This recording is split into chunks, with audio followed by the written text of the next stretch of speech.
เพื่อปากท้องประชาชน ไม่พูดการเมือง อย่างที่ว่าฮะวันนี้ก็เรื่องราวทั่วไปแล้วก็น้องจอนก็จะเข้าพิธีอุปสมบทนะฮะวันพฤหัสที่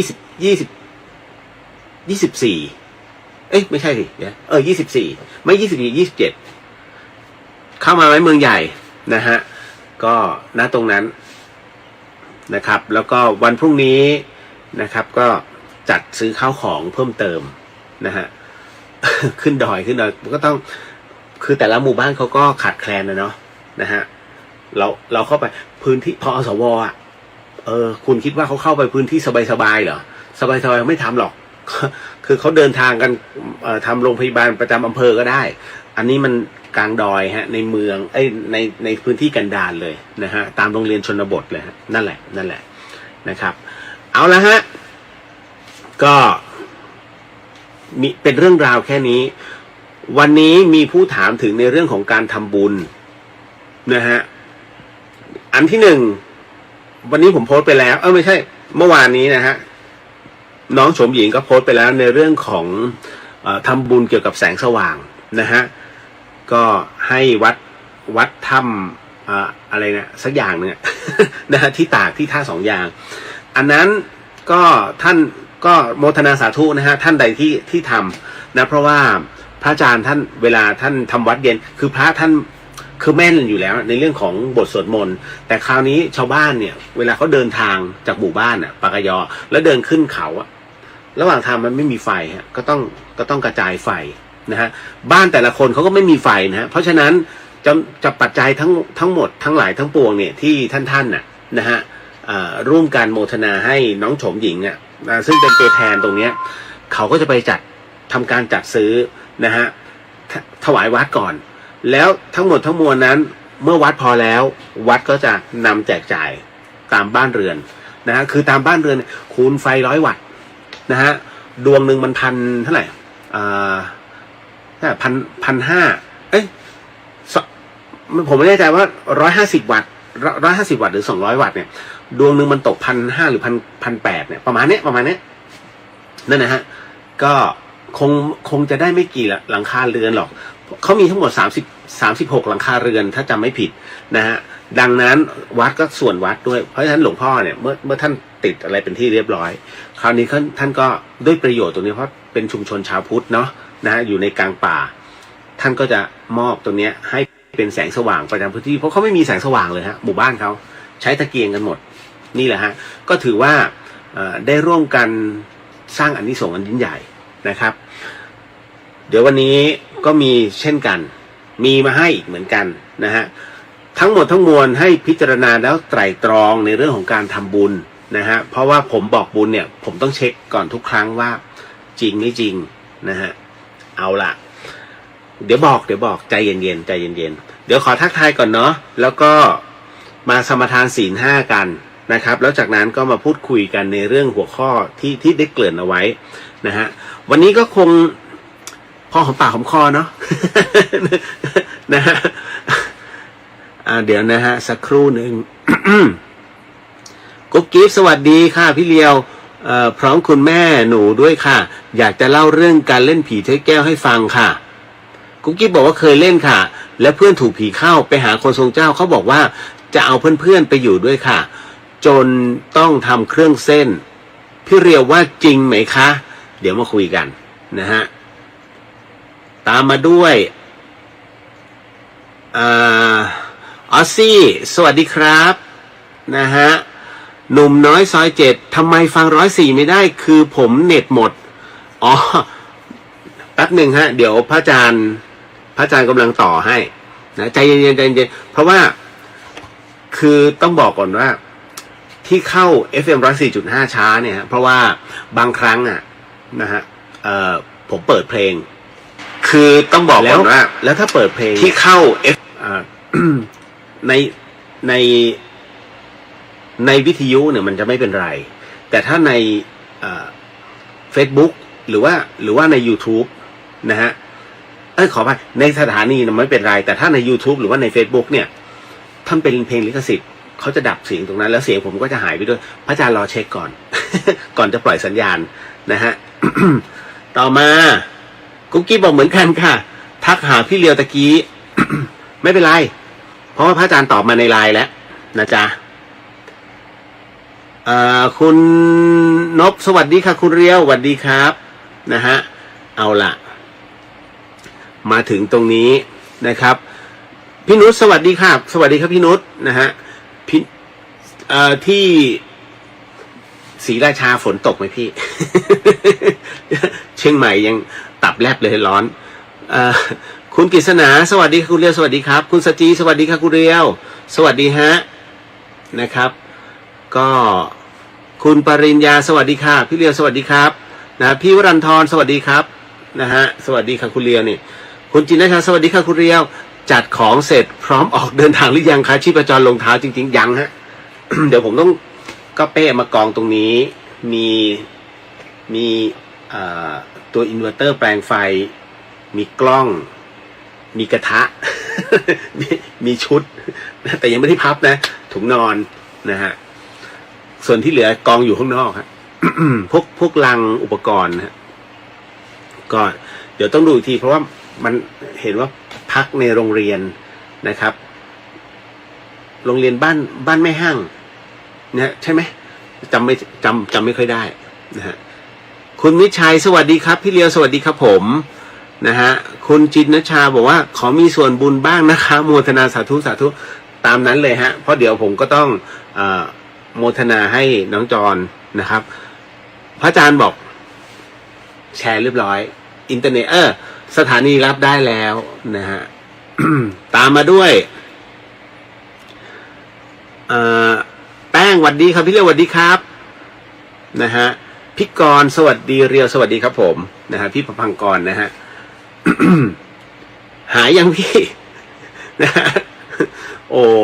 ซีซั่นนี้ไม่รอดใช่ไหมเข้าบ้าน AF ออกจากบ้าน AF แล้วล่ะป่านนี้ นะฮะอันนี้คุณสุวรรณยาสวัสดีค่ะสวัสดีครับผมนะฮะคุณเฉลิมพลสวัสดีครับพี่เลียวสวัสดีฮะคุณจินชาบอกว่าน้องโฉมเลือกของดีมีคุณภาพค่ะเคยร่วมบุญแสงสว่างมาก่อนหน้านี้ครั้งหนึ่งเห็นความพิถีพิถันของน้องและประทับใจใช่ครับเพราะว่าอันนั้นน่ะคือ คือโฉมกับผมเนี่ย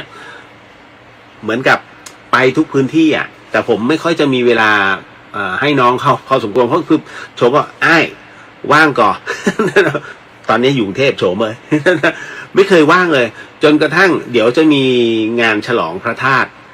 ตรงไหนสักแห่งหนึ่งอ่ะผมบอกว่าบอกล่วงหน้านะจะได้ไปเปิดโรงทานนะฮะก็เลยก็แจ้งเงินไว้นะฮะเอาจริงไม่เคยตรงเลยมีตรงอยู่2 ครั้งแล้วก็ไปให้เขาที่แม่แจ่มนะฮะเจอดาสวัสดีครับพี่เลียวผมออกมาวิ่งไรเดอร์ไม่รู้ว่าจะกลับบ้านไปฟังพี่เลียวทันหรือเปล่าเอาอาชีพก่อนน้องนะฮะเพราะฉะนั้นเนี่ยไม่ต้องห่วงนะตรงนี้นะครับมันฟังย้อนหลังได้แต่ว่าเราประกอบสัมมาอาชีพเนาะเอาตรงนั้นให้เรียบร้อยก่อนนะครับก็ต้องวางแผนนะน้องนะครับว่าอันไหนมาก่อนมาหลังของพี่เลียวหลายๆท่านเนี่ยก็เดี๋ยวก็แป๊กส่วนใหญ่ผู้สูงอายุ ก็จะแป๊กไปก่อน แล้วกลับมาฟังย้อนหลังนะท่านใดที่สวยสดสาวๆอยู่มีกำลังเนี่ยเขาก็ฟังจนจบ นะฮะหยอก นะฮะคุณจานสวัสดีค่ะสวัสดีฮะคุณยุวัธิดาสวัสดีค่ะนนทบุรีสัญญาณชัดเจนค่ะโอ้ยโมทนาสาธุอยู่นนท์เหรอผมก็อยู่นนท์นะ ผมอยู่ตรงโรงเรียนอนุบาลนนท์นะฮะแล้วก็อีกที่หนึ่งก็ซอยนนทบุรี3ถ้าจำไม่ผิดนะเพราะเมื่อก่อนมันเป็นซอยโตจันทร์2คุณสมชัยสวัสดีครับนะฮะสวัสดีครับนะคุณชลิตาสวัสดีค่ะสวัสดีฮะก็โอ้วันนี้มาเยอะน่าจะเป็นเพราะว่าวันศุกร์นะฮะคุณวีรพงศ์สวัสดีครับพี่เลียวสวัสดีครับนะฮะ เจสวัสดีครับพี่เลียวอยู่ในเมือง2 ปีกว่าไปแทบทุกที่ไม่ติดกับดอย5 วันลงมาถึงออกอาการ2 ขีดไม่รอดอ้าวเจเข้าบ้าน AF ซะแล้ว อุ้ยมันคือรู้ตัวก่อนใช่ไหมว่าเราเป็นไข้เราติดก่อนใช่ไหมมันยังไม่หนักใช่ไหมไม่ใช่หมายถึงว่าเขาจะเป็นสีผมก็งงวิธีการจัดลำดับเขาคือจริงผู้ป่วยคือผู้ป่วยนะแล้วแถมอะไรเนี่ยที่จะต้องจัดระดับกันจากกักตัวเท่าไหร่1 อาทิตย์เหรอใช่ไหมมันเหลือแค่5 วันคือขนาดกักขนาดเนี้ยนะฮะยังติด 20,000แล้วลดวันลงมากักตัวเพื่อผมงงมากวิธีการคิดเขานะฮะคือถ้ามันไม่มีตังค์จริงๆก็ช่วยกันก็ได้นั่นแหละฮะโอ้โหไม่ใช่มาคือทิ้งนโยบายแบบนี้ผมว่ามันดูมันแปลกนะคือเด็กยังคิดได้อ่ะนั่นน่ะผมก็คงจะคิดว่าเขาไม่เคยถามตอบตัวเองนะฮะแล้วก็ปล่อยให้พวกเราก็นะลุ้นกันไปนะคือที่น่ากลัวที่สุดเนี่ยเครื่องบินเอาจริงนะโอ้โหถ้าสมมุติคุณนั่งหลังแล้วคนหน้าเป็นอ่ะมันฟุ้งถ้าเครื่องบินเขามีเครื่องดูดไวรัสโอเค ผมโอเคนะฮะกลัวไปแจ็คพอตไงนั่นแหละยังมีอะไรเยอะที่ต้องเซอร์ไพรส์ประเทศไทยนะฮะคุณณัฐศิษย์สวัสดีครับพี่เลียวสวัสดีฮะนะฮะหายไปไวนะเจนะครับก็เป็นไปตามเหตุปัจจัยนะครับเดี๋ยววันนี้เราค่อยๆเล่าเรื่องราวทีละนิดเนาะนะฮะ เอาเลยไหมนะฮะคือพรุ่งนี้ผมยังได้อยู่1 วัน นะฮะก็ไม่ได้เพราะผมต้องเอาของไปขึ้นของที่วัดพวกแต้มก่อนขึ้นของก็คือเอาขึ้นท้ายรถนะฮะก็ออฟโรดทั้งหลายแล้วก็วันอาทิตย์เดินทางเช้าเลยแต่เช้านะฮะวันนี้ยังพอวันนี้ผมไม่ได้นอนหรอกคืนนี้นอนเช้าเชื่อสิของยังกองอยู่ในห้องเต็มเลยเนี่ยนะฮะยายคุณนายตื่นยุ้ยดีค่ะพี่เลียวสวัสดีค่ะฮะก็เป็นไงแสดงว่าจะได้เนื้อคู่ งูเข้าบ้านเขา นะฮะนะฮะ เดี๋ยวพอดีน้องก็ทำพวกแกงอร่อยพวกแกงเขียวหวานพวกแกงเผ็ดก็กล่าวว่าจะให้เขาช่วยทำแล้วเอาไปดอย ไม่น่าทันแล้ว มา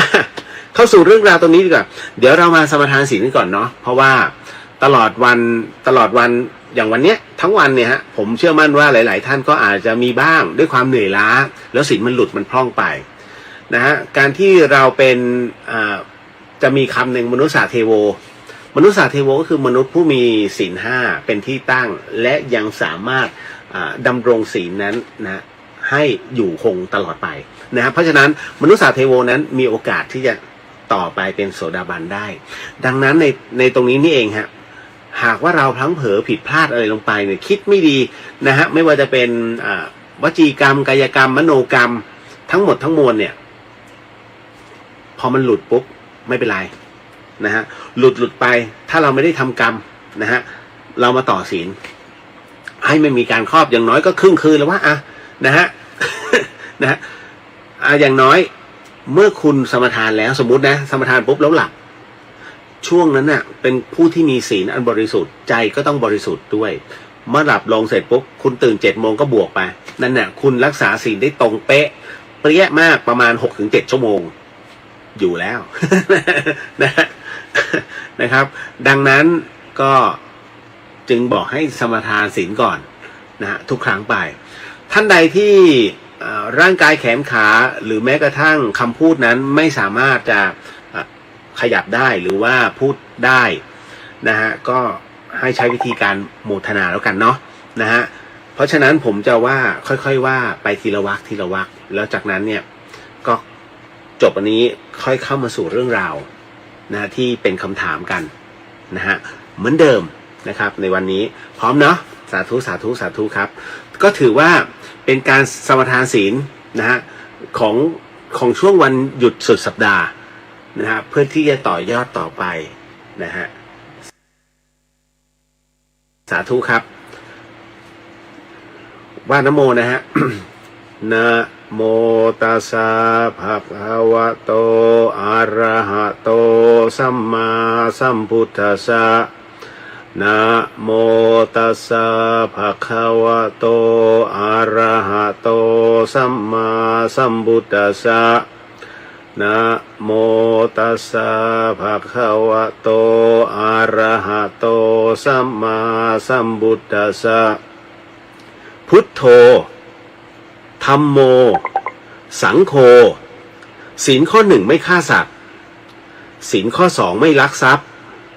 ศีลข้อ 3ไม่ประพฤติผิดในกามศีลข้อ 4ไม่พูดเท็จศีลข้อ 5ไม่ดื่มสุราและของมึนเมาบัดนี้ข้าพเจ้าตั้งใจรักษาศีลแล้วบัดนี้ข้าพเจ้าคือผู้มีศีลข้าพเจ้าผู้มีศีลละอายต่อการทำความชั่วกลัวต่อผลของบาปกรรมข้าพเจ้าผู้มีศีลมีหิริโอตปะมีกายเป็นมนุษย์มีใจเป็นเทวดา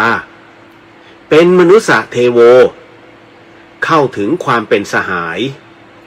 กับเหล่าเทวดาทั้งหลายณบัดนี้ข้าพเจ้าทั้งหลาย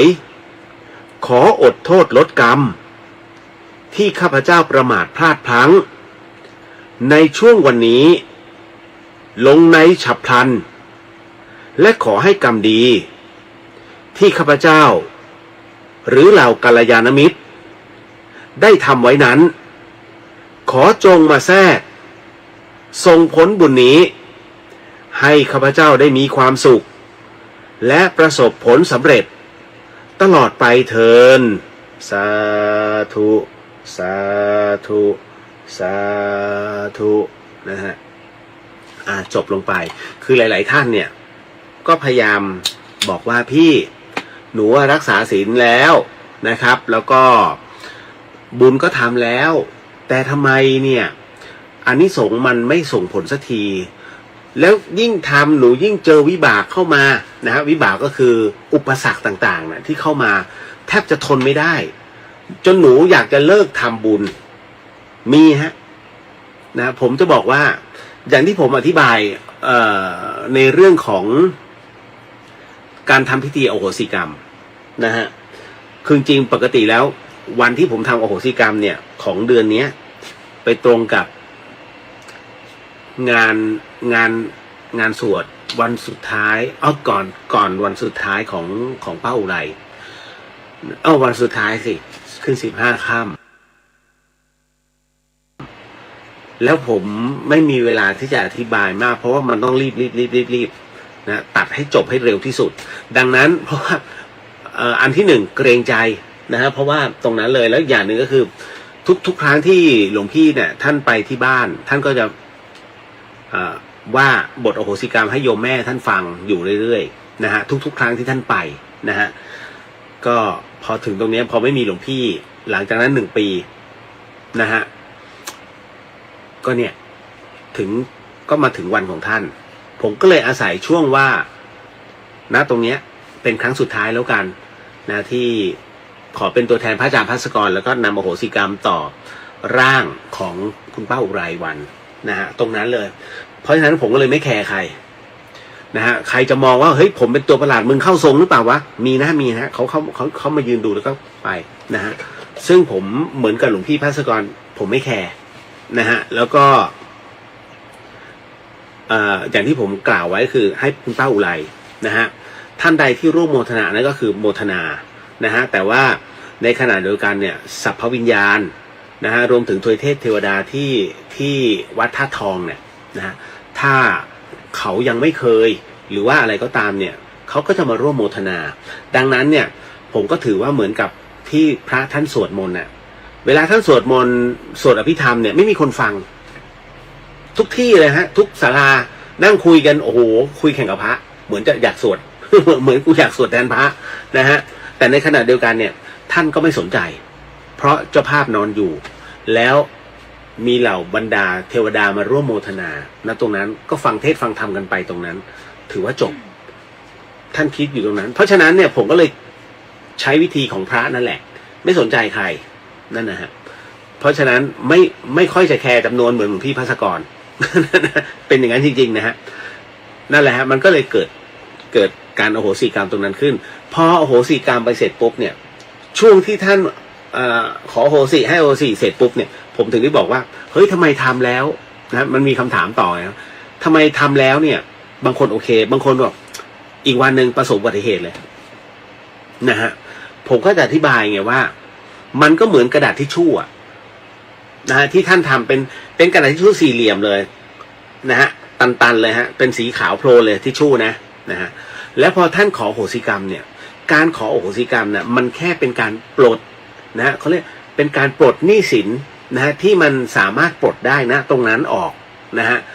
การปลดหนี้สินของท่านเนี่ยในส่วนของบุพกรรมนั้นออกได้เพราะว่าบางส่วนเขาให้อโหสิกรรม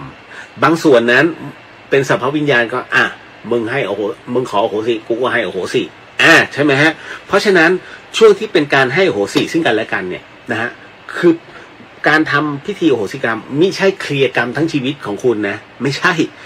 พระพุทธเจ้ายังทำไม่ได้เลยฮะเพราะฉะนั้นตรงนี้มันแค่เป็นเศษเสี้ยวหนึ่งดังนั้นการขออโหสิกรรมหรือเราทำผิดพลาดพลั้งไปต่อวันเนี่ยนะฮะแล้วกระทำความดีมันก็เหมือนกับ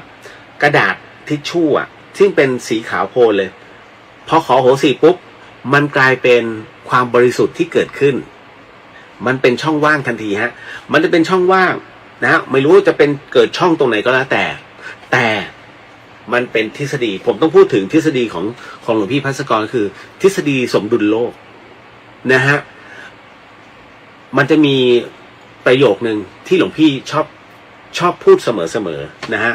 เมื่อเราทำสิ่งใดเอาไว้กับโลกก็จะคืนสิ่งนั้นกลับมาสู่เราดังนั้นถ้าเราทำอะไรที่ไม่ดีกับโลกก็จะคืนกลับในความไม่ดีนั้นกลับมาสู่เรา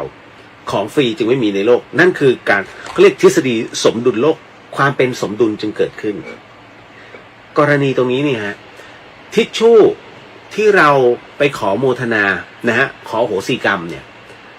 เมื่อเกิดการตอบรับกลับมาให้อโหสิปุ๊บมันเกิดช่องว่างทันทีเพราะสี่เหลี่ยมตรงนั้นน่ะที่บอกว่าเป็นทิชชู่นะฮะเป็นทิชชู่ที่มันทึบนะฮะสมมุติยังไงดีไม่มีทิชชู่ใกล้มือเพราะมีแล้วกันไม่เอาเหมือนไปโฆษณาเขาสมมติอันนี้แล้วกันมันก็เหมือนเนี่ยแผ่นเนี้ยนะฮะแต่พอขออโหสิกรรมไปปุ๊บมันก็จะเกิดช่องว่างขึ้นมานะฮะมันก็จะเกิดสมมุติอันนี้เป็นช่องว่างตัวนี้เป็นตัวเนซิเกตนะสมมุตินะฮะปรากฏว่าเนี่ยมันกลายเป็นตัวหนังสือตัวนี้ก็คือช่องว่างแห่งความบริสุทธิ์ถูกไหมฮะก็คิดว่าตัวหนังสือคือการโมทนาบุญเป็นที่เรียบร้อยทั้งที่ของเก่ากรรมมันเต็มแต่พอของโมทนาปุ๊บเกิดปรากฏการช่องว่างเกิดขึ้นทฤษฎีสมดุลโลกมาทันทีฮะนะฮะมันจะอยู่อย่างนี้ไม่ได้ทั้งหมดทั้งมวลนั้นมันจะต้องมีความควบแน่นเกิดขึ้นเพื่อรักษาสมดุลดังนั้นไอ้ตรงเนี้ยมันจึงต้องกลับมาทึบอีกครั้งหนึ่งโดยการดึงเอาตัวกรรมที่จะต้องรับผลต่อไปเข้ามาทบเพราะฉะนั้นกรรมที่เคยเกิดขึ้นเอาไว้นะที่เราเคยก่อไว้ในอดีตชาติมันเริ่มหดลงจนกระทั่งวันหนึ่งนั้นหากท่านเป็นอริยบุคคลจำได้ไหมฮะเมื่อวานนี้พูดถึงถ้าท่านเป็นถึงอริยบุคคลขึ้นมานะมันก็มีเปอร์เซ็นต์นะฮะถ้าเป็นอริยบุคคลขึ้นมาเนี่ยคราวนี้คำว่าสีเกตเนี่ยนะที่เป็นช่องว่างของบุญเนี่ยเริ่มจะบริสุทธิ์ขาวขึ้นจนกระทั่งเหลือแค่นิดเดียวให้เป็นจุดเล็กๆจุดดำเมื่อถึงตรงนั้นน่ะท่านเตรียมตัวนิพพานเลยนะเพราะท่านคงเป็นพระอรหันต์เป็นที่เรียบร้อยแล้วฮะเคลียร์ทุกอย่างนะจนใสกระจ่างแล้วไม่ต้องมาเกิดแล้ว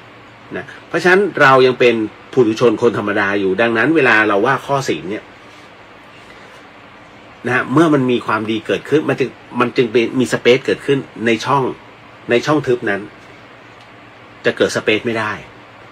ตัวกรรมมันจึงรีบมาถมทันทีฮะ ดังนั้นแน่นอนที่สุดช่วงนั้นแหละนะฮะเป็นคำตอบว่าทำไม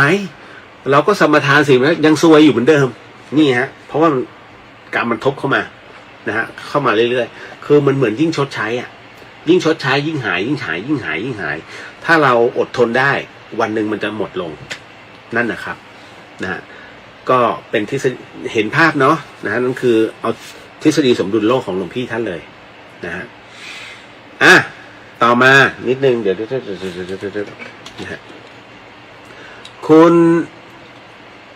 ณนันทินีสวัสดีครับคุณเรียวสวัสดีฮะลายไทยสวัสดีคุณเรียวสวัสดีครับผมบังเอิญสวัสดีคุณเรียวผมอยากรู้ผลกรรมของคนที่ชอบใช้มนต์ดำคุณใส่ผู้อื่นขอบคุณครับอ๋อประเภทนี้พวกที่ชอบใช้มนต์ดำนะฮะเขารู้ชะตากรรมตัวเองอยู่แล้วของฟรีไม่มีในโลกการนำเอามนต์ดำเนี่ยกระทำให้คนอื่นนั้นอันเป็นเหตุให้มีเหตุจะต้องผิดแผกนะในเรื่องของ1กฎแห่งกรรม2กฎธรรมชาติดังนั้นเมื่อผิดแผกลงไปเนี่ยสมมุติทำเสน่ห์ซึ่งเขาไม่ใช่เนื้อคู่กันแต่คุณทำเสน่ห์เนี่ยเพื่อให้มีเหตุอันเป็นไปจะต้องตกไปเป็นของเขารู้อยู่แล้วว่าเมื่อตายลงเนี่ยเขาจะจัดอยู่ในภูมิของอสุรกายซึ่งเขายังไม่รู้ว่ามันมีจริงไม่มีจริงเพราะมนต์ที่ใช้คือเขาเรียนมาแต่เขายังไม่เคยตายแต่บังเอิญผมเคยตาย ผมจึงรู้ว่าเฮ้ยต่อให้ผมไม่เคยเจอพวกเราอสุรกายที่อยู่ตามภพภูมิแต่ละชั้นคือยังไม่ได้ลงไปในนรกอ่ะแล้วก็ยังไม่ได้ขึ้นสวรรค์นะยังอยู่ณตรงล่างแค่นี้ผมก็เข้าใจแล้วว่ามันมีจริงเพราะแค่เห็นรุ่นพี่อ่ะรอรับน้องอยู่ก็รู้แหละนะฮะดังนั้นที่บอกว่าคนที่ไปฆ่าเขานะแล้วเขาบอกว่าตายก่อนก็เป็นผีรุ่นพี่ตายทีหลังก็เป็นผีรุ่นน้องไม่ขำนะเพราะว่าเรารู้แล้วไงเฮ้ยมันมีจริงๆ คือมันรอต้อนรับอยู่นะฮะก็ระวังด้วยนะฮะใครที่เรียกว่าชอบในเรื่องของการรังแกคนนะฮะชอบฆ่าคนเป็นอาชีพระวังด้วยนะฮะ เอาละฮะเขารู้อยู่แล้วนะครับณตรงนั้นลงนรกเนี่ยรอก่อนให้ชดใช้กรรมในคราบของอสูรนะก็คือพวกอสูรกายก็คือในเมื่อเขาบังคับวิญญาณเนี่ยใช้บังคับวิญญาณเนี่ยไปก็คือใช้วิญญาณเนี่ยให้ไปทำนู่นทำนี่เนี่ยเมื่อเขาตายลงเขาก็ต้องไปเป็นแบบนั้นนะของฟรีจึงไม่มีในโลกนะครับกฎแห่งกรรมยุติธรรมเสมอนะฮะพี่ขวัญตาสวัสดีวันศุกร์สุขสำราญค่ะสาธุฮะ นะฮะเอาต่อมาอันนี้คุณสัตนันสวัสดีครับพี่เรียวสวัสดีครับนะฮะคุณสุรศักดิ์พี่เรียวครับผมโดนแฟนบอกเลิกทิ้งภาระไว้ให้ผมอยาก move on ในทางพุทธศาสนาผมพอจะทำอะไรได้บ้างครับให้ผมเดินหน้าต่อได้ดีขึ้นคืออย่างนี้ฮะ เราสามารถทำได้นะฮะ move on ได้แต่ต้องดูสภาพจิตใจก่อนนะครับอันที่หนึ่งพี่เดียวจะอธิบายให้ฟังก่อนนะฮะน้องก็คือว่าในเรื่องราวของความรักเมื่อวานพี่เดียวก็บอกอยู่แล้วว่าเวลาเรารักใครนะสักคนหนึ่งอย่างจริงจังนะฮะมันเหมือนกับว่าเราทุ่มเททั้งหมดแล้วแต่เมื่อไหร่ก็ตามที่เราบินสูงเกินไปวันหนึ่งที่มันถึงเวลาเนี่ยถ้ามันไม่ใช่ขึ้นมาเวลามันตกเจ็บนะฮะดังนั้นจึงต้องทำความเข้าใจก่อนว่าทั้งหมดทั้งมวลเนี่ยนะฮะช่วงนี้ทรมานมากน้องจะมีความรู้สึกทรมานเจ็บปวดมากแต่ถ้าเมื่อไหร่ก็ตามที่น้องก้าวข้ามผ่านตรงนี้ไปได้นะฮะนี่คือประสบการณ์และบทเรียนนะฮะที่มันบอกเลยว่าโอ้โหมึงทำนี้ไว้นะมันเจ็บอยู่ข้างในจงขจัดมันถ้าจะให้หายไปเนี่ยมันก็ยากเพราะมันอยู่เบื้องลึกในจิตใจนะครับแต่ถ้ามีเพื่อนฝูงเข้ามาช่วยอย่างนี้อย่างนั้นอย่างนี้เนี่ยนะฮะมันก็จะเป็นโค้ดที่ถ้าได้โค้ดดีก็ดีไปได้โค้ดไม่ดีก็พังนะฮะคราวนี้หลายๆคนนะก็มองว่าทางออกที่ดีที่สุดคือหนทางพ้นทุกข์ นะก็คือการต้องเข้ามาฝึกนะหรือว่าทำอะไรสักอย่างหนึ่งเพื่อให้ใจนั้นมันสงบขึ้นให้ลืมให้เร็วที่สุดแล้วจึงมีหน้าที่ต่อไปอย่างที่น้องต้องการก็คือว่าเกี่ยวกับงานพระพุทธศาสนาบางคนถึงกับบวชนะฮะก็บวชเพราะอกหักมันก็เยอะนะฮะแต่บวชเพราะอยากจะศึกษาก็เยอะ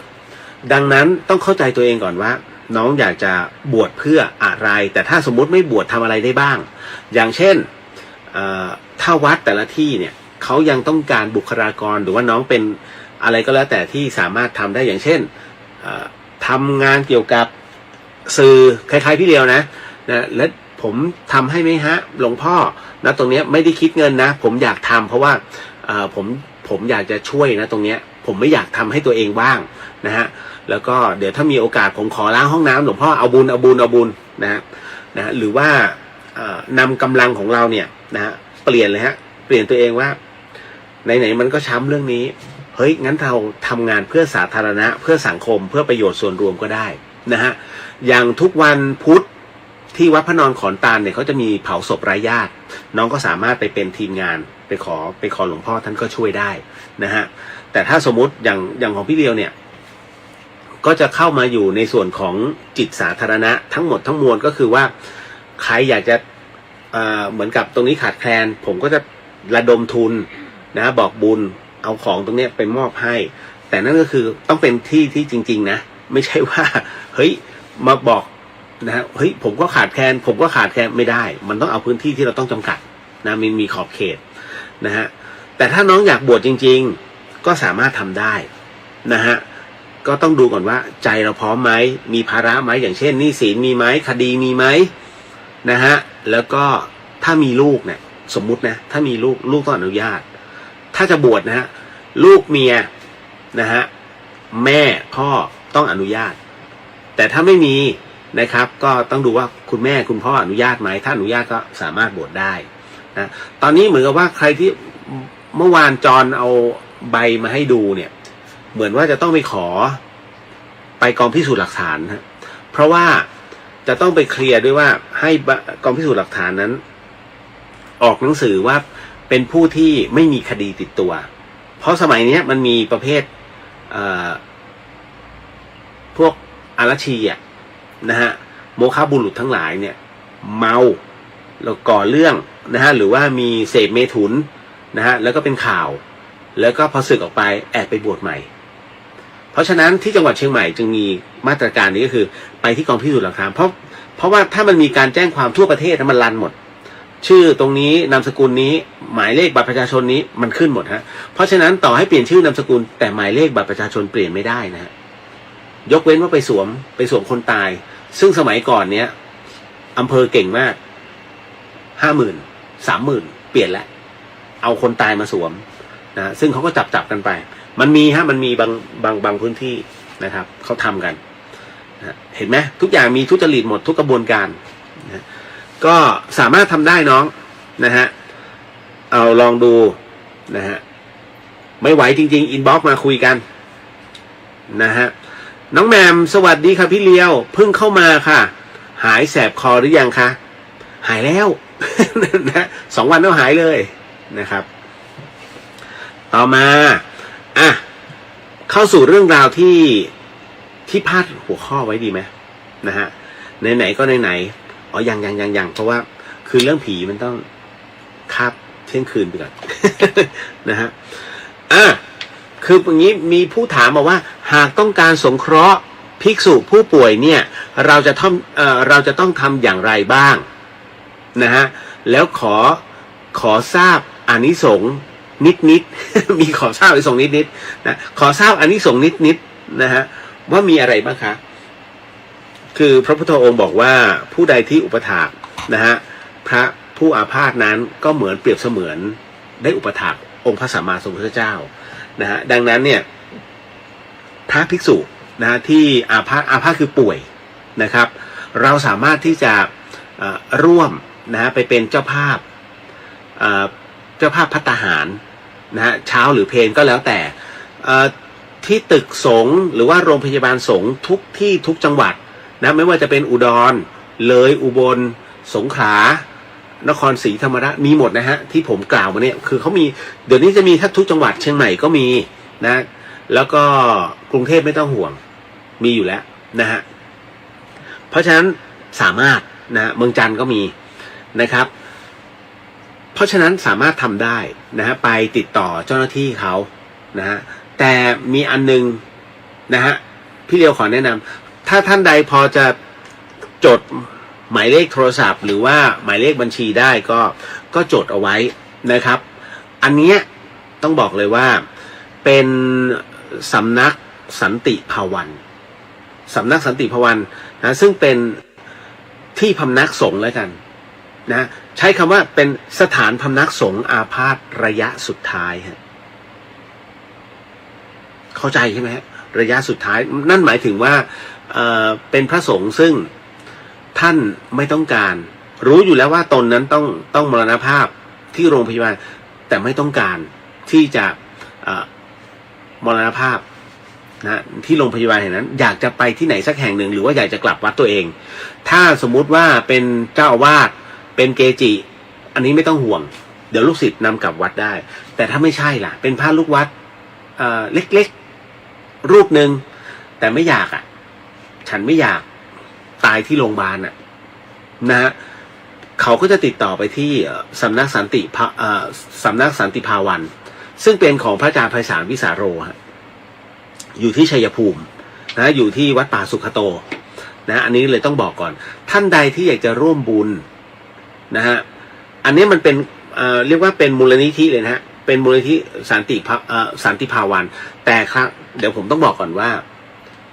ท่านบอกว่ายังไม่สามารถนำไปลดหย่อนภาษีได้นะกรณีตรงนี้คือถ้าทำบุญแล้วต้องการใบโมทนาเนี่ยนะอันนี้ไม่แปลกนะแต่ที่แปลกผมก็จะบอกว่าถ้าทำแล้วหวังขนาดนั้นเนี่ยนะฮะมันได้บุญไม่ครบองค์เพื่อนำไปลดหย่อนภาษีเขาเรียกว่าเพื่อหวังประโยชน์เช่นกันอันนี้ไม่เรียกว่าทำบุญเขาเรียกว่าเป็นการแลกเปลี่ยนผลประโยชน์นะฮะบุญไปแลกเปลี่ยนผลประโยชน์ของตนแค่นั้นคราวนี้นะฮะถ้าท่านอยากจะจดก็ได้มี2บัญชีนะฮะของพระอาจารย์ไพศาลวิสาโรนะครับของสำนักสันติภาวันสำนักสันติภาวันนะซึ่งเป็นสถานพำนักที่สุดท้ายของสงฆ์ที่ป่วยในระยะสุดท้ายนะวัดป่าสุขโตนะฮะเป็นบัญชีธนาคารกรุงไทยก่อนนะฮะธนาคารกรุงไทยอันนี้น่าจะเป็นสาขาบางกลวยนะถ้าจำไม่ผิดนะฮะ109-030-6555บัญชีกรุงไทย109-030-6555นะฮะอันนี้1แล้วนะตามมาด้วยอีกอันนึงก็คือธนาคารกสิกรไทยนะฮะธนาคารกสิกรไทยเขาสอยดาวนะฮะธนาคารกสิกรไทยหมายเลขบัญชีนะครับ075-810-9364ฮะนะครับอันนี้เป็นของมูลนิธิท่านเลยนะของสันติภาวันนะครับถ้าสงสัยผมมีเบอร์มูลนิธิให้ติดต่อมูลนิธิครับ081-491-6575นะฮะอันนี้ก็คือโทรเข้าไปที่มูลนิธิได้นะครับเพราะฉะนั้นเนี่ยเห็นไหมถ้าส่งให้แล้วมันต้องเป็นเรื่องจริง มันต้องมีเบอร์ติดต่อได้นะฮะเพราะฉะนั้นจัดการกันเองเลยนะฮะนี่อันนี้ผมก็เลยเป็นสะพานบุญให้กับทุกท่านนะฮะแล้วต้องบอกว่าตรงนี้ก็พระอาจารย์ไพศาลท่านก็ดูแลนะครับก็คล้ายๆกับพระอาจารย์ลงกฎนั่นแหละนะเพียงแต่ว่าอันเนี้ย ก็ถือว่าเป็นระยะสุดท้ายของแต่ละรูปนะฮะก็ร่วมกันร่วมกันจริงๆแล้วพระสงฆ์ที่ไปอยู่ตรงนี้ไม่ต้องเสียค่าใช้จ่ายนะใดๆทั้งสิ้นท่านก็จะดูแลให้อยู่แล้วนะติดก็ถือว่าเนื่องจากว่าพระอาจารย์ไพศาลเนี่ยท่านเป็นพระนักเทศน์อยู่แล้วแล้วก็เป็นพระผู้ปฏิบัตินะแล้วก็ท่านมีคำสอนคมๆเยอะมากดังนั้นเนี่ยไม่ห่วง เท่าไหร่แต่ถ้าอันนี้ก็คือแล้วแต่คือการทำบุญเนี่ยบางคนจะโอ้โหไปก่อนอย่างค่าภัตตาหารเพลของตึกสงฆ์อาพาธที่เชียงใหม่เนี่ยมื้อละเท่าไหร่นะถ้าจำไม่ผิดไม่45 บาทก็65 บาทถ้าจำไม่ผิดนะฮะนั่นแหละนั่นคือต่อ1 มื้อนะฮะค่าภัตตาหารเพลแล้วแต่เราแจ้งความจำนงก็เขียนชื่ออะไรธรรมดาเพราะฉะนั้นไม่จำเป็นนะฮะใครมีมากก็อยากทำก็ทำใครมีน้อยก็อยากทำเท่าที่ตัวเองทำได้เพราะฉะนั้นบุญมันไม่ได้เกี่ยงนะครับอันนี้ก็เลยบอกเอาไว้เนาะบางท่านยิ้ม ดีใจนะเฮ้ยมาแล้วพี่เลียวมันบอกบุญอีกแล้วนะฮะก็ตามเหตุปัจจัยโอ้ขอบคุณนะฮะคุณจินชานะฮะอันนี้คุณเหลงบอกว่าสถานพำนักสงฆ์ระยะสุดท้ายมูลนิธิสันติภาวันถูกต้องฮะพระอาจารย์ไพศาลวิสาโรนะฮะวัดป่าสุขโตชัยภูมินะฮะบัญชีกรุงไทย109-030-6555นะแล้วก็กสิกรไทยสาขาเขาสอยดาวเนี่ย075-810-9364ถูกต้องครับนะฮะอันนี้ก็สามารถเบอร์โทรศัพท์อันนี้คุณจัญญาก็โอ้โมทนาสาธุโอ้ทุกท่านเลยที่ช่วยกระจายนะฮะช่วยท่านหน่อยก็ดีนะครับเพราะว่าเรียกว่าขนลุกเลยผมเห็นแต่ละท่านเขียนออกมาเฮ้ยจริงๆนะเนี่ยดูดินะฮะเห็นแต่ละท่านเขียนขึ้นมานะฮะพี่เลียวเปิดทำบุญแบบปิดเวลาสิคะสนุกดีค่ะยังใจเย็นๆแหมมีใจเย็นๆนะฮะแล้วไม่ใช่ใครอื่นหรอกของน้องที่จะบวชนี่แหละเพราะผมจะต้องมีทัมมิ่งนิดนึงคือที่ผมยังไม่ได้บอกเพราะว่าผมรอให้ท่านทางเจ้านักอำเภอเซ็นก่อนพอเซ็นปุ๊บเนี่ยคราวนี้บอกแล้วจะมีที่สิ้นสุดเพราะว่าน้องต้องใช้เวลาประมาณ1 วันครึ่งในการซื้ออัฐบริขารทั้งหมดนะฮะซึ่งผมจะจำกัดด้วยจำกัดเพราะว่าอย่างถ้าผมว่าใครอยากเป็นเจ้าภาพบาทคุณเชื่อไหมจะมีคน1 คนเลยขอค่ะนะแล้วก็ส่งมา 4,000 เงี้ยมีคือไม่แบ่งให้คนอื่นเลยผมถึงแบบไม่ได้ คือคนอื่นเขาก็อยากได้นะกรณีคือทุกอย่างที่เป็นเครื่องอัฐบริขารเกี่ยวกับพระภิกษุผู้บวชใหม่มีแต่คนจะจองเพราะมันมีอานิสงส์มันเป็นเรื่องจริงนะฮะมันเป็นเรื่องอานิสงส์ที่รอคอยเลยแหละนะเพราะฉะนั้นมีแต่คนจะจับจองนะถ้าคนที่คิดจะหากินตรงเนี้ยอันนี้บอกสำหรับผู้บวชคนที่คิดจะหากินกับการบวชคุณเตรียมตัวนะฮะเพราะว่ามันจะไม่เจริญเขาว่าช่วยแน่ๆแต่ว่าอันนี้ผมไม่ได้บอกน้องผมไม่ใช่นะหมายถึงว่ากำลังกระจายออกไปว่าสำหรับผู้ชายเนี่ยที่อยากจะบวชแต่บวชมาเพื่อจะหวังสิ่งใดสิ่งหนึ่งโดยที่ไม่ได้ปฏิบัติเนี่ยระวังเมื่อสึกออกไปหรือว่ายังอยู่ในสมณะเนี่ยท่านอาจจะคงดำรงได้เพราะว่ามันมีศีลที่พร่องบ้างดีบ้างอยู่ในส่วนของผ้าเหลืองก็คือ227แต่ให้ท่านระวังเรื่องครอบครัวฮะเพราะมันมีผลตัวเนี้ยสำคัญเพราะฉะนั้นถ้าท่านมีจิตอันเป็นกุศลเพื่อตั้งใจจะบวชเพื่อพุทธศาสนาอันนี้จะส่งให้คือคนเขาทำบุญมาเนี่ยเขาได้เต็มร้อยอยู่แล้วมันไม่เกี่ยวกับพวกท่านที่กำลังจะเข้ามาบวชใหม่นะฮะแต่ของจรเขาเนี่ยน้องผมเขาตั้งใจไว้แล้วเขาต้องศึกษาให้ได้แล้วเขาต้องปฏิบัติอย่างเคร่งนะฮะดังนั้นก็เลยบอกโอเคเดี๋ยวถ้าสมมติมันขาดตรงไหน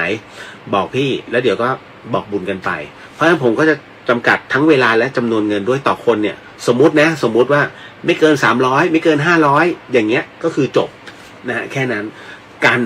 เพราะว่าไตรหนึ่งก็ล่อเข้าไปฮะ5-6 พันถูกไหมฮะแล้วก็บาทเบอร์9อย่างเงี้ยฮะบาทเบอร์9ก็ถ้าจะ2,000 กว่านะ2,000 นะฮะเห็นไหมนี่ยังไม่รวม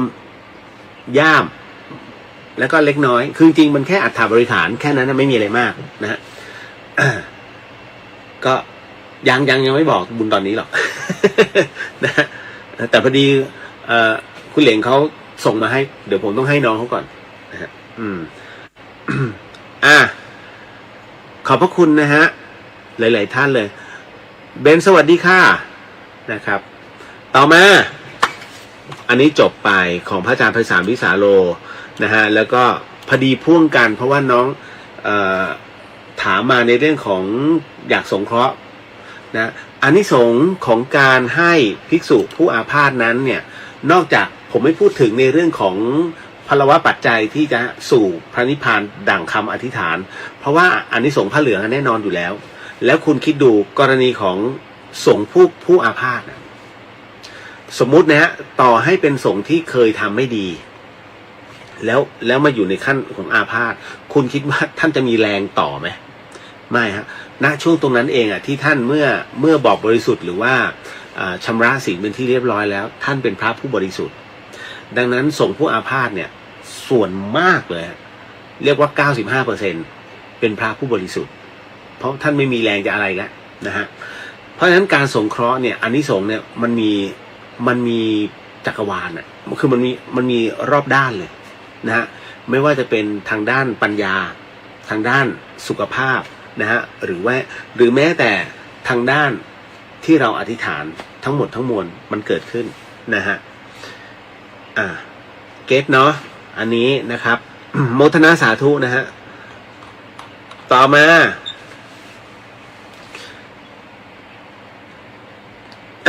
เอาข่าวแล้วกันข่าวพอถึงข่าวแล้วคิดว่าน่าจะเข้าเรื่องผีถ้วยแก้วได้แล้ว จากกรณีที่มีพระไปนั่งล่องแพที่อำเภอสิรินธรจังหวัดอุบลราชธานีมียูสูบบุหรี่มีลงเล่นน้ำเปิดเพลงหมอลำบนแพนะฮะแบบนี้ผิดหรือไม่ถามทำไม ถามทำไมนะฮะถ้าถามเนี่ยแสดงว่าน้องมีความรู้สึกใช่ไหมฮะแถมบอกว่าเป็นประเพณีทุกปีละครั้ง คืออย่างนี้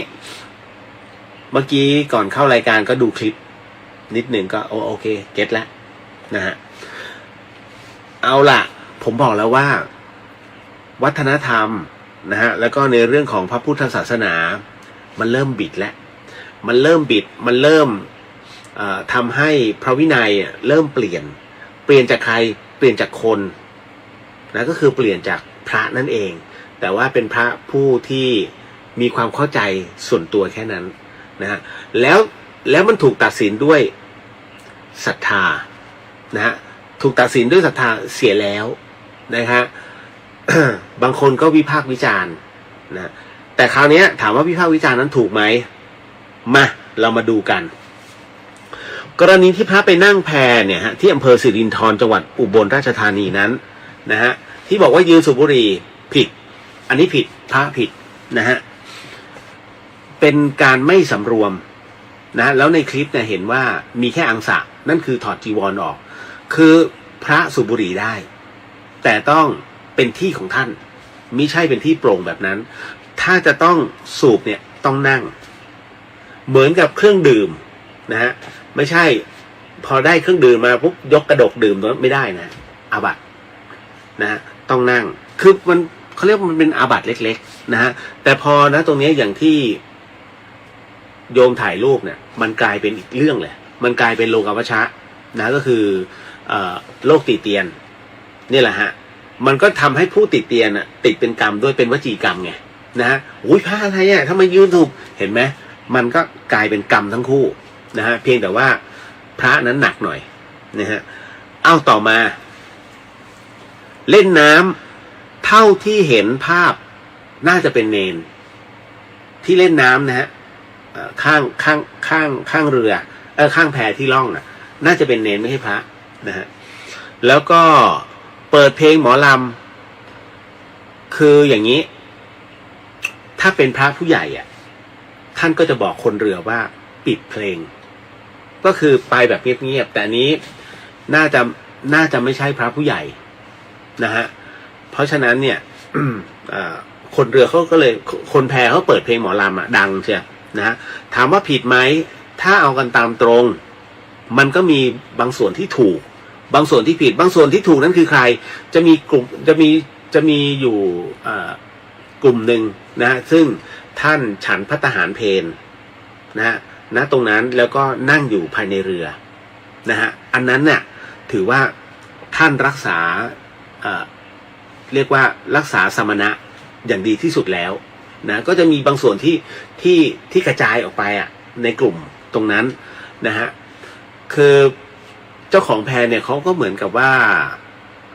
บอกว่าเป็นประเพณีทุกปีแล้วก็ญาติโยมนั้นนะฮะก็เหมือนกับเหมาแพให้แล้วก็ภัตตาหารรวมไม่มีเครื่องดื่มแอลกอฮอล์นะฮะหมายถึงว่าเหมาแล้วก็พร้อมภัตตาหารเพลซึ่งไม่มีอะไรที่แปลกปลอมอันนี้ก็เลยถือว่าถูกพระวินัยนะฮะเพียงอันนั้นคือโยมนิมนต์ไงก็ต้องไปแต่บังเอิญก็ปล่อยแพลอยแต่ดันเปิดเพลงมันก็เลยดูภาพไม่เหมาะสมแล้วถามว่าในขณะที่ล่องแพเนี่ยพระต้องใส่เสื้อชูชีพผิดไหมนะฮะคำตอบคือไม่ผิดครับต้องใส่เสื้อชูชีพด้วยนะทั้งจีวรไม่ผิดนะฮะบางคนทำไมพระแต่งตัวอย่างเงี้ยเดี๋ยวถ้าไม่แต่งเนี่ยนะพระผิดคนเรือก็ผิดเพราะมันเป็นกฎของกรมเจ้าท่ามันเป็นกฎหมายเลยของกรมเจ้าท่าเพราะไม่งั้นเนี่ยเขาจะถูกห้ามวิ่งฮะแพห้ามแล่นเลยนะฮะพระก็ผิดถูกปรับเพราะถือว่าเป็นบุคคลที่อยู่ในการควบคุมและดูแลของกรมเจ้าท่าอันนี้ต้องเข้าใจนะบอกไว้ก่อนมันมีกฎหมายอยู่นะครับเพราะฉะนั้นเนี่ยความเหมาะสมนั้นก็เท่าที่ดูล่องเงียบๆเนี่ยไม่มีปัญหาแต่บังเอิญท่านเปิดเสียงดังแล้วก็มีสามเณรไปว่ายน้ำข้างเรือนะครับแล้วก็บางรูปนะครับก็ไปสูบบุหรี่พ่นแต่เดี๋ยวก่อนต้องดูอีกครับว่าท่านเป็นพระจริงหรือว่าเป็นเนรคุณเห็นบางทีหน้าแก่ๆไม่ใช่พระนะฮะเป็นเนรนะฮะเพราะว่าท่านไม่ยอมบวชท่านเอาแค่ศีล10มีเยอะนะเนี่ยมันก็จะกลายเป็นว่าเราจะเข้าใจว่าพระถ้า20แล้วต้องเป็นพระไม่ใช่ฮะไม่ใช่30ก็ยังเป็นเนรเนี่ยยังมีคือไม่ยอมเข้าพิธีอุปสมบทเพราะฉะนั้นเวลาใครไปใครมาเนี่ยจะเข้าใจผิดว่าพระหลวงพี่รูปนี้จริงไม่ใช่ท่านเป็นแค่เนรนะฮะจนกระทั่งพระที่อยู่ในบนกุฏิเรียกเนรเอาของมาหน่อยเนรต้องเอาของนะฮะคือเนรเนี่ยหน้าแก่กับพระ เนรต้องยกของไปให้พระจริงๆฮะมันเป็นงั้นคุณต้องดูดีๆนะฮะเดี๋ยวไปเข้าใจผิดว่าหน้าแก่แล้วจะเป็นพระไม่ใช่บางที่เขาเป็นเนรนะฮะไม่ได้มีกฎข้อบังคับว่า20แล้วจะต้องบวชทันทีไม่ใช่มันเป็นความเข้าใจว่าเมื่ออายุครบ20ชายไทยจะต้องบวชเป็นพระภิกษุนะหลวงพี่คำจันทร์ก็เหมือนกันนะฮะท่านเขมเนี่ย20แล้วยังไม่ยอมบวช ท่านเพิ่งจะได้2 พรรษา2-3 พรรษาเนี่ยเพิ่งจะมายอมบวชเนี่ยเพราะหลวงพี่ภัสกรบอกให้บวชเดี๋ยวคนเข้าใจผิดบอกหน้าแก่แล้ว นะก็เลยบวชนะฮะนั่นคือหลวงพี่คำจันทร์นะฮะหรือว่าท่านเขมนั่นแหละก็อธิบายเข้าใจแล้วนะฮะตรงนี้มีบางส่วนที่ผิดแต่ว่าภาพรวมแล้วมันจะกลายเป็นเรื่องของโลกาวัชชะการตักอย่างสมมุติเนี้ยปีเนี้ยท่านถูกตักเตือนแล้วปีหน้าท่านทำอีกก็ถูกตักเตือนอีกเป็นอาบัติทุกกฎแล้วก็เริ่มมาเป็นอาบัติหนักขึ้นแล้วถ้ายังทำอีกคราวนี้มันจะเป็นอีกสเต็ปหนึ่งฮะมันจะไม่ใช่อาบัติทุกกฎแล้วคืออาบัติอยู่เรื่อยๆรู้ว่าผิดนะแล้วเตือนซ้ำ2ซ้ำ3เนี่ยเขาจะมีกฎของสงฆ์ก็แล้วแต่ว่าพระวิญญาธิการนะฮะอันนี้เห็นไหม ก็เก็ตแล้วนะ ต่อมาอันนี้ที่ทำดีสวัสดีจ้านะฮะกุ๊บกิ๊บอันนี้ก็เป็นคำถามที่กุ๊บกิ๊บถามแล้วนะฮะว่าถูกผีเข้านะฮะคือน้องคนหนึ่งถามมาฮะว่าพี่เหลียวเราสามารถเรียกวิญญาณจากการเล่นผีถ้วยแก้วได้ไหมครับนะฮะเพื่อที่อยากจะถามบางเรื่องเพราะว่าเขาตายก่อนไงยังไม่ได้คุยกับใครยังไม่ได้คุยกับญาติเลยแล้ววิธีการนั้นน่ะเล่นยังไงให้ถูกวิธีครับพี่ ผมก็ไม่ใช่นักเล่นซะด้วยดิ คืออย่างนี้ แลกเปลี่ยนนะฮะเป็นภูมิความรู้แล้วกันนะคืออย่างนี้ฮะผีถ้วยแก้วเนี่ยจริงๆแล้วเขาโครงดั้งเดิมเนี่ยฮะมันมาจากกลุ่มทางเอเชียตะวันออกก็คือกลุ่มยิปซีนะฮะกลุ่มยิปซีนะฮะแล้วกลุ่มยิปซีเนี่ยเป็นผู้ที่เผยแพร่ตรงนี้ไปทางยุโรปผมต้องบอกก่อนนะฮะมันจะมีเป็นแผนผังอันหนึ่งนะเพื่อติดต่อกับโลกวิญญาณนะแล้วมันก็เผยแผ่ไปทางยุโรปนะฮะที่ยุโรปก็จะมีนะก็เล่นเช่นกันนะไม่ว่าจะเป็นกลุ่มสแกนดิเนเวียมาจะทั้งแถวสหราชอาณาจักรเขาก็เล่นของเขาอีกส่วนหนึ่งเนี่ยมันถูกเผยแพร่มานะมาทางเอเชียใต้นะฮะแล้วก็มาทางของเราแล้วก็มันเหมือนกับดัดแปลงกันมาเรื่อยๆนะฮะหาอุปกรณ์เสริมมาเรื่อยๆก็จากที่เป็นแค่เพียงถ้วยสลัดเล็กๆก็จะมาเป็นในเรื่องของแก้วปกติเป็นแก้วเป๊กธรรมดานะบางคนก็เป็นแก้วใหญ่เลยนะโดยการทำเป็นตารางเป็นแผ่นตารางซึ่งตารางนั้นเป็นอักษรนะอักษรพร้อมตัวเลขนะแล้วก็มันจะมีอันหนึ่งก็คือเป็นที่หยุดจะหยุดเนี่ยแล้วแต่ว่าเราจะเขียนตรงไหนนะให้เฮาส์ก็คือบ้านเนี่ยนะฮะอยู่ตรงกลางก็ได้อยู่ตรงริมก็ได้แล้วแต่จะดีไซน์คราวนี้ในส่วนของวิธีเล่นอันนี้ผมบอกคร่าวๆนะฮะคือคนที่เล่นน่ะเอาจริงนะหนึ่งในกลุ่มของคุณน่ะที่จะเล่นน่ะจะต้องเป็นผู้ที่สามารถควบคุมและดูแลได้มิใช่ว่าอยากจะเชิญก็เชิญนะต้องเป็นคนที่พอจะมีวิชาเบื้องต้นน่ะนิดหนึ่งในเรื่องของการควบคุมดูแลนะเอาง่ายๆเรียกคาถาป้องกันผีมันต้องมีนะหรือว่าคาถาที่คอยเขาเรียกระงับนะฮะระงับให้หยุดชั่วคราวมันต้องมีนะฮะดังนั้นเขาต้องจุดอัญเชิญก่อนเลยฮะการจุดธูปเนี่ยฮะจุดธูป16 ดอกก่อนเพื่อบอกทวยเทพเทวดาขออนุญาตท่านท้าวพญายมราชขออนุญาตทวยเทพเทวดาปากกลางแจ้งก่อน16 ดอกแล้วจากนั้น1 ดอกเป็นเรื่องของการอัญเชิญฮะอัญเชิญใครคุณมีชื่ออยู่ในใจมีชื่อและนามสกุลเนี่ยคุณปักปึ้งเสร็จปุ๊บคราวนี้ก็คือเวลาแต่ว่าก่อนหน้านั้นเดี๋ยวก่อนก่อนนั้นคุณต้องดูสมาชิกก่อนนะอย่างน้อย4 คนทำไมจำเป็นต้อง4 คนเพราะว่า4 คนนั้นหมายถึงตัวแทนจตุโลกบาลนะฮะทุกทิศเลยนะฮะเล่นได้4 คนยันเท่าไหร่8 คน8 ถึง 10 คนนะฮะเพราะฉะนั้นเนี่ยสามารถเล่นได้หมดนะถามว่า3 คนเล่นได้ไหมเล่นได้แต่กำลังไม่ถึงขออภัยเล่นได้แต่กำลังคุณต้องถึงถ้าไม่ถึงสวย2 คนเล่นได้ไหมเล่นได้ถ้าคุณเก่งพอนะฮะถ้าไม่ถึงสวยนะมันมีบอกแล้วว่าของฟรีไม่มีโลกคราวนี้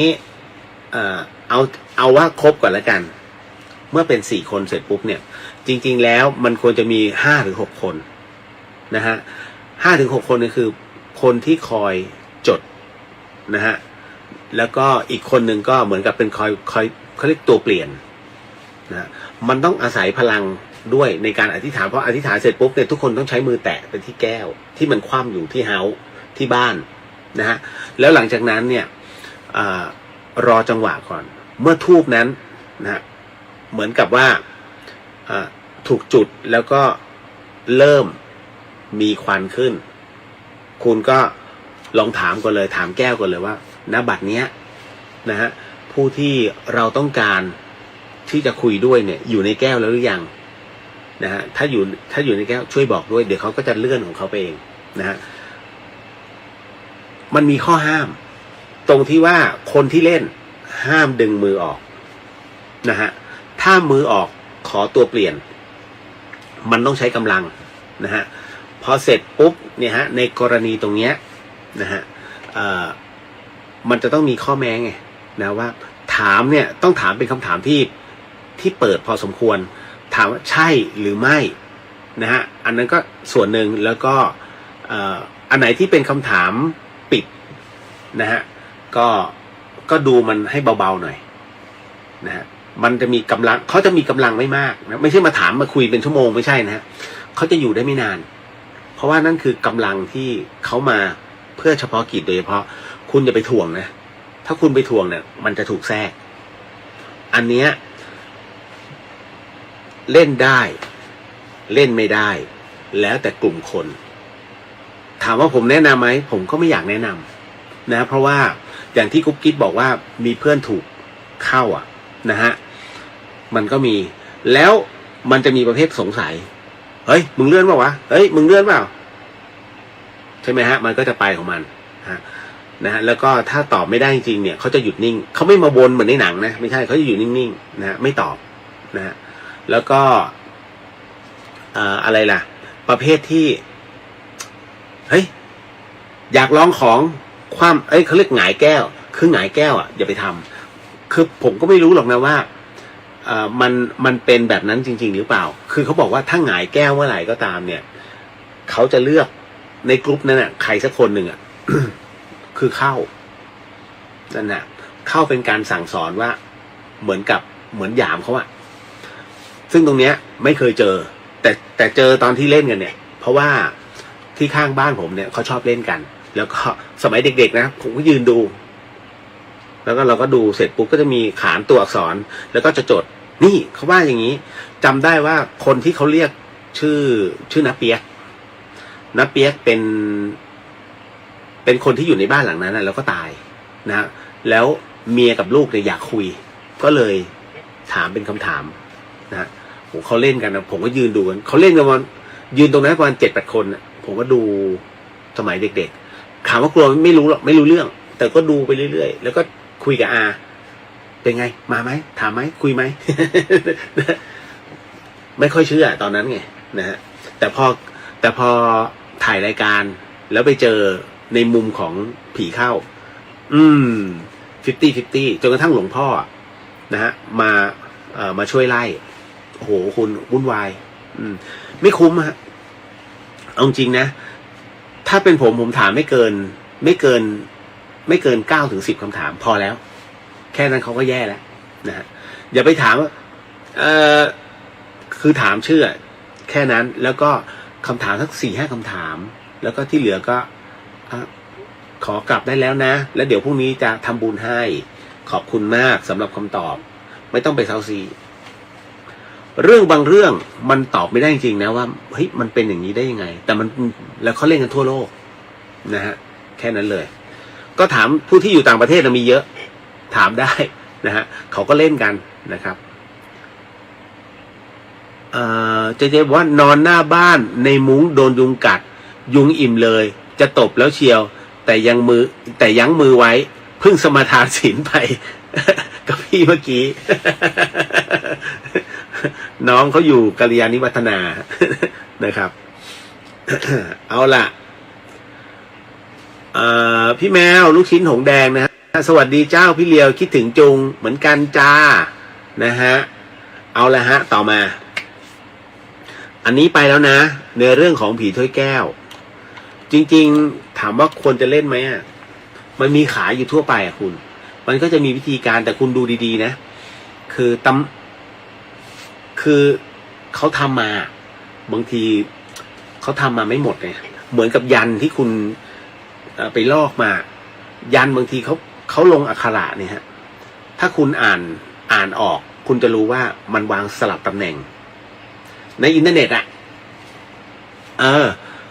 ผมก็ไม่ได้ใส่ปกติผมจะใส่เสื้อยันเอาไว้นะแล้วก็จะโชว์ให้เห็นเลยนะครับว่าตัวยันที่เขียนเนี่ยมันสลับที่กันเขาเรียกยันล็อกพอล็อกเสร็จปุ๊บเนี่ยมันแปลไม่มีความหมายเนี่ยแล้วเอาไปใช้แล้วภาพรวมเขาเรียกมันเหมือนกับแผนผังอะแผนภูมิเครื่องหมายยันนะฮะมันเหมือนแผนภูมิครับเมื่อเป็นเส้นตรงแล้วมันก็ต้องไปถึงฝั่งแต่พอมันล็อกเสร็จปุ๊บเขาเรียกสลับทางมันกลายเป็นตีโค้งขึ้นมาเรียบร้อยเลย ซวยเลยนะเขาเรียกยันล็อกนะฮะก็ต้องระมัดระวังพอสมควรนะฮะเอาละมีผู้ถามว่าคุณเรียวคะภพชาตินั้นภพชาติที่ตายไปนี้ถามเรื่องภพชาติว่าหากเราตายไปเนี่ยแล้วไปเกิดใหม่มันตัดขาดออกจากกันไหมไม่ต่อเชื่อมโยงกันถูกต้องไหมคะคุณผู้ฟังเข้าใจไหมฮะคุณผู้ฟังท่านนี้กำลังถามว่าเมื่อความเป็นมนุษย์ของเราเนี่ยถึงวาระสุดท้ายลงนะฮะตายปุ๊บนะฮะมันก็จะมีช่วงหนึ่งที่เรามันเป็นสุญญากาศมันเป็นแบงค์อยู่ซึ่งสุญญากาศตรงนี้เราให้เรารู้ไว้ว่าไม่ขึ้นข้างบนก็ลงข้างล่างแต่เมื่อนั้นเนี่ยเมื่อถึงเวลาปุ๊บมันต้องเกิดคนนี้ก็เลยถามว่าไอ้ช่วงที่เกิดเนี่ยนะฮะมันเป็นช่วงของการต่อเนื่องกันหรือเปล่าขอบคุณมากฮะสำหรับคำถามตรงนี้นะฮะผมก็อธิบายให้ฟังแล้วกันว่าระหว่างความตายที่เราเกิดเป็นมนุษย์ตรงนี้แล้วตายลงแล้วไปเกิดใหม่ถามว่ามันไม่ต่อเนื่องกันใช่ไหมบอกเลยว่าไม่ต่อเนื่องครับความเป็นมนุษย์ภูมิรู้ของเราจบลงแค่ความเป็นมนุษย์ณปัจจุบันที่เราตายลงแค่นั้นเลยแต่เมื่อไหร่ก็ตามที่เราเกิดใหม่ในความเป็นมนุษย์นะอีกรอบหนึ่งออกจากคันมารดาเลยเนี่ยฮะนั่นคือคุณต้องเริ่มเรียนรู้ใหม่นะฮะมิใช่มันติดมาตั้งแต่ชาติภพปัจจุบันไม่ใช่ต้องมาเรียนรู้ใหม่เมื่อเกิดใหม่นะต่อให้คุณจะเป็นนายกนายขอยิ่งใหญ่แค่ไหนก็ตามเนี่ยเมื่อตายลงไปเกิดใหม่คุณก็คือเด็กน้อยธรรมดาทุกอย่างถูกตัดขาดหมดยกเว้นอันเดียวฮะที่ตามมาได้จนถึงชาติภพปัจจุบันนั่นคือเรื่องของบุญกับกรรมนะฮะบุญกรรมบุญพาวาสนาส่งเห็นไหมฮะเพราะฉะนั้นแม้เลือกเกิดไม่ได้สมมุตินะแม้เลือกเกิดไม่ได้แต่เมื่อบุญพาวาสนาส่งเนี่ยไม่จำเป็นต่อให้เราเป็นพ่อแม่เรานะเป็นแค่เพียงปุถุชนคนธรรมดาตัวเล็กๆแต่เราสามารถปั้นตัวของเราได้ขึ้นมานั่นเป็นเพราะวาสนาแห่งวารกรรมที่เราเคยประกอบเอาไว้ในชาติภพที่แล้วนั่นแหละฮะนั่นคือเป็นตัวที่ส่งเสริมนะฮะพ่วงได้นะฮะเทพประจำตัวก็สิ้นสุดลงณตรงนั้นเมื่อเกิดปุ๊บเทพองค์ใหม่ขึ้นมานะฮะเพราะฉะนั้นมันจะมีเพราะพวกภพชั้นต่างๆเนี่ยชาติภพต่างๆเนี่ยมันจึงซ้อนเป็นมิติที่ซ้อนกันแล้วก็มีเทพประจำตัวแต่ละคนเนี่ยซ้อนกันนั่นนะฮะเป็นเรียกเป็นอัปปมาโนนะหาค่ามิได้เยอะมากนั่นแหละครับเพราะฉะนั้นในกรณีตรงนี้นี่เองนะฮะชาติภพจบกันไปเมื่อตายลงนะฮะแต่เมื่อเกิดขึ้นมาใหม่สิ่งที่ตามมาก็คือบุญกรรมเท่านั้นที่ตามมาตอบสนองเรานั่นแหละเห็นไหมอันนี้ก็อยู่ในทฤษฎีสมดุลใจนะฮะสมดุลโลกสมดุลใจกายพร้อมใจพร้อม นะฮะครั้งที่แล้วรู้สึกผมค้างเรื่องราวของหลวงพี่ภาสกร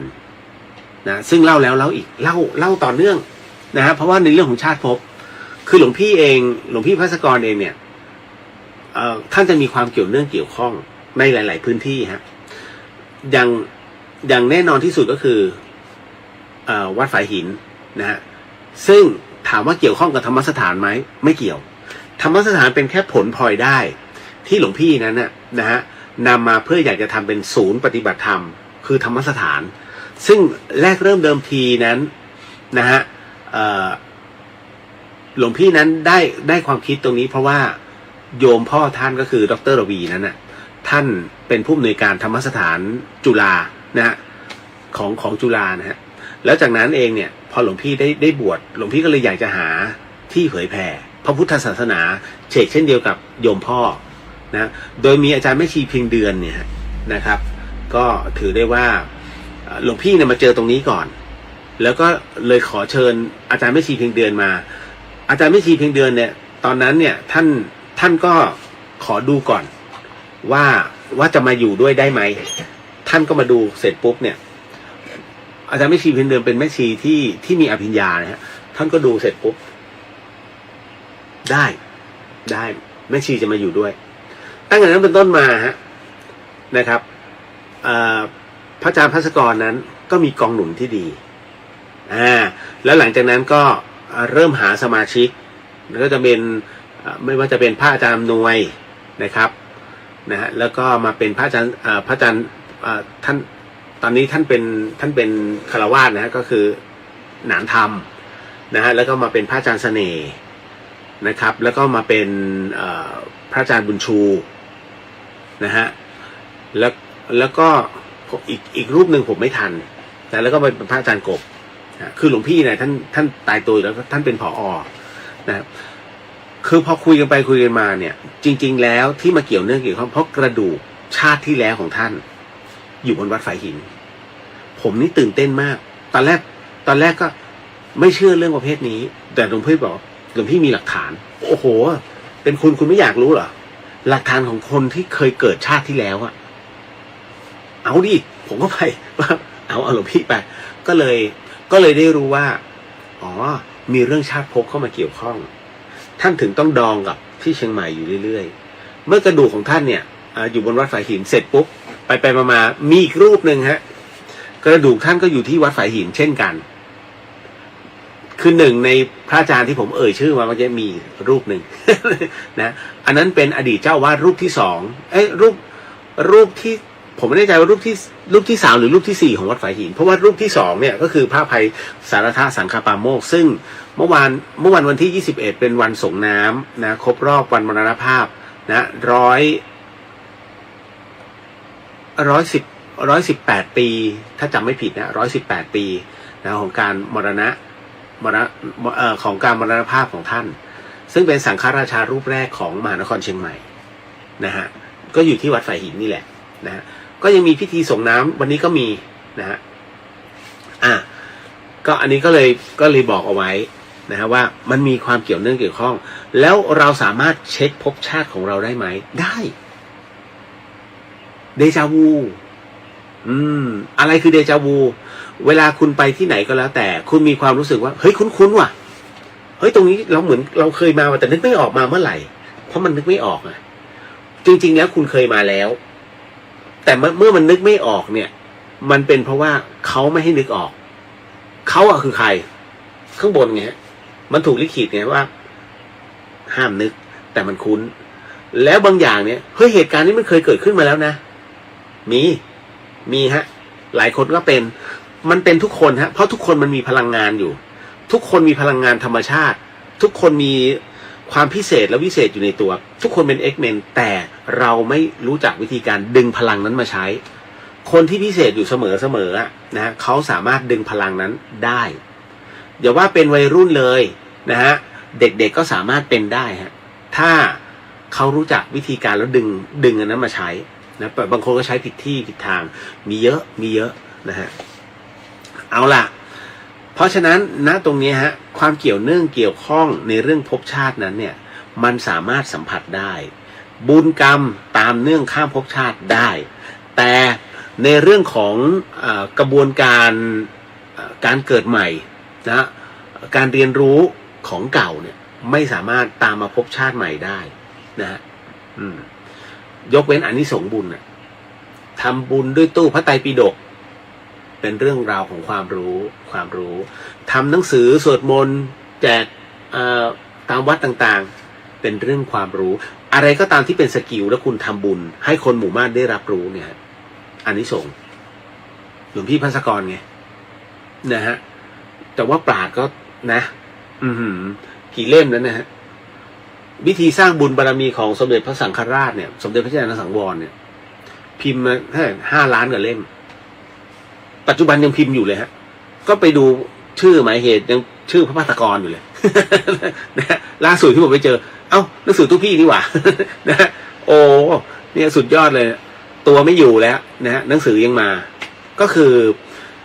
ต้นฉบับยังอยู่ที่พิมพ์สวยนะฮะสำนักพิมพ์สวยตรงจตุจักรนะฮะผ่านไปอีก1นะฮะ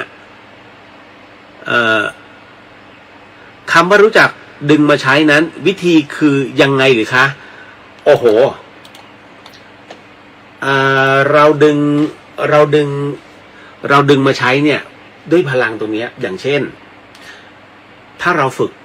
สมาธิอยู่เรื่อยๆพลังในการเดินสมาธิเนี่ยนะหนึ่งในนั้นเนี่ยมันก็จะมีบางอย่างที่เกิดขึ้นอย่างคนที่เรียนรู้ในเรื่องวิชากายทิพย์กับคุณย่าเยาวเรศก็คือการเปิดจักระถูกไหมฮะตอนที่เราเดินพลังก็คือสมาธิเนี่ยเดี๋ยวคุณย่าก็จะสอนเองว่าวิธีการเดินพลังยังไงนะฮะมันจะเป็นการเปิดจักระแล้วเราก็จะเห็นเขาเรียกว่าพลังสเปกตรัมที่มันเกิดขึ้นอันนั้นก็คือส่วนหนึ่งใน 2,000 วิชาที่มันสามารถดึงพลังออกมาได้บางคนนั้นใช้พลังหินสีคุณเหลงเหมาะมากกับเรื่องวิชาแบบนี้ก็คือว่าใช้พลังธรรมชาติจากหินนะฮะคือผู้ที่สนใจแล้วกันผมใช้คำว่าผู้ที่สนใจในเรื่องของหินนะฮะไม่ว่าจะเป็นหินอะไรก็ตามเนี่ยหินเนี่ยนะฮะมันมีพลังธรรมชาติที่ช่วยรักษาได้นะฮะรักษาโรคต่างๆได้เพียงแต่คุณเนี่ยต้องรู้ว่าหินชนิดนี้เนี่ยใช้รักษาอะไรแบบไหนนะฮะหรือว่าหินโอปอใช้ทำอะไรได้เทอร์คอยส์ทำอะไรได้โกเมนบุษราคัมมันคืออะไรอย่างของผมเนี่ยถ้าไม่ใช่อะไรล่ะคือของผมจะชอบอันนี้อยู่แล้วอัมพันธ์นะถ้าผมไม่ใส่อัมพันธ์ต้องใส่บุษราคัมนะฮะเพื่อที่จะรักษามันคือเราทรงสมาธิได้บางทีจะบอกว่าผมอุปทานไปมันก็ไม่เชิงแต่ว่าหลังจากที่ได้คืนมาเนี่ยสมาธิผมนิ่งมากก็ไม่รู้เป็นอะไรนะฮะมันก็เลยทำให้มีความรู้สึกยังไงต้องแขวนเขาไว้แต่หายไปตอนที่ยังไม่เจออันนี้ไปอยู่หลวงพี่เป็นปีเลย ตะขอมันขาดแล้วผมเพิ่งไปเจอร้านเมื่อปีที่แล้วพอดีหลวงพี่เข็มไปค้นห้องหลวงพี่เจอตกอยู่เพราะว่าถ้าเจอของผมใช่อันนี้แหละก็เลยไปต่อมาเรียบร้อยตั้งแต่นั้นมาสมาธิจะนิ่งมากนะฮะแล้วพอหายตอนที่หายถามว่ามีสมาธิไหมก็มีนะฮะถามว่านิ่งไหมมันก็นิ่งเหมือนเดิมเพียงแต่ว่าพอมันมีเสร็จปุ๊บมันมีความรู้สึกครับเฮ้ยมันหนึบขึ้นมันมีกำลังมากขึ้นไม่ได้คิดไปเองนะอันนี้ก็เลยชี้แจงนะครับนิดหนึ่งเมืองใหญ่สวัสดีครับเมืองใหญ่มีผู้ร่วมบุญสำหรับงานบวชมานะคุณเหลงร่วม300เดี๋ยวมาเอาที่ไอเนอร์พรุ่งนี้แล้วก็ถ้ายังขาดอะไรต่างๆเนี่ยเดี๋ยวจะบอกบุญให้นะคุณวิดาสวัสดีค่ะคุณเดียวสวัสดีฮะคุณธนัทพรสวรรค์ใช้ความรู้ต่อเนื่องจากชาติก่อนไหมคะนะฮะพรสวรรค์เป็นสิ่งที่ติดตัวมานะฮะอันนี้เป็นใช่ฮะเป็นบุญนะฮะ เป็นบุญชนิดหนึ่งเรื่องของพรสวรรค์เป็นใช่ไหมบางคนมีนะมีพรสวรรค์เฮ้ยทำไมคนนี้มันเก่งจังวะโอ้โหเฮ้ยนะบางทีพรสวรรค์เนี่ยก็คือสิ่งที่เกิดจากการฝึกฝนด้วยนะฮะแล้วก็ คนที่ไม่มีพรสวรรค์ก็คือต้องฝึกให้หนักนะฮะพรสวรรค์ก็คือเล่นแป๊บเดียวปิงปองอ่ะอ๋อตึ๊กเฮ้ยเป็นแล้วเฮ้ยเก่งด้วย ไอ้นี่มีพรสวรรค์นั่นนะฮะใช่ครับเป็นอานิสงส์เป็นอานิสงส์ที่ติดตัวมาก็คือบุญนั่นแหละนะครับอ้าวต่อมาเดี๋ยวเรื่องหลอนเก็บไว้ก่อนอันเนี้ยมีผู้ถามมาพอสมควรถ้าเราใช้หนี้เขาช้าหน่อยแต่ใช้แน่ๆแบบนี้กรรมจะมีผลกับเราไหมคะผมบอกหลายรอบแล้วเรื่องของเงินนะฮะ นะฮะอันนี้ผมว่าท่านคือลูกหนี้ถูกไหมฮะผมกำลังพูดถึงเจ้าหนี้ก่อนท่านเจ้าหนี้ทั้งหลายวันนี้ก็เห็นโพสต์มานะฮะคือผมเองไม่ค่อยจะเปิด Facebook เท่าไหร่นะแต่ก็คือพอเปิดเสร็จก็คือ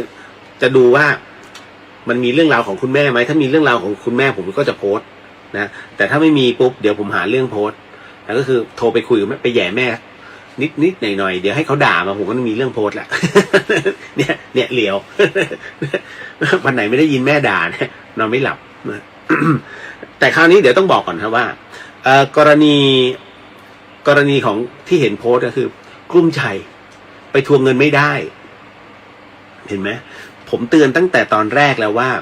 เงินเนี่ยถ้าจะยืมนะฮะคุณต้องพิจารณาดีๆคุณจะนอนไม่หลับเลยตั้งแต่เงินออกจากกระเป๋าคุณทันทีฮะยกเว้นว่า คุณให้เขานะให้ไม่ต้องทวงให้แล้วให้เลยแต่ถ้ายืมต้องทวงมันต่างกันตรงนี้ฮะนะฮะมันต่างกันตรงนี้คือคนที่ยืมแล้วไม่ให้ขออภัยคนที่ยืมไปแล้วไปทวงเนี่ยแล้วเขาไม่ให้เนี่ยแล้วคุณก็บอกว่าไม่เป็นไรช่างมันเถอะยกให้ถ้าคุณคิดเนี้ยคุณจะพูดตั้งแต่ตอนแรกแล้วว่ายกให้แล้วคุณจะนอนหลับสบายคุณไม่ต้องมาเครียดเพราะเมื่อไหร่ก็ตามที่เงินออกจากกระเป๋าปุ๊บคุณเครียดทันทีว่ามันจะใช้ไหมวะมันจะใช้ไหมวะนั่นแหละให้เท่าที่เราให้ได้แล้วคุณจะสบายใจไม่เสียมิตรภาพด้วยนะฮะอันนี้คือวิธีการซึ่งตรงเนี้ยหลวงพี่ท่านก็จะใช้แบบนี้ผมก็ใช้แบบนี้มาตลอดเพื่อนผมก็ใช้แบบนี้มาตลอดผมก็จะสอนทุกคนว่าแบบนี้แต่ก็มีบางคนแหละที่มันเป็นน้องเราอ่ะเนี่ย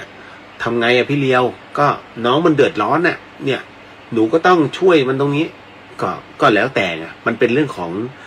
เจ้ากรรมนายเวรซึ่งกันและกันมันคือคุณเข้าใจใช่ไหมครับคนบางคนเนี่ยมันพูดแป๊บเดียวเข้าใจแต่คนบางคนเนี่ยพูดแล้วไม่เข้าใจแถมมันพูดกลับมากูใจอ่อน เยอะ เยอะนะฮะเพราะฉะนั้นเรื่องราวของการยืมเงินนั้นถามว่าเป็นปัญหาโลกแตกไหมไม่ใช่มันสามารถตัดได้แต่เราไม่ตัดนะเพราะว่าอะไรเพราะเงินเป็นปัจจัยแรกและเป็นปัจจัยเดียวที่ทำให้คนนั้นฆ่ากันได้ด้วยเงิน20 บาทมึงยืมยังไง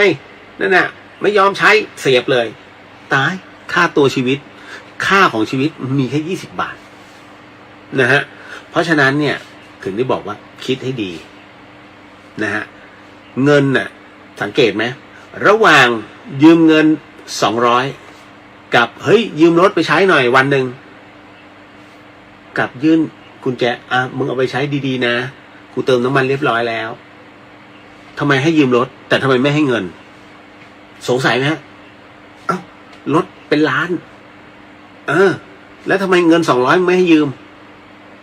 สงสัยไหมฮะก็เพราะว่าเงินนั้นน่ะมันเป็นตัวตอบสนองความต้องการของคนทุกคนนะฮะของมีมูลค่า 1,000 บาทถ้าคุณขาดไป100มันก็ไม่ครบคุณก็ไม่ได้ของถูกไหมฮะของ 1,000 บาทนะฮะจะขอซื้อคุณมี999 บาทขาดไป1 บาทคุณก็ไม่ได้นะฮะเพราะมันตีบาร์โค้ดเอาไว้ไม่งั้นเจ้าของร้านก็ต้องใช้ไอ้ลูกจ้างก็ต้องใช้แทน1 บาทก็ไม่ได้เห็นไหมมันขาดไม่ได้ไงเพราะฉะนั้นเนี่ยเงินน่ะมันเป็นตัวที่ตอบสนองความต้องการของคนทุกคนนะเพราะฉะนั้นไม่แปลกใจอย่าแปลกใจว่าทำไมมันจึงเป็นเรื่องที่เฮ้ย มันไปบาดใจของแต่ละคน กรณีตรงนี้เหมือนกันนะของผู้ที่ถามเข้ามาเนี่ยกรณีนี้คือลูกหนี้ก็ไม่รู้ว่าเกิดจากการที่ผมพูดเรื่องนี้บ่อยๆหรือเปล่านะถ้าเราใช้หนี้เขาช้าไปหน่อยแต่ใช้แน่ๆแบบนี้กรรมจะมีผลกับเราไหมคะแสดงว่าเป็นหนี้แต่เบี้ยวหนี้ แต่ถามว่าเบี้ยวจริงหรือเปล่าคำตอบก็คือว่าเบี้ยวไม่ได้บอกว่าคือเขาบอกว่าเขาจะใช้เนี่ยสมมุติว่าจะใช้เมื่อเดือนที่แล้วแต่ปรากฏว่าไม่ได้ใช้แต่ตั้งใจไงมีความตั้งใจว่าเฮ้ยไม่ได้ลืมนะแต่ยังไม่มี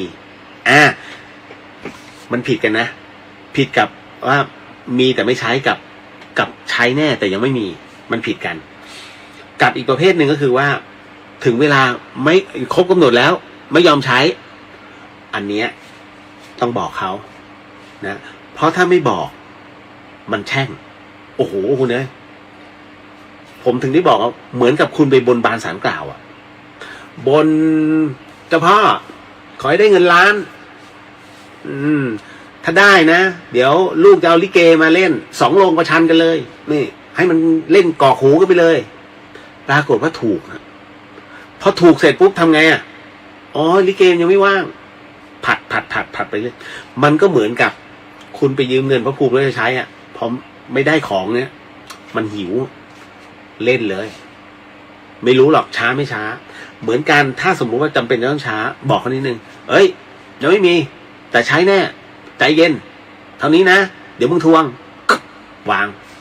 จบถูกไหมเพราะฉะนั้นให้ช้าหน่อยแต่ถามว่าเป็นกรรมไหมถ้าสมมุติว่าแม่เขาป่วยกระทันหันต้องเข้าโรงพยาบาลแล้วต้องใช้เงินขนาดนั้นน่ะซึ่งเงินหนึ่งในนั้นน่ะถ้าเอาเงินของที่เรายืมไปโปะปุ๊บเขาจะสามารถให้แม่นั้นผ่าตัดได้ทันทีแต่ปรากฏว่าเงินไม่พอแม่เขาตายผมถามว่าคำว่าช้าไปเนี่ยนะฮะช้าไปหน่อยหนึ่งเป็นกรรมไหมจำได้ไหมฮะหลวงพี่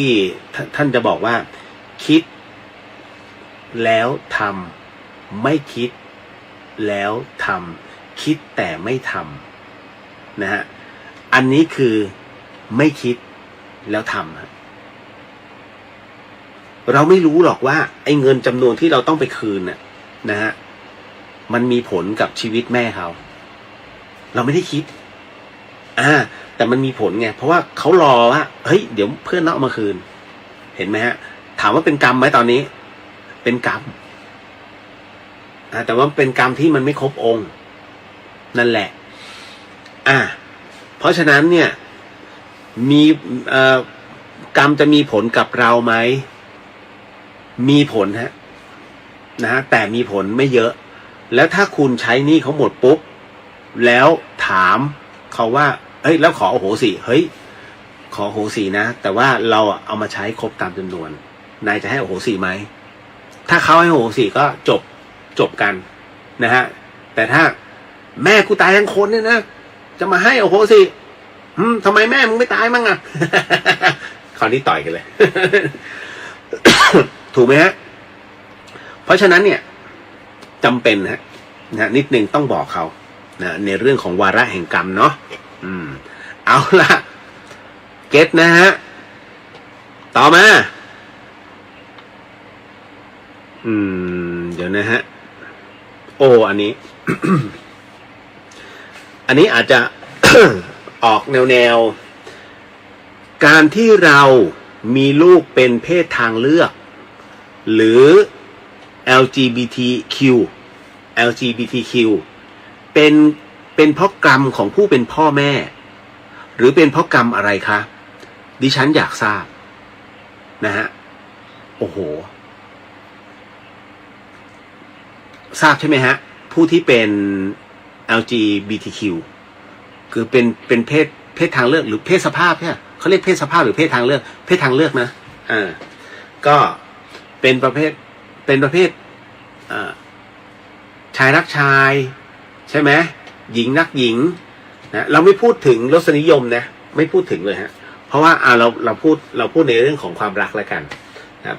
คือโลกสร้างมาชายหญิงชายหญิงนะชายหญิงหญิงชายนะฮะแต่อันนี้พอเกิดเหตุตรงนี้ขึ้นมามันก็มีแบบชายรักชายหญิงรักหญิงถูกไหมฮะทั้งหมดทั้งมวลดังที่บอกไว้จำเรื่องสามเหลี่ยมเพศของหลวงพี่ภัสกรไหมได้ไหมฮะผู้ชายผู้หญิงผู้ฉิง แต่คราวนี้ถ้าพูดแบบนั้นเดี๋ยวงงผมใช้เป็นสี่เหลี่ยมเป็นเครื่องหมายข้าวหลามตัดเป็นไพ่อะนะฮะ ผู้ชายผู้หญิงนะฮะอันนี้ข้างบนกระเทยข้างล่างเป็นทอมอย่างเงี้ยมองชัดกว่านะฮะคือด้วยการที่เกิดแบบนี้ผมขอขยายก่อนนะการที่ลูกออกมาเป็น LGBTQ เนี่ยฮะ นั่นหมายถึงว่ามันเป็นได้หลายปัจจัยนะคุณผู้ฟังปัจจัยที่หนึ่งก็คือเป็นเรื่องของกรรมเป็นเรื่องของกรรมฮะคือกรรมในที่นี้หมายถึงว่าอย่างผู้ชายนะฮะในชาติเนี้ยแหมเดี๋ยวมันจะไปอิงการเมืองไม่เกี่ยวการเมืองนะเดี๋ยวผมพูดก่อนกระทำการข่มขืนเป็นอาจินนะฮะเป็นโรคจิตชนิดหนึ่งเตรียมตัวนะฮะ อันนี้คือกรรมนะฮะสองแรงอธิษฐานแรงอธิษฐานเกิดจากอะไรตัวขอนะชาติต่อไปขอให้เขาเป็นอะไรว่าไปเสร็จปุ๊บด้วยแรงอธิษฐานฮะแต่บุญมันยังไม่ถึงพอบุญมันยังไม่ถึงปุ๊บมันไปอยู่ครึ่งกลาง นี่คือแรงอธิษฐานต่อมาตอนที่จะละสังขารลงคือก่อนตายก่อนตายนะในชาติภพที่แล้วปรากฏว่าตนนั้นเนี่ยดันไปจดจำฮะคือจิตสุดท้ายมันไปจดจำภาพภาพของผู้ที่เรียกว่าเป็นประเภทนั้นอยู่แล้วจิตมันจึงจับตรงนั้นเรียบร้อยเลยฮะนี่เลยพอเสร็จปุ๊บจิตสุดท้ายจับตรงไหนเมื่อเกิดปุ๊บเป็นดังจิตสุดท้ายเช่นเดียวกับคนที่เมาแล้วตายจิตสุดท้ายจับสตินั้นไม่เต็มเมื่อเกิดมาอีกครั้งหนึ่งเพราะฉะนั้นจึงมาไม่ครบเช่นกันจึงนี่แหละฮะนั่นคือฤทธิ์ของสุรานะฮะเพราะฉะนั้นเนี่ยถึงให้หลายๆท่านได้เข้าใจในเรื่องของสี่เหลี่ยมของเพศแล้วกันนะขออนุญาตหลวงพี่ขอบิดนิดหนึ่งนะฮะชายหญิงนะฮะชายหญิงกระเทยทอมนะฮะจะสลับเป็น4ทิศเลยฮะนะฮะเพราะฉะนั้นเนี่ย กรณีผู้ที่อธิษฐานเป็นชายอยู่เรื่อยๆเพราะฉะนั้นเนี่ยเมื่อจิตแห่งความมั่นคงมันเกิดขึ้นนะตรงนั้นมันก็จะเกิดเป็นชายผู้หญิงที่เบื่อในเรื่องของความเป็นโรคประจำตัวทรมานเหลือเกินทุกเดือนนะฮะไม่เห็นมีอะไรดีเลยเกิดเป็นหญิงฉันอยากบวชเป็นพระฉันอยากอยู่ในพุทธศาสนาฉันอยากได้พระนิพพานเร็วๆก็ขออธิษฐานเป็นชายด้วยแรงอธิษฐานปั้งบุญถึงทุกอย่างได้กลับมาเป็นชายมีเยอะนะฮะแต่ในขณะเดียวกันนะฮะแหมเป็นผู้หญิงเนี่ยมันมีเครื่องประดับเยอะแยะจังเลยอยากมั่งโอ้โหชาติต่อไปขอเรียนแบบเธอแล้วกันนะฮะถ้าบุญเขาถึงเขาได้เป็นนะฮะบุญถึงพร้อมปุ๊บสามารถเกิดเป็นหญิงได้เลยแต่คราวนี้ในเมื่อบุญมันไม่ถึงแต่ด้วยอธิษฐานเอาละวงจรเริ่มทำงานจากชายเริ่มมาเป็นกระเทยก็คือLGBTQ เริ่มมาเป็นตรงนั้นแล้วเมื่อเป็นกระเทยปรากฏว่าเป็นกระเทยเฮฮาชอบทำบุญนะชอบเรียกว่าเวลามีงานบุญอะไรต่างๆเนี่ยจะเป็นผู้ที่โอ้โหพิถีพิถันเป็นเจ้าพิธีเป็นเจ้ากี้เจ้าการเป็นระเบียบทุกอย่างเป็นเรื่องของงานบุญหมดหลวงพ่อเจ้าคะชาติหน้าขอหนู ได้สวยงามสมจริงสมใจนะสุดท้ายฮะเมื่อดับลงเกิดใหม่คราวนี้เป็นหญิงทันทีเพราะบุญก็ถึงพร้อมนะฮะเหมือนกันผู้หญิงแหมเป็นผู้ชายมันดูเข้มแข็งเว้ยนะฮะแล้วเราก็อยากบวชทำไงขอแล้วประเภททำบุญบ้างทำบาปบ้างนะฮะเช้าใส่บาตรกลางวันยืนด่าลูกน้องนะฮะตกเย็นมาเสร็จปุ๊บนะฮะคอยเช็คชื่อผัว มึงเวลามึงเกินไปไหนมาเนี่ยนะเสร็จปุ๊บพอลูกมาลูกอันอย่างนี้แม่ให้ตรงนี้มีแม่เตรียมขนมให้เป็นบุญและบาปพร้อมกัน นะฮะไอ้ประเภทนี้เขาเรียกอยากเกิดเป็นชายบ้างแต่บุญมันยังไม่ได้จึงเกิดมาเป็นเอาแค่ทอมก่อนก็อยู่ในจัดอยู่ LGBTQ พอถึงนะตรงนั้นเสร็จปุ๊บด้วยความเป็นแมนอยู่เรื่อยๆนะฮะแต่ทำบุญทุกอย่างเลยเป็นต้นบุญทั้งหลายทั้งปวงเสร็จปุ๊บบุญถึงพร้อม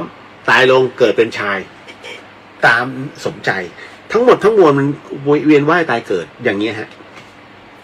เป็นเพราะ1แรงกรรม2ในเรื่องของแรงอธิษฐาน3เป็นเรื่องของจิตสุดท้ายที่ไปจับเอาไว้อันนี้น่ากลัวในเรื่องของจิตสุดท้ายนี่น่ากลัวโดยเฉพาะอย่างยิ่งผู้ที่มีเพื่อนนะฮะเป็น LGBTQ นะไอคนนั้นไม่ได้เป็นนะผู้ชายเลยแต่ปรากฏว่าเกิดอุบัติเหตุนะฮะแล้วกำลัง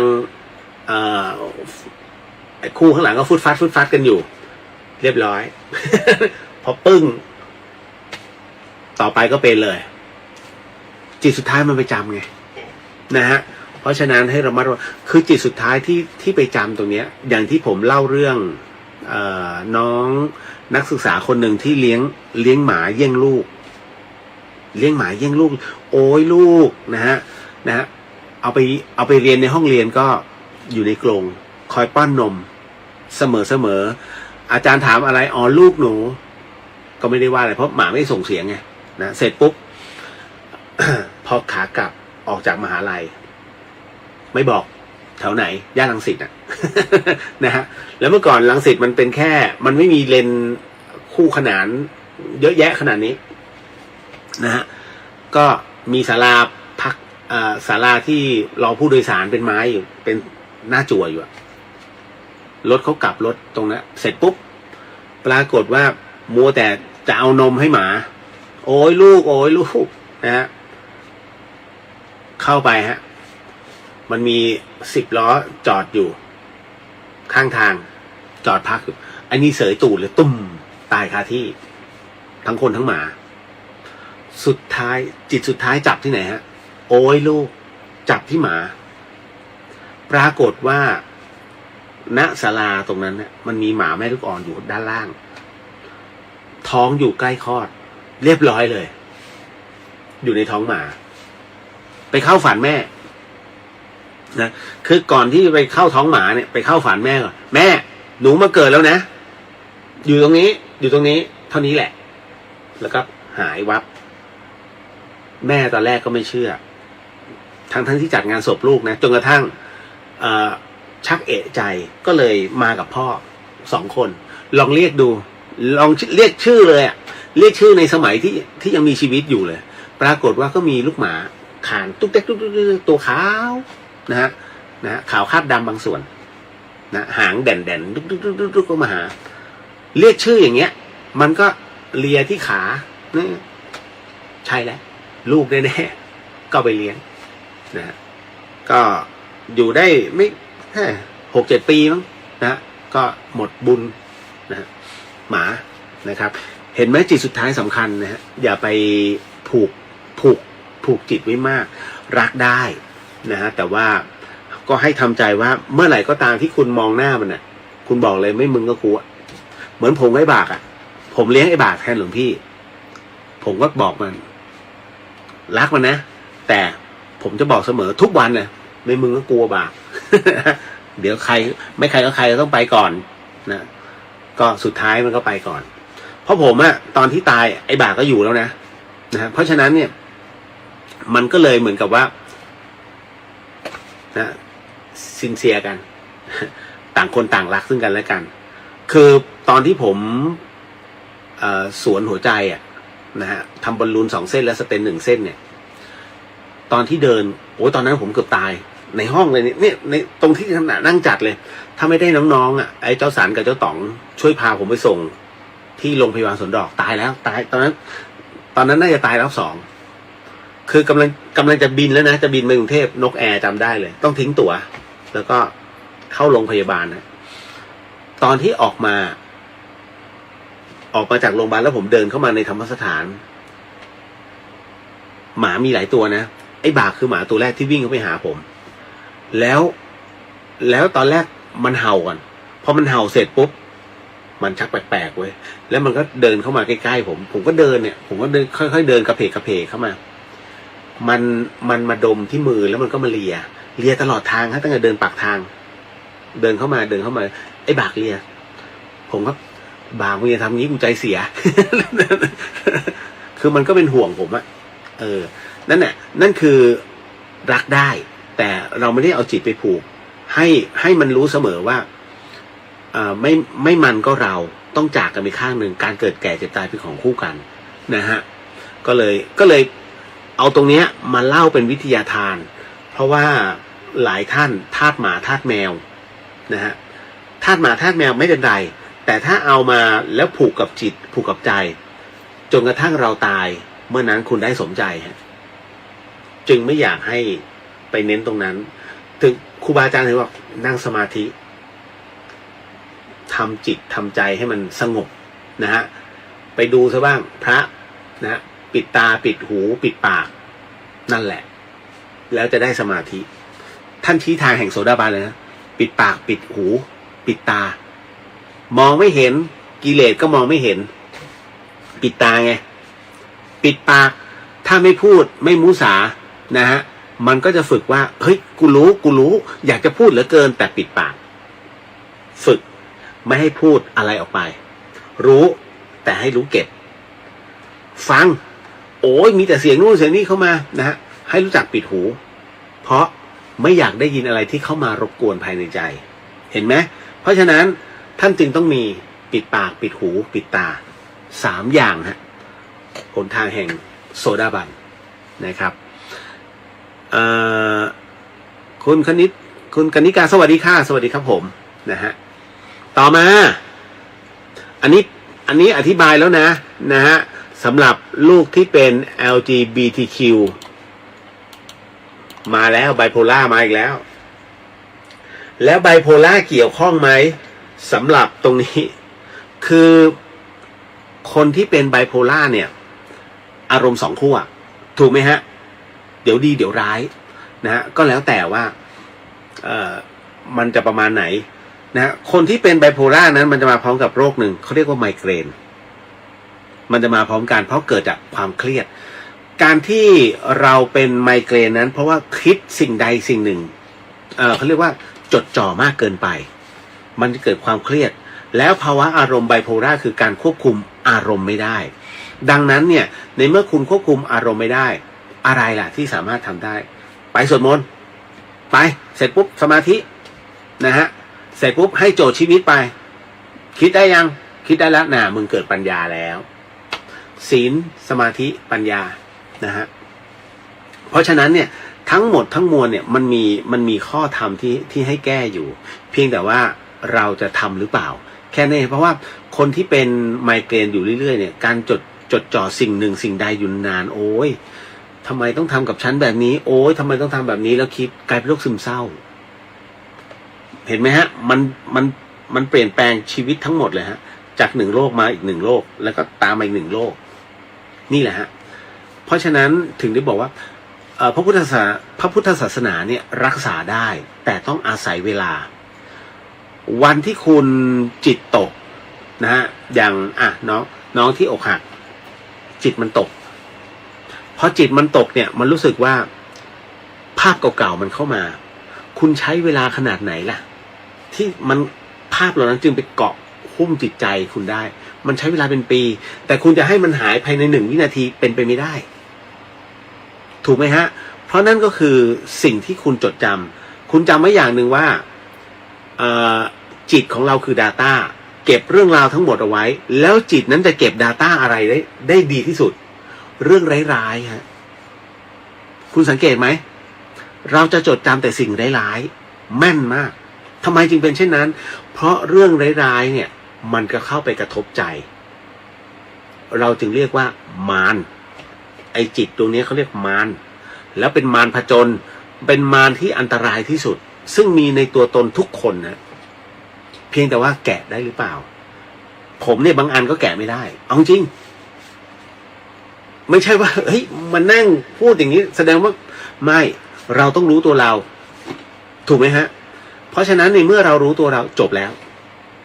นะผมจะด่าตัวเองเสมอนะผมจะไม่พูดถึงในเรื่องว่าโอ้เนี่ยผมปฏิบัติจนสามารถบรรลุทำอย่างนั้นไม่ใช่ไอเนี่ยโมนะเราต้องรู้นะคือคนทำเขาไม่พูดคนพูดมักไม่ทำนะฮะ เพราะฉะนั้นเนี่ยบางอย่างอะไรที่เรารู้ต้องนิ่งๆไว้ก่อนเพราะว่าทุกอย่างมันมีสองมุมฮะเนี่ยฮะกรณีตรงที่น้องที่เป็นไบโพล่าผมถึงได้บอกว่า ณตรงเนี้ยคงจะต้องให้รู้จักในเรื่องของการฝึกสมาธิหน่อยถ้าคิดว่าไม่รู้จะไปตรงไหนมีวัดลำเปิงฮะมาวัดไฟหินก็ได้อ่ะเดี๋ยววัดไฟหินเดี๋ยวจะแนะนำพระอาจารย์ให้พระอาจารย์ก็มาส่งมาให้ผมอีกอ่ะ คือผมจะไม่สอนนะฮะเพราะว่าผมเป็นประเภทปัจเจกแม้อธิษฐานลาพุทธภูมิแต่มันยังเป็นปัจเจกเพราะผมรู้ตัวดีภาวิไลเป็นงี้ฮะรู้ด้วยตัวเองนะฮะรู้ด้วยตัวเองแต่สอนคนอื่นเนี่ยไม่ค่อยได้เพราะว่าอะไรเพราะว่าบางอย่างเนี่ยเราเองก็ยังไม่มั่นใจมันเหมือนกับยอมเหนื่อยทั้งที่พระพุทธเจ้าท่านทำทางเอาไว้ให้แล้วท่านถอนหญ้าไว้แล้วทางสะดวกแต่ภาวิไลไม่ชอบ ผมชอบถอนเองครับพระพุทธเจ้า ชอบลำบากนะเพราะฉะนั้นเนี่ยพวกผมคือพวกปัจเจกไงนะแต่บรรลุไหมอยากไปให้สุดเช่นท่านนั่นแหละฮะเขาจึงแบ่งแยกบุคคลเอาไว้นะถ้าเป็น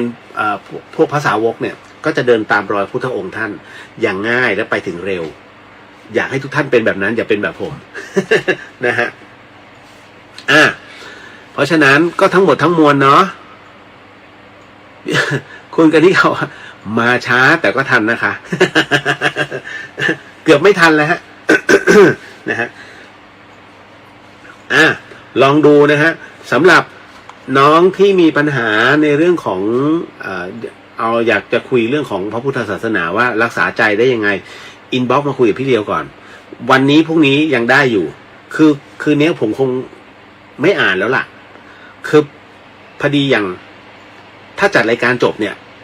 ผมจะไม่อ่านข้อความเลยนะมันจะมีเข้ามาอยู่เรื่อยๆ เพราะว่ามันจะมีงานที่ต้องต่อนะตัวนี้พอดีไอ้3ตัวมันขึ้นไปด้านบนไปหมู่บ้านด้านบนฮะไปหาเป้าอันดีไม่ลงมาผมก็เลยพ้นภาระคุกข้าว ไม่งั้นต้องคุกข้าวนะแต่ว่าต้องจัดเสื้อผ้าให้จบเพราะว่าพรุ่งนี้ต้องเอาของขึ้นรถแล้วก็เดินทางไปพอสวยังต้องไปซื้อพวกเครื่องยาอะไรให้เรียบร้อยก่อนนะฮะแม้จะซื้อบางส่วนแล้วก็ยังไม่พอนะฮะสมทบทุนได้นะฮะแต่ไม่น่าทันแล้วนะ ว่าพรุ่งนี้จะซื้อช่วงบ่ายๆนะฮะหมดเวลานะฮะสำหรับในวันนี้สุดท้ายก็ไม่ได้เล่าเรื่องหลอน เวรกรรมแต่ก็โอเคครับเพราะว่ามันมีเรื่องราวที่จะต้องมานั่งพูดคุยเนี่ยแล้วอธิบายกันพอสมควรสัปดาห์หน้าเนี่ยขออนุญาตนะฮะน่าจะเป็นเทปถ้าสมมุติว่าคือตอนนี้เขาย้ายที่พักถ้าที่พักมีอินเทอร์เน็ตแรงพอผมก็อาจจะวัน2 วันนะฮะดูตามกำลังความเหนื่อยกันถ้ามันล้าจริงผมก็ไม่ไหวแต่ถ้าสมมุติไม่ล้าก็เอาซะหน่อย เพราะเอาคอมไปด้วยนะครับก็ผมจะใช้ต่อกับแบตเตอรี่แล้วก็เข้าอินเวอร์เตอร์อีกทีหนึ่งก็น่าจะพอ5 วันนะโอเคนะฮะแล้วเดี๋ยวไว้เจอกันเนาะนะฮะพร้อมกับบุญอันยิ่งใหญ่นะแต่ถ้าสมมุติว่าน้องเขาต้องการบอกถ้าเมืองใหญ่บอกพี่เลี้ยว ก็เรียกบุญก็ได้นะผมขอแค่บาทนะบาทบิณฑบาตโอเคได้ก็ผมก็จะโพสทันทีมันมีช่วงเวลานะฮะอันนี้บอกไว้ก่อนตามเหตุที่น้องแหม่มเขาขอ ขออนุญาตฮะขออานิสงส์ผลบุญนะฮะนิดนึงสาธุสาธุสิ่งหนึ่งสิ่งใดที่ผิดพลาดพลั้งไปต้องขออโหสิกรรมณที่นี้ไม่ได้ตั้งใจหรือมีเจตนาก็ขอมอบไอ้ส่งผลบุญในค่ำคืนนี้ขอถวายแด่องค์พระสัมมาสัมพุทธเจ้าทุกพระองค์พระธรรมเจ้าทุกพระองค์พระอริยสังฆเจ้าทุกพระองค์พระปัจเจกพุทธเจ้าทุกพระองค์พระอสิติมหาสาวกเจ้าทุกพระองค์รวมถึงถวายแด่พระจำพระสกรภูริวัฒโนและก็ขอโมทนาในความดีในค่ำคืนนี้เนี่ยให้กับคุณวิทยาสุภพรโอภาสซึ่งเป็นนายเก่าด้วยนะรวมถึงพรหมเทพเทวดาทั้งหลายสรรพสัตว์สรรพวิญญาณทั้งหลายสรรพเจ้ากรรมนายเวรทั้งหลายทั้งปวงญาติสนิทมิตรหายทั้งหลายของข้าพเจ้าและผู้ที่รับฟัง FM 104.5 เมกะเฮิรตซ์ทั้งหมดทั้งมวลและคุณผู้ฟังทั้งหมดทั้งมวลก็ขอให้ได้รับอานิสงส์ผลบุญในค่ำคืนนี้ด้วยเช่นกันขอมอบอานิสงส์ผลบุญในค่ำคืนนี้ให้กับคุณผู้ฟังที่ฟังในช่อง FM 104.50 เมกะเฮิรตซ์ทั้งจังหวัดเชียงใหม่แล้วก็จังหวัดใกล้เคียงรวมไปถึงคุณผู้ฟังที่ฟังในช่อง YouTube วัดฝายหินแล้วก็ทีวีฝายหินรวมไปถึงช่องFacebook ของวัดฝายหินทุกๆท่านก็ขอให้ได้รับอานิสงส์ผลบุญในค่ำคืนนี้ด้วยเช่นกันนะฮะขออนุญาตส่งผลบุญให้กับทวยเทพเทวดาทั้งหมดทั้งมวลด้วยนะฮะ สัพพโรกวินิมุตโตสัพพสันตาปวาจิตโตสัพพเวรมตีกันโตนิปุตโตสัพปีติโยวิวันชันตุสัพพโรโกวินันสตุมาเตภวะวันตรายโยสุขีทีคายุโกภวะอภิวาทนาสีริสนิจังวุฒาปัจจายโนจัตตารโรธรรมาวัฏันติอายุวันโนสุขขังพระลังนิพพานังปรมังสุขังสาธุสาธุสาธุก็ขอมอบอานิสงส์ผลบุญในค่ำคืนนี้ให้กับคุณผู้ฟังที่ฟังในช่องFacebook ของเรียวเดอะเฮียนและก็พุทธิสิทธิ์รัตนสมบูรณ์ก็ขอให้ได้รับอานิสงส์ไปด้วยนะครับในค่ำคืนนี้พบกันใหม่กับเรื่องราวดีๆแบบนี้โอกาสต่อไป สำหรับค่ำคืนนี้ราตรีสวัสดิ์นะครับพี่น้องชาวเชียงใหม่ราตรีสวัสดิ์นะครับคุณผู้ฟังทุกท่านแล้วเจอกันนะบ๊ายบายบ๊ายบายบ๊ายบายสาธุครับ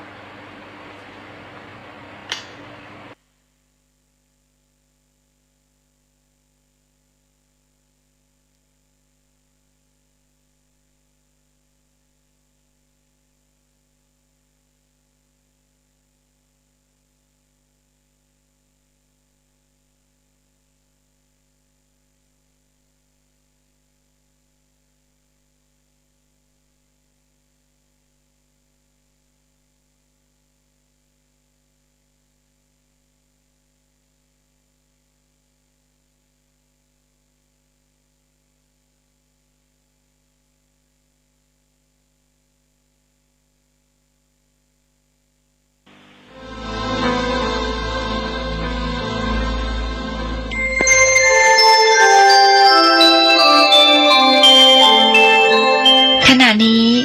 ท่านกำลังฟังสถานีวิทยุกระจายเสียงพระพุทธศาสนา FM 104.5 เมกะเฮิรตซ์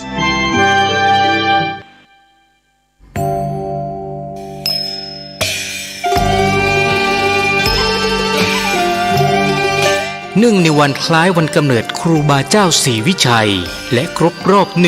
144ปีในวันเสาร์ที่11มิถุนายน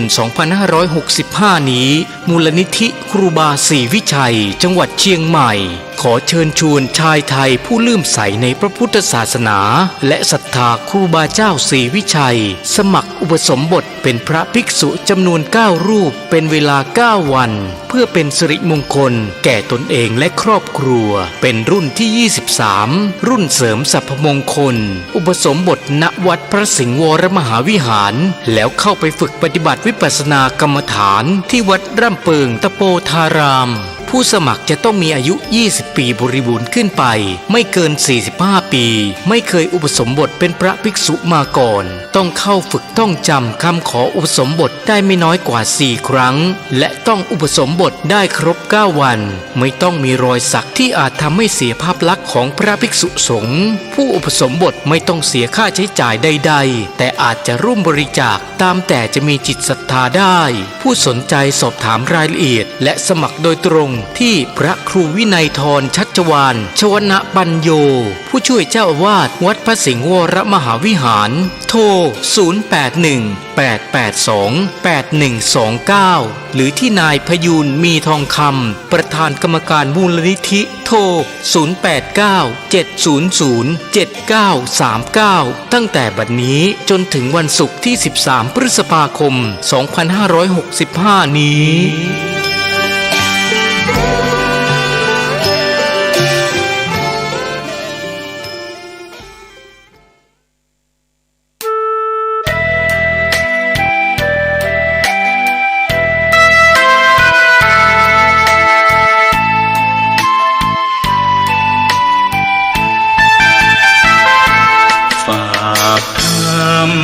ยามดึกกับสา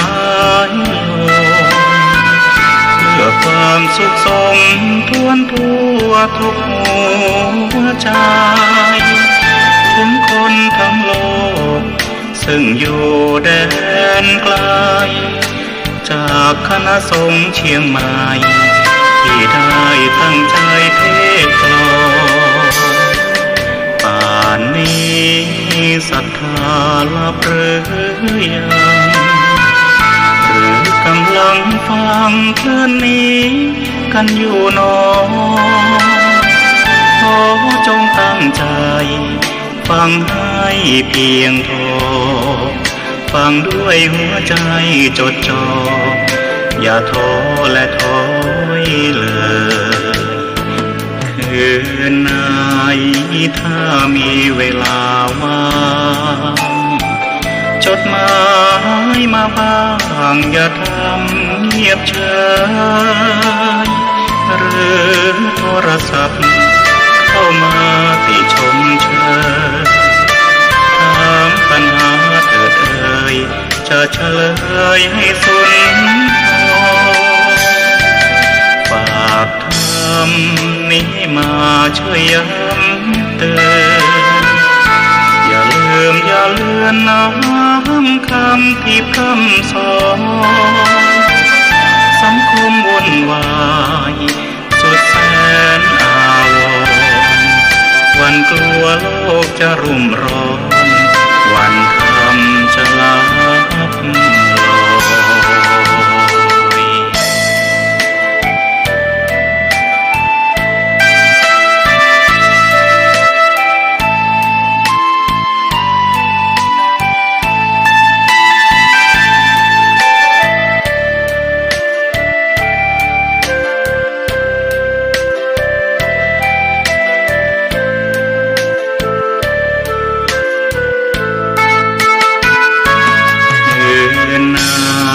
ยถ้ามีเวลาว่า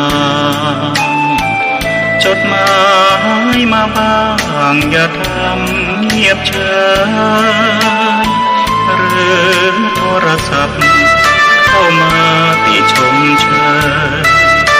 ถามปัญหาเถิดเอ่ยจะเฉลยให้สุนทรฝากทำนี้มาช่วยย้ำเตือนอย่าลืมอย่าเลือนน้ำคำที่พร่ำสอนสังคมวุ่นวายสุดแสนอาวรณ์วันกลัวโลกจะรุ่มร้อนวันคำจะลับลอย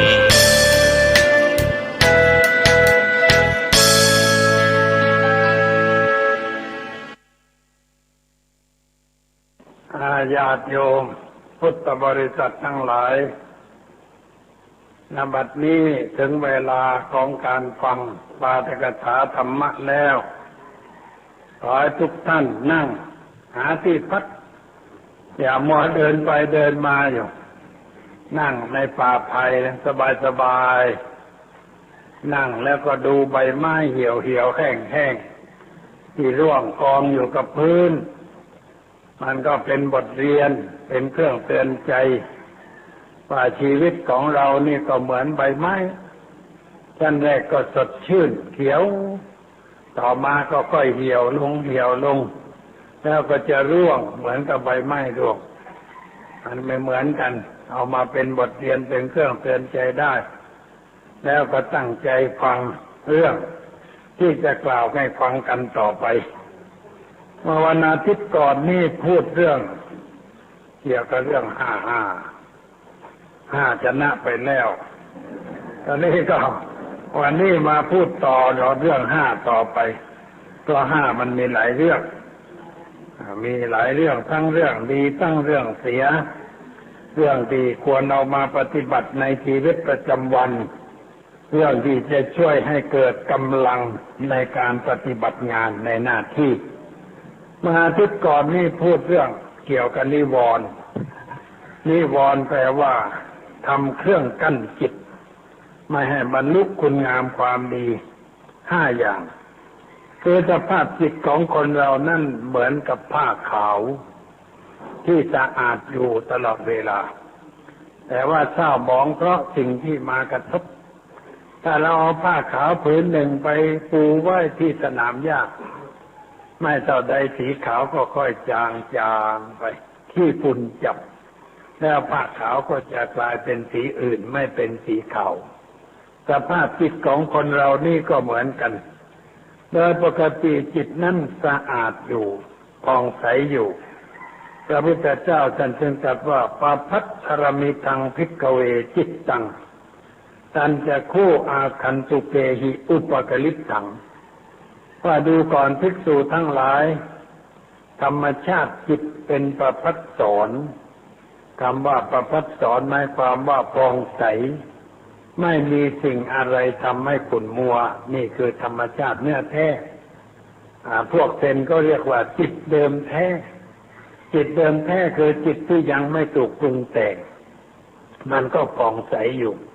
แต่ถ้าหากว่าถูกปรุงแต่งด้วยอะไรจิตก็เปลี่ยนสภาพไปในตัวคนเรามีจิตคือมีกายมีใจเรียกว่าใจตามภาษาไทยภาษาบาลีเรียกว่าจิตหรือมโนก็ได้วิญญาณก็ได้เรียกได้ทั้งหลายคำด้วยกันแต่เราพูดว่าจิตใจ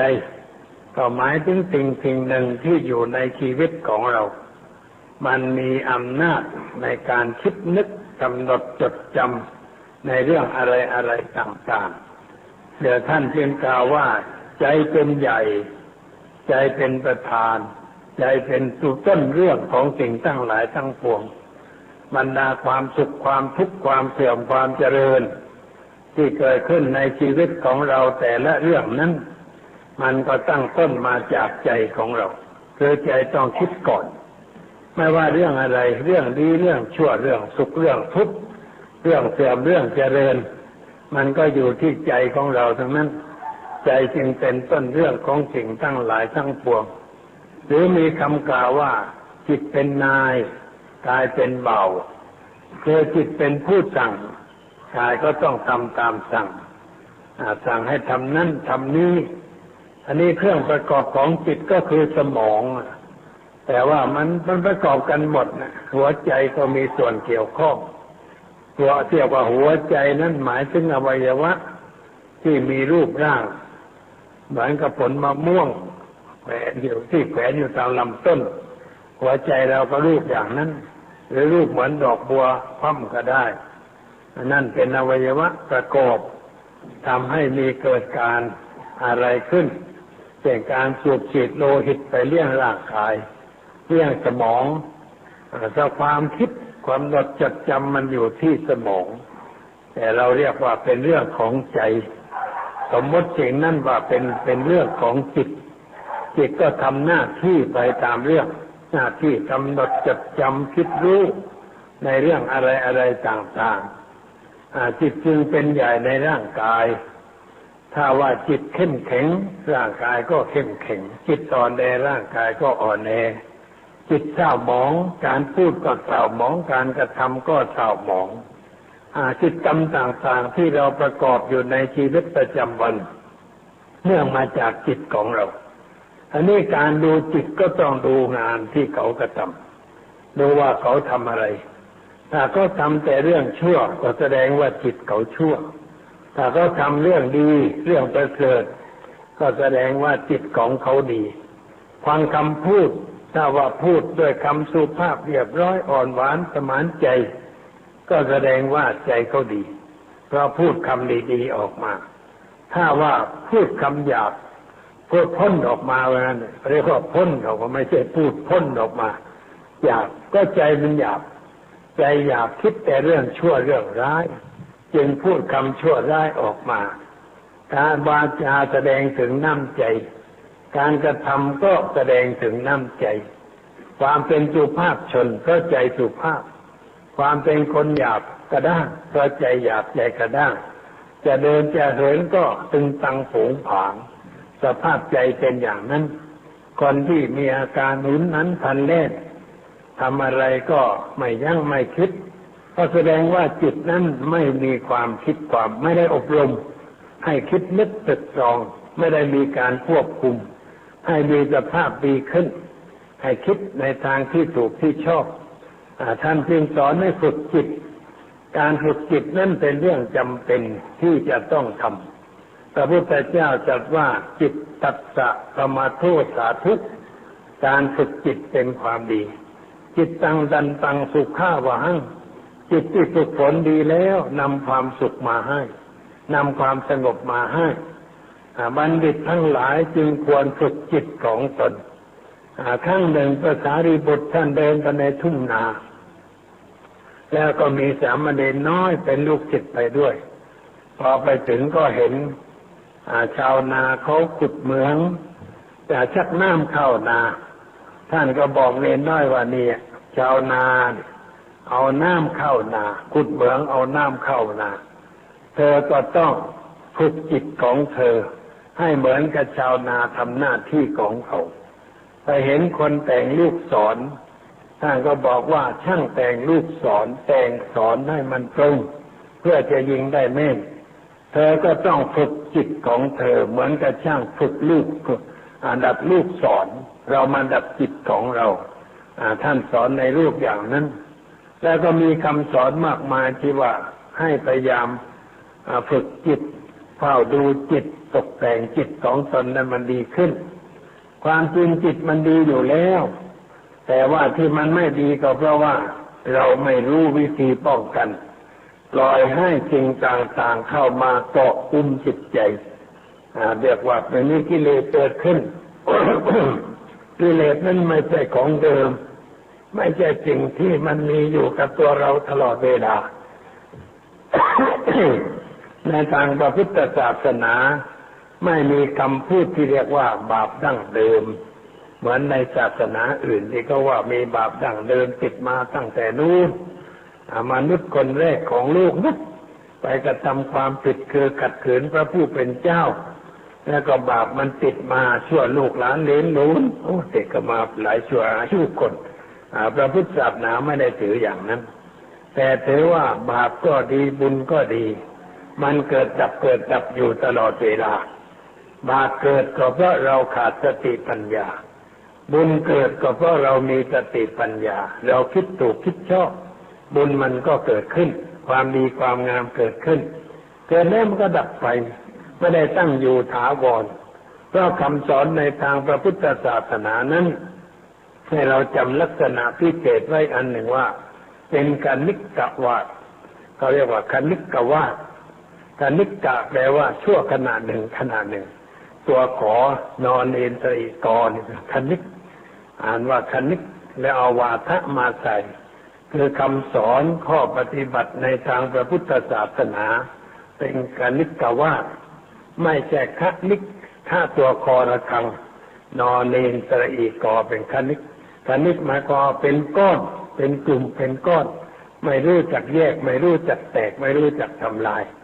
นั่นเป็นลัทธิของความมีอัตตาตัวตนถาวรแต่พระพุทธศาสนาเป็นขณิกกะหมายความว่าเป็นเรื่องของการปรุงแต่งชั่วขณะหนึ่งแล้วก็ดับไปไม่ว่าจะความคิดอะไรเกิดขึ้นในตัวเรามันก็เป็นของขณะหนึ่งแม้ร่างกายของเรามันก็ปรุงแต่งอยู่ตลอดเวลาที่เราเห็นเป็นตัวเป็นตนเดินได้พูดได้ก็เพราะว่าส่วนประกอบมันยังมีอยู่เรียกว่ามีสันตติคือการสืบต่อของวัตถุปัจจัย ในร่างกายของเราไม่ขาดสาย เมื่อส่วนประกอบนั้นยังอยู่มันก็เป็นไปได้คล้ายกับไฟลุกอยู่ได้ก็เพราะมีไส้มีน้ำมันผสมส่งกำลังมาให้ไฟลุกเป็นเปลวแต่ถ้าไส้หมดน้ำมันหมดไฟก็ดับไปมันเป็นอย่างนั้นมันเกิดดับอยู่ตลอดเวลาอันนี้เป็นหลักพิจารณาเพื่อเห็นว่าไม่มีเนื้อแท้ไม่ต้องไปยึดสิ่งที่เป็นตัวเป็นตนแต่ให้รู้ตามกฎของธรรมชาติว่าเพียงแต่การปรุงแต่งเกิดขึ้นไหลไปตามอำนาจของการปรุงแต่งแล้วก็แตกดับไปตามธรรมชาติลักษณะเป็นอย่างนั้นเรียกว่าคณิกวาทเกิดเรื่องเกิดขึ้นดับไปเกิดขึ้นดับไปไม่ว่าจะเป็นอะไรเหมือนกันทั้งหมดมันมีลักษณะอย่างนั้นแต่เราคิดอยู่ในรูปอย่างนั้นก็จะเห็นว่าไม่มีอะไรที่จะเข้าไปยึดไปถือว่าเป็นตัวเราอย่างแท้จริงเป็นตัวเขาอย่างแท้จริงมันเพียงแต่เกิดดับเท่านั้นสมมติว่าใครมาด่าเราว่าเป็นตัวชาติชั่วมันก็ดับไปแล้วพอหยุดพูดไอ้คำชาติชั่วมันก็ดับไปแล้วแต่ว่าเราไม่ยอมให้ดับเอามาเก็บไว้ในใจของเราไอ้ตัวนั้นแหละมันเกิดเป็นนิวรณ์ขึ้นในใจของเรามาผูกพันจิตใจเราไปคุ้นคิดมันด่าฉันบางนั้นด่าฉันอย่างนี้เนี่ยเราสร้างให้มันติดต่อกันไม่ให้มันดับไปเสียแต่ถ้าพอเขาพูดจับดับแล้วฉันไม่เกี่ยวข้องแล้วสิ่งนั้นเป็นอดีตไปแล้วฉันไม่เอามาเป็นอารมณ์เรื่องใหม่มีอยู่เฉพาะหน้าฉันคิดเรื่องใหม่ดีกว่าอารมณ์นั้นมันก็หายไปเราก็ไม่มีความขุ่นมัวไม่มีความเศร้าหมองในจิตใจแต่ว่าลูกมันนิยมไปอีกอย่างหนึ่งนิยมว่ามันต้องชดเชยกันต้องแก้แค้นกันต้องชำระกันมันลบเหลี่ยมฉันสร้างตัวขึ้นแล้วก็สร้างเหลี่ยมขึ้นหลายแง่หลายมุมถ้าใครมาทำอะไรมันลบเหลี่ยมทำไมไปต้องให้คนอื่นลบเหลี่ยมเราลบของเราเองก็หมดเรื่องกันเนี่ยลบคือไม่มีเหลี่ยมไม่มีเหลี่ยมจะถือไม่มีเหลี่ยมจะยึดไม่มีตัวฉันจะยึดจะถือไม่มีตัวฉันที่จะเป็นอย่างนั้นที่จะเป็นอย่างนี้อารมณ์มันก็ดีขึ้นจิตใจผ่องใสใครมาด่ามาว่าเราก็นั่งยิ้มสบายใจเหมือนกันเลยดูละครที่มาแสดงเฉพาะหน้าไม่ต้องเสียสตังค์ยกโรงมาแสดงถึงหน้าบ้านเราก็นั่งดูมันเพลินไปดูไปด้วยปัญญาคิดว่ามันเกิดขึ้นดับไปแล้วมันด่าคำนั้นดับไปแล้วดับไปแล้วดับไปแล้วฉันไม่คิดมันฉันไม่เอามาเป็นอารมณ์ฉันนั่งสบายพอคนนั้นไปแล้วเราบอกหมดเรื่องกันทีเองไปแล้วข้าไม่มีอะไรกับเองนะข้านั่งสบายแต่เองใจร้อนเองไอ้คนด่านะมันร้อนเสือไหลไข่ย่อยไอ้เราผู้ฟังถ้าไม่โกรธมันก็ไม่ร้อนแต่ถ้าโกรธก็ร้อนเหมือนกันเสือไหลเหมือนกันลุกขึ้นเต้นแรงเต้นกาคนนั้นชั่วแล้วเราชั่วเพิ่มอีกคนหนึ่งอย่างนี้มันก็ไม่ถูกต้องพระพุทธเจ้าบอกว่าเมื่อเห็นคนอื่นทำชั่วเราอย่าไปเอาอย่างเขาแต่เราบอกกับตัวเองว่าคนนั้นไม่ใช่ตัวเดิมแต่ตัวกิเลสครอบงำจิตใจจึงได้พูดคำเช่นนั้นได้แสดงท่าทางเช่นนั้นออกมาน่าเกลียดไม่น่าดูเลยฉันควรจะระวังตัวฉันที่จะไม่ทำอย่างนั้นแล้วก็นั่งข่มจิตข่มใจข่มอารมณ์ไม่ให้เกิดความพุ่งซ่านไม่ให้เกิดความเกลียดไม่ให้เกิดความชังคนนั้นถ้าจะเกิดก็เกิดคำว่าน่าสงสารน่าเอ็นดูจริงๆที่มันทำท่าอย่างนั้นนะแล้วเราก็เฉยๆไม่มีอะไรนั่นเรียกว่าเราไม่เพิ่มความชั่วและไม่เพิ่มคนชั่วขึ้นในโลกไม่เพิ่มความชั่วในคนชั่วก็สบายแต่นี่ไม่อย่างนั้นนะชอบพูดว่าถ้าไม่เพิ่มอะไรเดี๋ยวก็หาว่าเรามันเป็นคนขี้แพ้ดีกว่าชนะพระท่านจึงบอกว่าแพ้เป็นพระชนะเป็นมารถ้าเรายอมแพ้จิตเป็นพระอย่างไรคุณธรรมมันเกิดขึ้นเรายอมนี่เรามีคุณธรรมเราไม่ถือตัวไม่รับรู้ในเรื่องที่เขาพูดเขากล่าวก็เรียกว่าเป็นผู้ฉลาดมีเหตุมีผลมีธรรมะปรากฏขึ้นในใจ จึงได้เรียกว่าเป็นพระแต่ถ้าเราชนะเป็นมารไม่ได้ต้องแก้แค้นมันต้องชำระกันหน่อยไม่ได้วันนี้วันหน้าต้องเอาให้ได้เป็นมารแล้วเรามาทำให้จิตใจวุ่นวายสร้างกิเลสนิวรณ์ตัวที่เรียกว่าพยาบาทเกิดขึ้นแม่คนนั้นไปแล้วต่อมานั่งคิดโกรธเกลียดอยู่ที่บ้านไม่มีตัวคนทำแต่ว่าเราจำภาพได้จำเสียงได้แล้วก็เอามาขึ้นคิดเพิ่มความโกรธเพิ่มความเกลียดให้แก่ตัวเองมันดีที่ตรงไหนมันสบายที่ตรงไหนมันสงบสุขที่ตรงไหนลองคิดดูเลยไม่ได้เรื่องการทำอย่างนั้นเป็นความโง่ชนิดหนึ่งเราจะเป็นคนโง่ทำไมเราเป็นลูกศิษย์ของพระพุทธเจ้าลูกศิษย์ของพระพุทธเจ้าเป็นผู้รู้เป็นผู้ตื่นเป็นผู้มีความเบิกบานแจ่มใสในคุณงามความดีถ้าเราจะไปเก็บอารมณ์นั้นไว้ทำไมเราจะบังคับจิตใจให้สงบจะดีกว่าปัดสิ่งนั้นออกไปปัดทิ้งอะไรไม่ดีก็ปัดทิ้งไปสภาพใจก็เป็นปกติเป็นหน้าตาดั้งเดิมอยู่ไม่เปลี่ยนแปลงเหมือนหน้าดั้งเดิมของเราไม่มีที่ฝุ่นมาจับไม่มีอะไรมาจับมันก็เรียบร้อยดีใจก็เหมือนกันลักษณะเป็นเช่นนั้นจึงสอนให้ฝึกเรื่องเกี่ยวกับใจการฝึกใจก็ต้องรู้ว่าจิตเดิมมันเป็นอย่างไรจิตเดิมมันสะอาดจิตเดิมมันผ่องใสสงบอยู่มันไม่สงบเพราะว่ามีสิ่งมากระทบเหมือนน้ำในอ่างนิ่งมันไม่มีคลื่นไม่มีอะไรแต่ถ้าเราไม่แหย่ลงไปแล้วกวนน้ำมันก็หมุนเป็นสภาพไม่สงบขึ้นมาหรือน้ำในบ่อเราเอาก้อนหินโยนลงไปน้ำมันก็เพิ่มในสระก็กระเพื่อมเหมือนกันมันมีเหตุภายนอกเข้ามาทำให้เกิดขึ้น สภาพใจเราก็เช่นเดียวกันอารมณ์คือสิ่งที่มากระทบเรามักจะพูดผิดว่าวันนี้ฉันอารมณ์ไม่ดีไม่ใช่อารมณ์จะพูดหมายว่าใจไม่ดีอารมณ์มันมาจากข้างนอกรูปเรียกว่ารูปารมณ์เสียงสัทธารมณ์ทันธารมณ์คือกลิ่นรสารมณ์คือรสโผฏฐัพพารมณ์คืออารมณ์ที่กระทบกายประสาทอารมณ์ห้าคือรูปเสียงกลิ่นรสสัมผัสเข้ามาทางตาของเราตาเป็นเครื่องรับรูปหูรับเสียงจมูกรับกลิ่นลิ้นรับรสกายประสาทรับสิ่งที่ถูกต้องทางกายสิ่งนั้นเรียกว่าอารมณ์อารมณ์นั้นเป็นของภายนอกมันไหลมาทางตาหูจมูกลิ้นกายเข้าไปสู่ใจใจรับอารมณ์นั้นไว้แล้วใจเปลี่ยนสภาพไปเพราะไปปรุงแต่งให้เกิดความรักความชังในเรื่องนั้นขึ้นมานี่มันไม่ใช่ของเดิมเป็นตัวปลอมเข้ามาเป็นอาคันตุกะเป็นแขกจรมาสู่บ้านเราถ้าเรารับรองดีหรือรับด้วยปัญญาไม่มีอะไรแต่ถ้ารับด้วยความโง่ความหลงเป็นพิษเป็นภัยเราจึงต้องรับสิ่งนั้นด้วยปัญญาด้วยสติเอาสติมาควบคุมไว้ที่ตาเวลาเห็นรูปหูเวลาฟังเสียงจมูกเวลาได้กลิ่นลิ้นได้รสกายถูกต้องอะไรมีสติคอยกำหนดรู้อันนี้ต้องหัดทำสติแล้วลองหนูว่าเราเดินด้วยความมีสติมันไม่มีการลื่นไม่มีการสะดุดและไม่มีอะไรก็เดินด้วยความมีสติยกมือขึ้นทำอะไรก็ทำด้วยความมีสติก็ไม่ค่อยจะผิดพลาด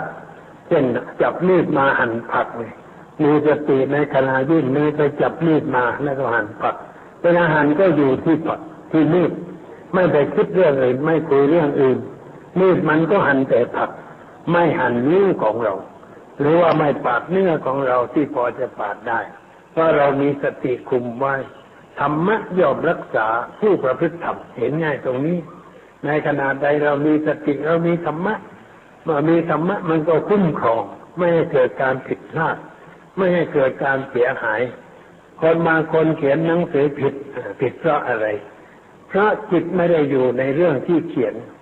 สติไม่มีในขณะนั้นไม่ได้ควบคุมอยู่ไปคิดเรื่องอื่นนะเช่นจะเขียนตัวกอแต่ไปคิดถึงตัวคอเลยกลายเขียนเป็นคอไป เขียนนายแก้วกลายเป็นนายแคล้วไปเพราะว่าเราไปคิดถึงตัวอื่นคิดถึงเรื่องอื่นเลยเขียนผิดทำผิดบ่อยๆแม่พูดก็เหมือนกันถ้าจิตไม่มีสมาธิก็พูดผิดเล่าเรื่องอะไรก็เล่าผิดถูกตกหล่นแต่ถ้ามีสติมีสมาธิจะกำกับอยู่ในขณะนั้นการพูดก็จะไม่เสียหายไม่มีการขาดตกบกพร่องเพราะมีธรรมะคุ้มครองอยู่ตลอดเวลาธรรมะจึงรักษาคนผู้ประพฤติธรรมะผู้ใดไม่ประพฤติธรรมะก็ลงโทษเอาเหมือนกันลงโทษให้ผิดแล้วก็เป็นทุกข์มีความเดือดร้อนด้วยประการต่างๆในชีวิตประจำวันของเราจึงมีผิดบ้างถูกบ้างเพราะสติไม่สมบูรณ์ปัญญาไม่สมบูรณ์เลยทำอะไรผิดพลาดเสียหายให้ต้องแก้เวลาจะทำอะไรก็ต้องคอยกำหนดไว้ว่าเรากำลังทำอะไรเรากำลังเขียนอะไรพูดอะไรเรากำลังลุกขึ้นเราจะเดินไปเราจะถอยหลังจะเลี้ยวขวาเลี้ยวซ้ายเกี่ยวข้องกับสิ่งนั้นสิ่งนี้มีสติอยู่ตลอดเวลาคำพระท่านเรียกว่าสติสัพพัทธปัจฉิยาแปลว่าสติต้องใช้ทุกเมื่อต้องใช้อยู่ทุกเมื่อพอไม่ใช้ก็ผิดเสียหายนักเรียนไปทำการสอบไล่ถ้าว่าทำด้วยความมีสติไม่ตอบไม่ผิดแต่จำได้ด้วยนะแต่ถ้าจำไม่ได้มันนึกไม่ออกไม่นึกก็นึกไม่ออกอันนี้เราจำได้เราก็เขียนถูกเรียบร้อย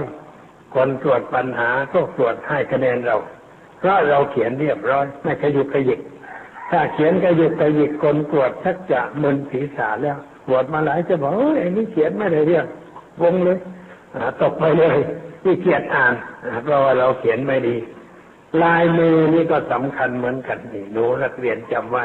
หัดเขียนลายมือสวยๆต้องหัดเขียนบ่อยๆสมัยก่อนนั้นเขาสอนให้เขียนลายมือเช้าเวลาเป็นเด็กเนี่ยตื่นเช้าต้องไปคัดลายมือ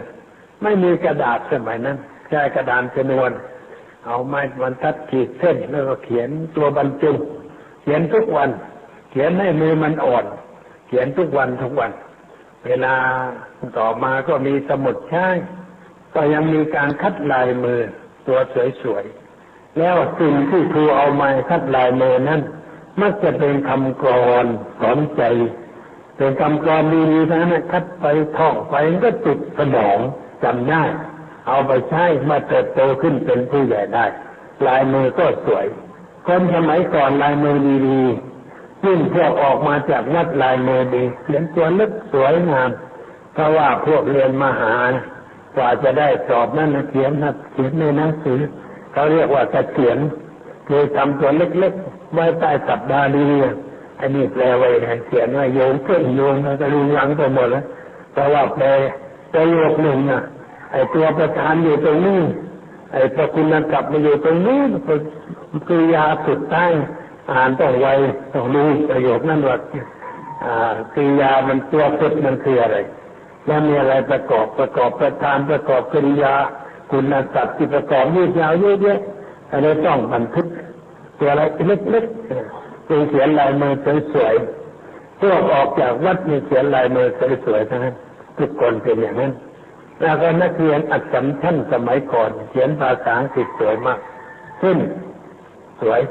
ไปเขียนไว้ตัวไหนก็ว่านี่สิทธิอักษรชั้นมีพระองค์หนึ่งท่านเคยอยู่อักษรแล้วมาอยู่ที่วัดมหาธาตุท่านเขียนไว้ที่กระดานดำภาษาอังกฤษมีคนหนึ่งก็เป็นสิทธิอักษรเหมือนกันว่าตัวนี้นี่ต้องเป็นสิทธิอักษรเราเห็นลายมือก็ทายกันทีว่าต้องเป็นสิทธิอักษรแล้วก็พระเจ้าเนี่ยบอกว่าอาตมาเป็นสิทธิอักษรลายมือมันบอกเพราะว่าเขากวดขันครูสมัยก่อนเป็นนักบวชกวดขันเดี๋ยวนี้ไม่เท่าไรแล้วเพราะว่าครูก่อนตายหมดแล้วรุ่นเก่าตายไอ้เจ้าลูกศิษย์มันก็ค่อยเลื่อนลางไปไม่ค่อยกวดขันเท่าไหร่แล้วไม่เหมือนเดิมสมัยก่อนก็กวดอาจารย์สอนศิษย์ก็เขียนลายมือมากๆแล้วให้นั่งเขียนอย่างนั้นอย่างนี้ลายมือสวยเวลานี้ได้ปริญญามาสมัครบวชเขียนใบสมัครโอ้ดูไม่ได้มันก็เด็กป.2เลยบอกว่าได้ปริญญาเขียนหนังสืออย่างนี้โอ้หลวงพ่อ สมัยนี้ก็ไม่เขียนแล้วก็พิมพ์ดีดอะไรมือมันไม่ดีแล้วมันพิมพ์ดีดเฉยๆสมองก็จะต่อไปสมองจะพิการนะก็ใช้คอมพิวเตอร์เฉยเลยอะไรก็บันทึกในคอมพิวเตอร์ไม่ต้องจำแล้วบันทึกไว้แล้วก็ไปกดพักเดียวกดมันก็ออกมาแล้วสมองคนจะไม่ดีต่อไปก็ใช้เครื่องมากคนก็อ่อนแอเหมือนญาติโยมเดินไม่ค่อยไหวเดี๋ยวนี้ก็นั่งรถเรื่อยออกจากบ้านนั่งรถออกจากบ้านนั่งรถเดินไม่เก่งแล้วแต่ว่าคนบ้านนอกอายุ60-70เดินเก่งไม่เป็นโรคปวดหัวเข่านี่คนเป็นปวดหัวเข่านี่คนในเมืองนะโยมเนี่ยปวดกันทั้งนั้นนะแต่ว่าถ้าไปบ้านนอกไม่มีคนปวดหัวเข่าเลยก็เขาเดินตลอดวันเดินไปโน่นไปนี่ไม่ได้นั่งอยู่กับที่นี่เรามันไม่รู้จะไปไหนมันนกขังอยู่ในกรุงอยู่แต่ในบ้านและเครื่องประกอบความสะดวกมันก็มากเลยก็ร่างกายอ่อนแอไม่ค่อยจะแข็งแรงมันเป็นอย่างนั้นสิ่งต่างๆมันก็เปลี่ยนไปตามเรื่องเราไม่ได้ฝึกฝนสมองก็ต้องฝึกฝนจิตก็ต้องฝึกฝนฝึกทุกอย่างฝึกเพื่อให้มันคล่องตัวให้มันสะดวกสบายให้สวยงามมีระเบียบเรียบร้อยการทำอะไรต้องอย่างนั้นการเขาให้ทำอะไรบางอย่างก็เป็นการฝึกนิสัยเช่นให้เขียนภาพต่างๆก็การฝึกนิสัยว่าเขียนเรียบร้อยไหมเช่นดีไหมละเอียดไหมให้ทำทุกอย่างเป็นเรื่องฝึกจิตทั้งนั้นเช่นว่าหัดบริหารกายนั่นก็ฝึกจิตไปด้วยในตัวถ้าบริหารกายอย่างเดียวไม่ฝึกจิตคนนั้นจะเอากำลังกายไปใช้ในทางที่ผิดเพราะไม่ได้ฝึกจิตเพราะฉะนั้นคนจะเป็นนักกีฬาเนี่ยต้องฝึกจิตด้วยแต่ว่าคนยังมองไม่เห็นแต่เรื่องร่างกายเห็นแต่เรื่องกีฬาที่ต้องเล่นเลยไม่ฝึกจิตนักกีฬาจึงไม่มีจิตใจก้าวหน้าเท่าที่ควรมักจะมีเรื่องเสียหายเพราะเราไม่มีหลักสูตรฝึกจิตก็ไปใช้ในการกีฬาสมาธิก็ไม่ดีความมั่นคงทางจิตใจก็น้อยถ้าคนโหมากๆเกิดใจน้อยแล้วมันไม่โหเราเลยโหแต่พวกเขากำลังใจเสียก็เล่นกีฬาแพ้เพราะไม่ได้ฝึกไว้อย่างนั้นไม่ให้สมาธิและก็ไม่ให้ปัญญาไม่รู้จักคิดในทางที่ถูกที่ชอบจึงได้เกิดปัญหาขึ้นด้วยประการต่างๆแต่ก็ยังมองไม่เห็นเพราะบางคนไม่เข้าใจแม้เป็นข้าราชการผู้ใหญ่เขียนโครงการมีชั่วโมงฝึกจิตอย่างบอกให้อะไรต้องฝึกจิตด้วยเป็นผู้ใหญ่แล้วทำไมต้องฝึกจิตด้วยเป็นผู้ใหญ่แต่รูปร่างเป็นผู้ใหญ่แต่ตำแหน่งแต่สุขภาพจิตแย่อยู่ตั้งเยอะแยะไม่ฝึกจิตมันจะดีกันได้ยังไงเป็นอย่างนั้นสุขภาพจิตไม่ดีแล้วก็ไม่ฝึกมองเห็นว่าการฝึกนั่นเป็นเรื่องไม่สมควรคนขนาดนี้แล้วจะไปฝึกอะไรอย่างนั้นมันก็ไปไม่รอดการฝึกจิตไม่ได้ฝึกแต่เด็กแต่ผู้ใหญ่ก็ต้องฝึกหัวหน้าก็ต้องฝึกลูกน้องก็ต้องฝึกทั้งหมดแต่ถ้าไม่ฝึกสุขภาพจิตมันเสื่อม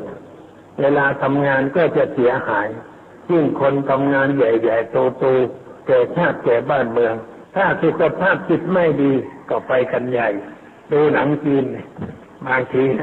คนที่เป็นขุนนางสุขภาพจิตเสื่อมตกอยู่ในอำนาจของกิเลสเลยทำความเสียหายราชามหากษัตริย์ในเรื่องหนังก็เหมือนกันสุขภาพแย่หูเบาคนพูดฝาเชื่อพูดท้ายเชื่อหมดแต่คนนั้นมาพูดสั่งให้คนนั้นทำคนนั้นมาพูดสั่งสองคนขัดกันเพราะว่าพระราชาที่เป็นตัวเรื่องในเรื่องหนังสุขภาพไม่ดีมันไม่ค่อยเต็มเลยก็เกิดปัญหาขึ้นเรื่องประการต่างๆพระบาทสมเด็จพระเจ้าอยู่หัวของเราท่านฝึกจิตท่านฝึกสมาธิท่านทำสมาธิทุกคืนก็ว่าได้เพราะงั้นเวลาทำอะไรท่านมีความอดทนเป็นพิเศษอดทนกว่าคนธรรมดาทำอะไรเก่งกว่าพวกเราได้อีกเพราะท่านฝึกทุกวันสภาพจิตก็มั่นคงเข้มแข็ง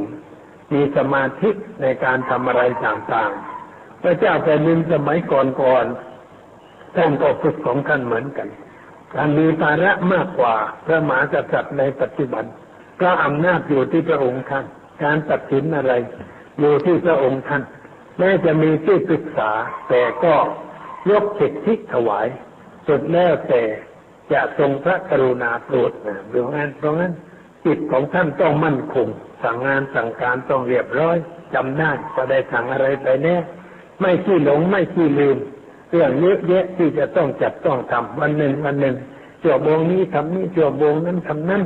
ชั่วโมงนี้งานกระทรวงนี้ชั่วโมงนั้นงานกระทรวงนั้นมันก็สัมพันธ์กันถ้าสภาพจิตผิดปกติหรือสุขภาพจิตเสื่อมประเทศก็จะลำบากเดือดร้อนผู้ที่เป็นหัวหน้าคนจึงต้องมีการอบรมบ่มนิสัยในทางจิตใจไว้อันนี้การจะไปทำเอาเมื่อเป็นผู้ใหญ่มันก็ลำบากจึงต้องฝึกไปตั้งแต่ก่อนที่จะเป็นผู้ใหญ่คนเรามันบกพร่องอยู่ตรงนี้อย่างคือไม่ได้วางแผนไว้ว่าจะเป็นอะไรมากต่อไปข้างหน้าไม่ได้วางแผนจะพลัดจะผลูไปเป็นข้าวเป็นแล้วเลยไม่รู้จะทำอย่างไรไม่ได้เตรียมกายไม่ได้เตรียมใจเพื่อความเป็นอย่างนั้นเพราะไม่ได้วางแผนไว้ว่าจะเป็นอย่างนั้นมันต้องวางแผนว่าทำงานเพื่อจะไปเป็นอะไรเป็นนั่นเป็นนี่และถ้าเป็นเพื่อจะทำอย่างไรมันต้องวางแผนไว้ล่วงหน้าตลอดเวลาถ้าเราเป็นอย่างนั้นเราจะทำอะไร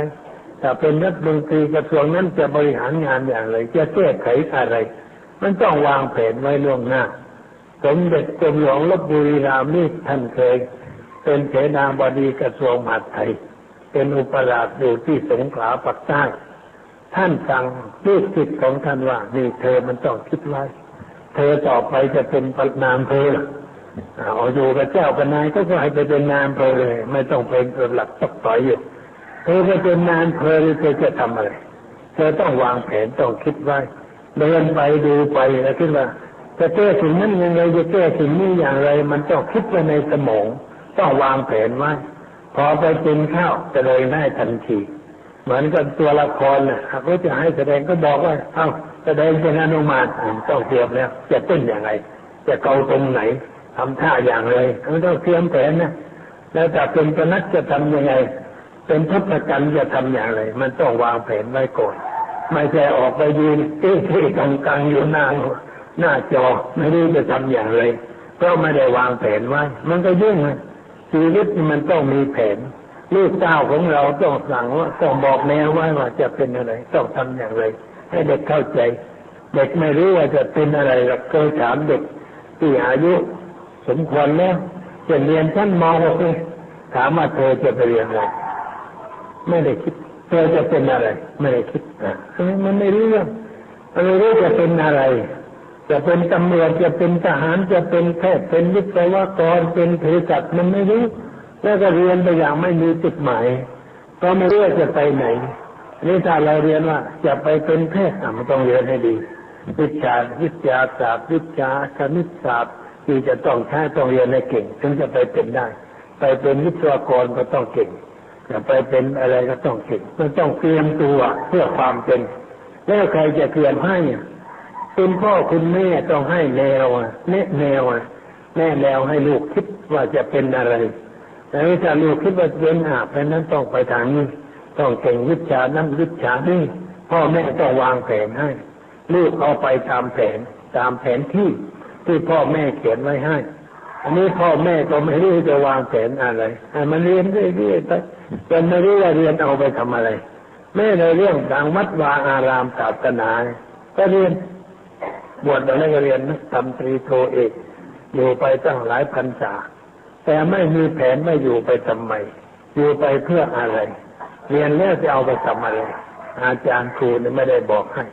ไม่ได้ให้แผนไม่มอบแผนที่ว่าจะทำงานอายุเท่านั้นแต่นั้นต้องเป็นอย่างนั้นต้องเป็นอย่างนี้ต้องทำงานเพื่อศาสนาทำอย่างไรต้องมีเครื่องประกอบอะไรบ้างก็ไม่ให้ไม่ได้สอนที่เป็นได้บ้างมันเป็นของมันเองเช่นว่าพระพุทธทาสท่านออกไปทำงานเพื่อศาสนาท่านก็เป็นของท่านเป็นของท่านเองไม่มีใครวางแนวให้แต่มันเกิดแนวขึ้นในใจนานคนอย่างนี้จะเกิดขึ้นในลูกสักทีหนึ่งวางแผนจะทำอะไรทำจริงจังทำจนดังจนเด่นความจริงไม่อยากดังอะไรมันดังไปเองพลุเองมันไม่อยากดังนะแต่มันดังแล้วคนได้ยินเสียงปุ้งลงมา เหมือนกันไม่ได้คิดอย่างนั้นแต่ว่าทำไปแต่บางคนไม่ค่อยรู้จักคอยอุดหนุนสนับสนุนมากขึ้นมันเกิดอะไรขึ้นมาเป็นอย่างนั้นแต่ว่าโดยระบบการศึกษายังไม่ให้อะไรให้แต่ความรู้แต่ความรู้ก็ไม่ค่อยชัดเจนอะไรไม่ค่อยจะให้ความเข้าใจเท่าไหร่เรียนบาลีก็เรียนไปแต่ไม่ได้ศึกษาเอาธรรมะจากบาลีอย่างแท้จริงพอเรียนจบแล้วได้เข้าประโยคไปนั่งดูหมอแล้วไอ้วิชาง่ายๆเด็กป .4 ก็ดูได้ไม่ต้องเรียนถึงเข้าประโยคอะไรไปนั่งดูหมอให้ชาวบ้านนั่งสะดอกเคราะห์สะดอกสูบมันไม่สมกับเป็นประเรียนเจ้าประโยคเป็นเจ้าคุณแล้วยังทำอยู่อย่างนั้นแต่ว่าทำมามันก็ดีแล้วดาบผลเยอะแยะคนรู้มาหาทุกวันพอได้กินได้อยู่มันก็ดีเท่านั้นไม่เกินไม่ก้าวหน้าอะไรเพราะไม่ได้วางผังแผนไว้ว่าจะทำอะไรมันก็ไปไม่รอดประเทศชาติจริงต้องวางแผนกับแผนเศรษฐกิจ5 ปีอย่างนั้นอย่างนี้แต่ว่าเศรษฐกิจอย่างเดียวก็ไม่ได้แผนการที่จะสร้างคนให้เป็นอะไรคนเมืองไทยมีควรจะมีหลักเกณฑ์อย่างไรมีอุดมการณ์อย่างไรมีการศึกษาในรูปใดเพื่อให้เป็นอะไรก็ต้องวางแผนรัฐคือพ่อแม่ของประชาชนต้องวางแผนให้คนในรัฐเป็นอย่างนั้นเป็นอย่างนี้แล้วก็อบรมมาตั้งแต่ชั้นอนุบาลชั้นประถมชั้นมัธยมเพื่อไปสู่จุดนั้นประเทศใดที่ก็วางแผนดีชาติมั่นคงเหมือนญี่ปุ่นเนี่ยญี่ปุ่นมันวางแผนดีวางแผนมาตั้งแต่เริ่มต้นคนของเขามั่นคงมีความรักมีความสามัคคีรักชาติอย่างล้นเหลือเขาไม่ลำบากใครจะเอาอะไรไปขายญี่ปุ่นก็ได้คนญี่ปุ่นเคยพูดว่าอเมริกันจะเอาบุหรี่มาขายประเทศไทยถ้าเป็นประเทศญี่ปุ่นจะไม่ว่าเอามาขายได้แต่คนญี่ปุ่นจะไม่ซื้อเลยคนญี่ปุ่นทั้งประเทศจะไม่ซื้อบุหรี่อเมริกันรัฐบาลไม่ว่าอะไรเอามาขายได้แต่ประชาชนจะไม่ซื้อไอ้บุหรี่มันก็ขึ้นราแต่มันขายไม่ออกแต่ก็บอกว่าเมืองไทยไม่ได้เพราะคนเมืองไทยนี่ไม่ค่อยจะนิยมไทยของไทยไม่ค่อยชอบแต่ชอบของต่างประเทศถ้าได้กินเหล้าต่างประเทศแล้วโอ้ยมันเก่งเสียสตังค์เยอะแยะแล้วก็เมาหนักก็ไปอีกได้สูบบุหรี่ต่างประเทศอะไรต่างประเทศมันกู้หรูความนิยมเป็นอย่างนั้น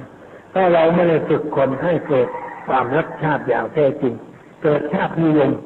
ญี่ปุ่นฝึกมากในเรื่องนี้ชาตินิยมเองภาษา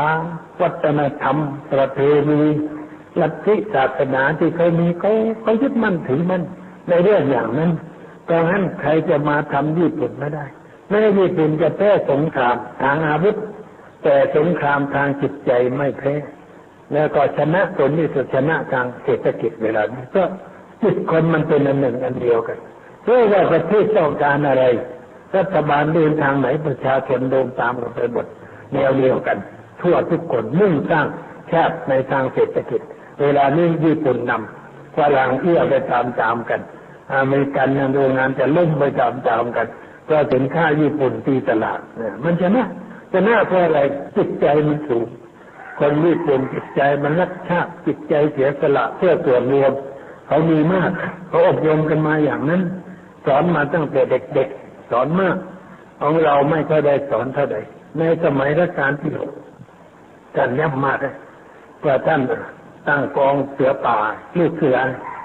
ท่านปลุกใจเสือป่ามากปลุกใจให้รักชาติรักประเทศให้เสียสละท่านที่นี้ในหลวงรัชกาลที่6ท่านเป็นนักเทศท่านที่ของท่านเองท่านยึดท่านปาตกถาเองอันนี้คนฟังก็พอใจในหลวงผู้คนสนใจฟังแต่ท่านปลุกใจให้คนสำนึกรู้สึกตัวบางครั้งบางคราวก็ต้องตู้กับพวกนักหนังสือพิมพ์ท่านเขียนแนวของท่านบอกว่าตู้ไว้ตู้กันไปตู้กันมาในหนังสือพิมพ์ท่านกล้าพูดกล้าทำในรูปอย่างนั้นเป็นกษัตริย์ที่มีความคิดเป็นประชาธิปไตยแล้วอบรมคนให้เป็นอย่างนั้นแต่ว่าประชนมายุท่านน้อยไปหน่อยทำงานไม่ได้กี่ปีก็เสด็จสวรรคตไปหลังจากเปลี่ยนการปกครองแล้วเราไม่ค่อยมีแนวอะไรเท่าไหร่เรียกว่าพร่าความเป็นอยู่มันพร่าเหมือนน้ำท่วมทุ่งไหลท่วมไปหมดไม่มีอะไรที่แน่นอนไม่เหมือนน้ำที่ไหลจากเขื่อนเข้าท่อเล็ก มีกำลังมากหมุนไฟฟ้าได้หรือเอาไปใช้ทำเหมืองฉีดเราขอไปจะเล็กเท่านี้แต่มันฉีดภูเขาพังทลายก้อนหินก้อนใหญ่ๆเซาะไปเซาะมากลิ้งหลุนลงไปเลยกำลังน้ำจิตกักไว้มาก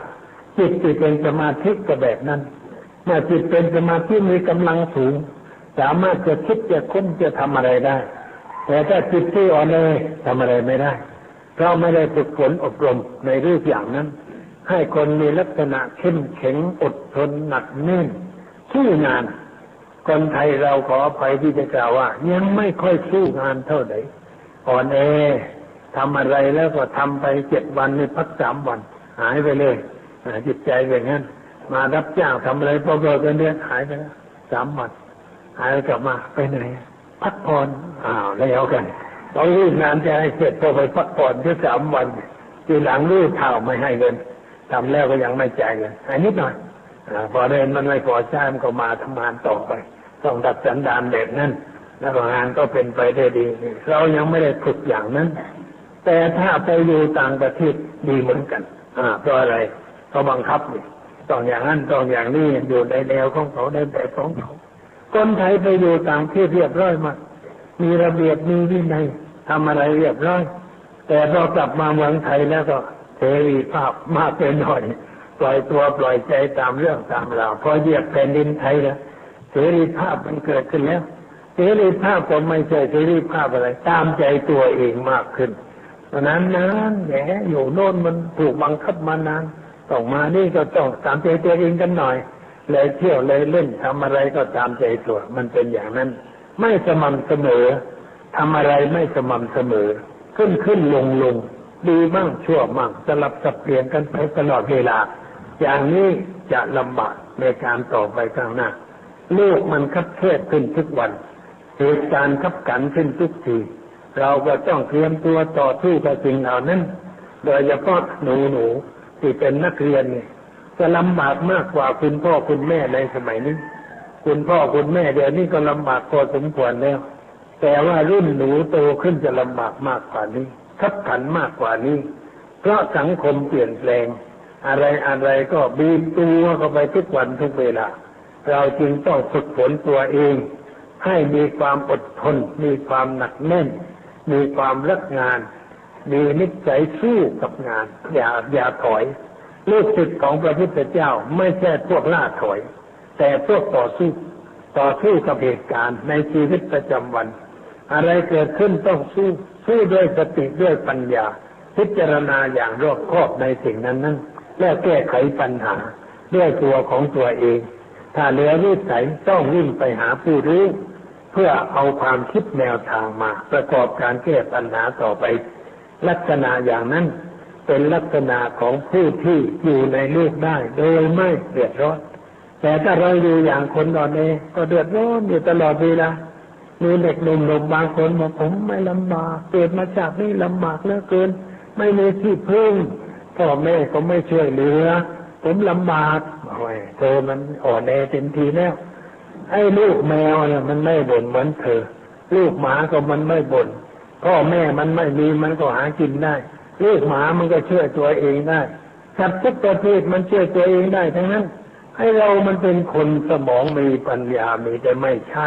กลายเป็นคนอ่อนแอไปได้อย่างนี้ไม่ได้ต้องช่วยตัวเองต้องทำอะไร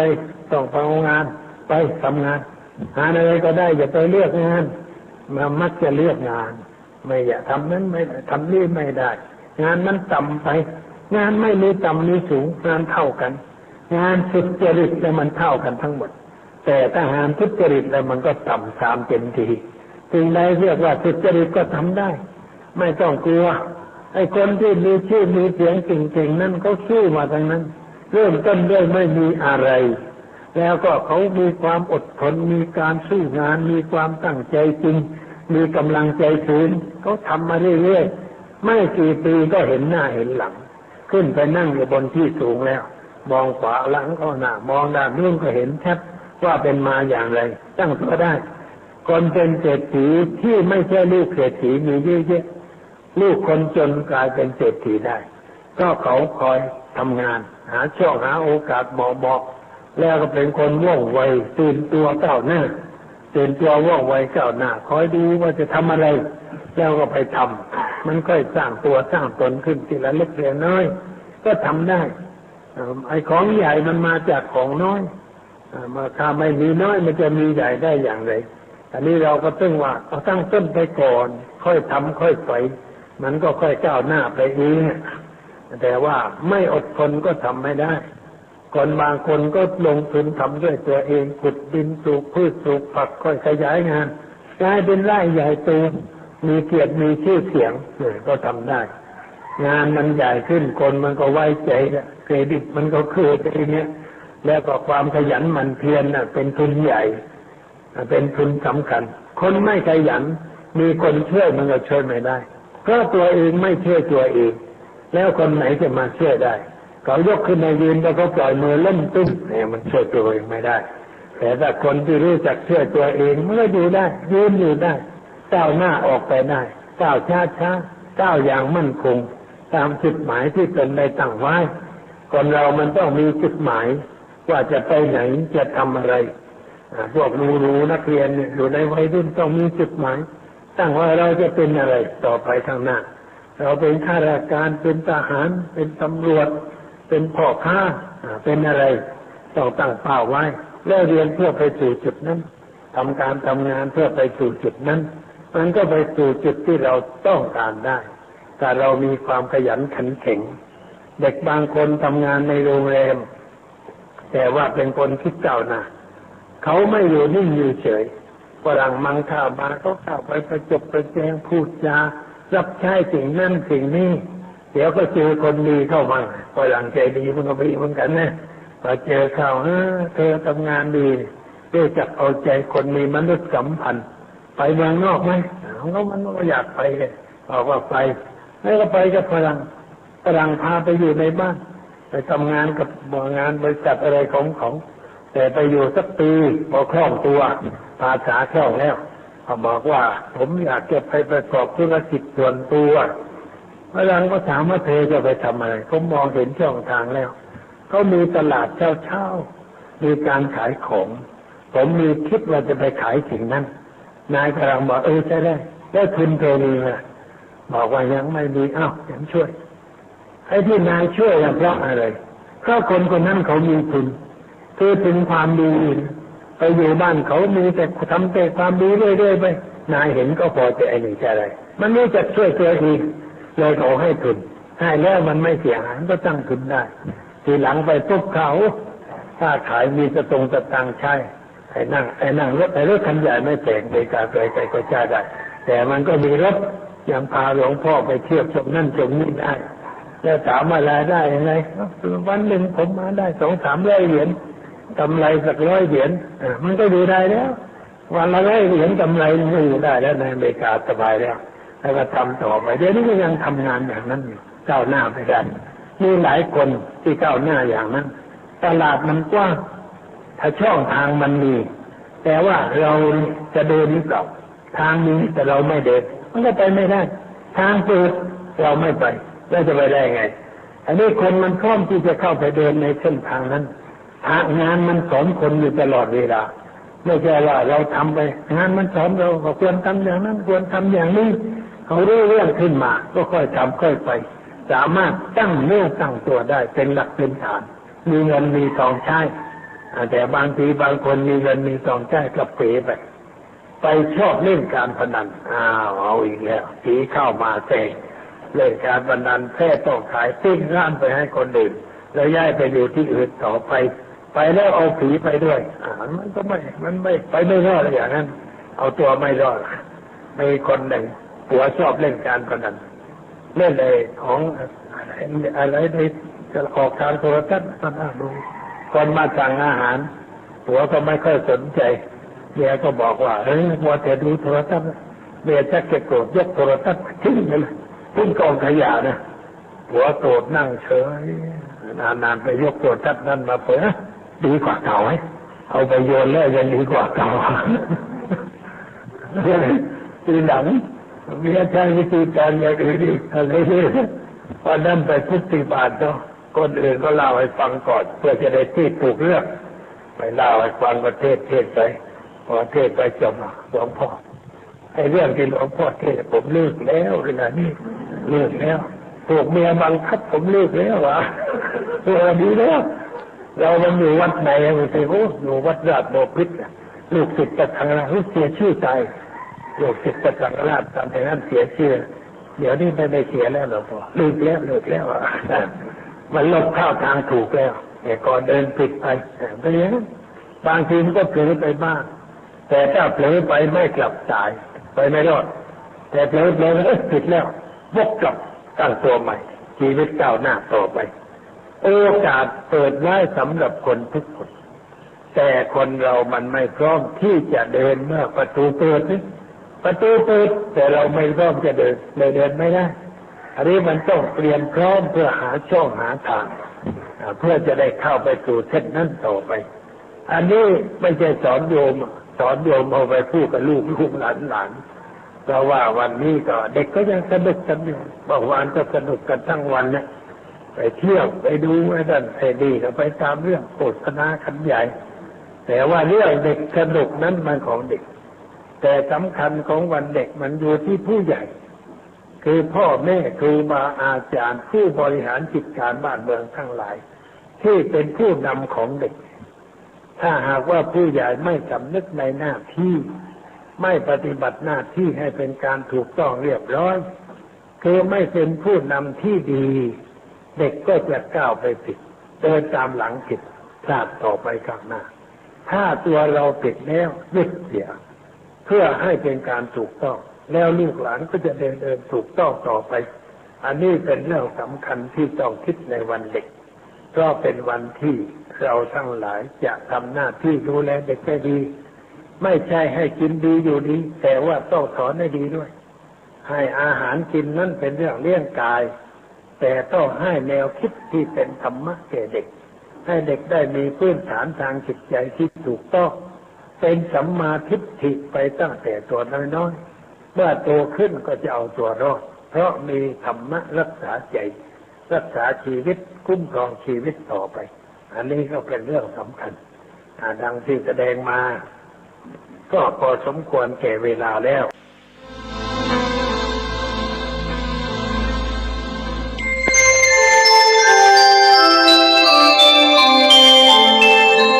ขณะนี้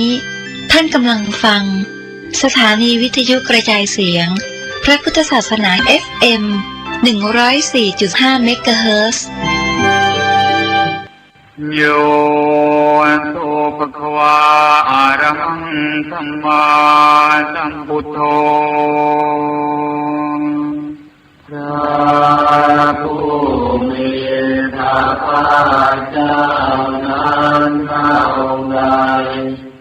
เป็นพระอรหันต์ตรัสรู้เองโดยชอบแล้วสวากาโตเยนะภะคะวะตาธัมโมพระธรรมคือศาสนาที่พระผู้มีพระภาคเจ้านั้นทรงไว้ตรัสไว้ดีแล้วสุปฏิปันโนยะถาภะคะวะโตสาวกสังโฆพระสงฆ์คือผู้ทรงธรรมวินัยซึ่งเป็นสา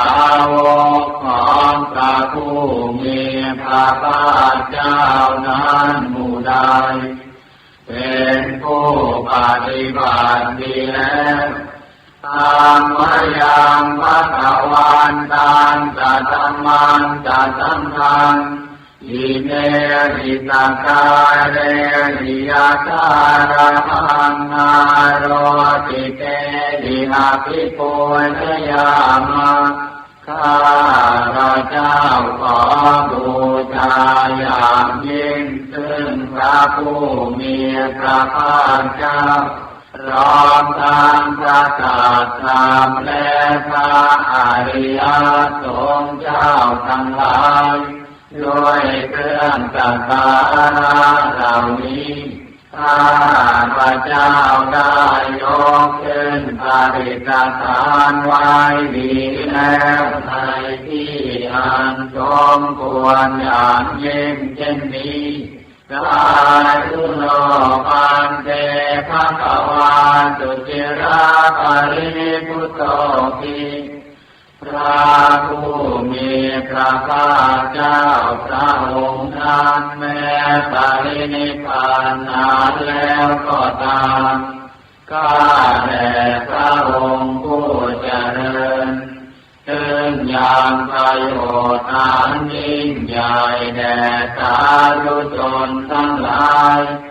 ปาฏิมาจนตานุกรรมปมาณตาอิเมตกาเรทุกตาปนาการะทุเตปฏิกันนาตุขอจงรับเครื่องสักการะบรรณาการของผลยากทั้งหลายเหล่านี้ด้วยเพื่ออนุเคราะห์แด่ประชุมชนผู้เกิดแล้วในภายหลังด้วยธรรมากังติกาลกังหิกายสุขายะเพื่อเป็นประโยชน์เพื่อความสุขแก่ข้าพเจ้าทั้งหลายสิ้นกาลนานเทอญอารังสัมมาสัมพุทโธภควาพระผู้มีพระภาคเจ้าเป็นพระอรหันต์ดับกิเลสทั้งทุกข์สิ้นเชิงตรัสรู้ชอบได้โดยพระองค์เองพุทธังภวันตังอภิวาเทมิข้าพระเจ้าอภิวาทพระผู้มีพระภาคเจ้าผู้รู้ผู้เกิดผู้เบิกบานสวากขาโตภะคะวะตาธัมโมพระธรรมเป็นธรรมที่พระผู้มีพระภาคเจ้าตรัสไว้ดีแล้วธัมมังนัมมัสสามิข้าพระเจ้านมัสการพระธรรมสุปฏิปันโนภะคะวะโตสาวกสังโฆพระสงฆ์สาวกของพระผู้มีพระภาคเจ้าปฏิบัติดีแล้วสังฆังนามามิข้าพระเจ้านอบน้อมพระสงฆ์ท่านธรรมยังพุทธัสสะภะคะวะโตปุปภาคณมการังกะโรมาเตนะโมตัสสะภะคะวะโตขอนอบน้อมแด่พระผู้มีพระภาคเจ้าพระองค์นั้นพระอรหันต์ซึ่งเป็นผู้ไกลจากกิเลสสัมมาสัมพุทธัสสะตรัสรู้ชอบได้โดยพระองค์เองนะโมตัสสะภะคะวะโตขอนอบน้อมแด่พระผู้มีพระภาคเจ้าพระองค์นั้นพระอรหันต์ซึ่งเป็นผู้ไกลจากกิเลสสัมมาสัมพุทธัสสะตรัสรู้ชอบได้โดยพระองค์เองนะโมตัสสะภะคะวะโตขอนอบน้อมแด่พระผู้มีพระภาคเจ้าพระองค์นั้นพระอรหันต์ ซึ่งเป็นผู้ไกลจากกิเลสสัมมาสัมพุทธัสสะตรัสรู้ชอบได้โดยพระองค์เองท่านจะไม่ยังพุทธาภิตุติงกโรมาเสโยโสตัสสะกะโตราตถาคตเจ้านั้นพระองค์ใดอาระหังเป็นผู้ไกลจากกิเลสสัมมาสัมพุทโธ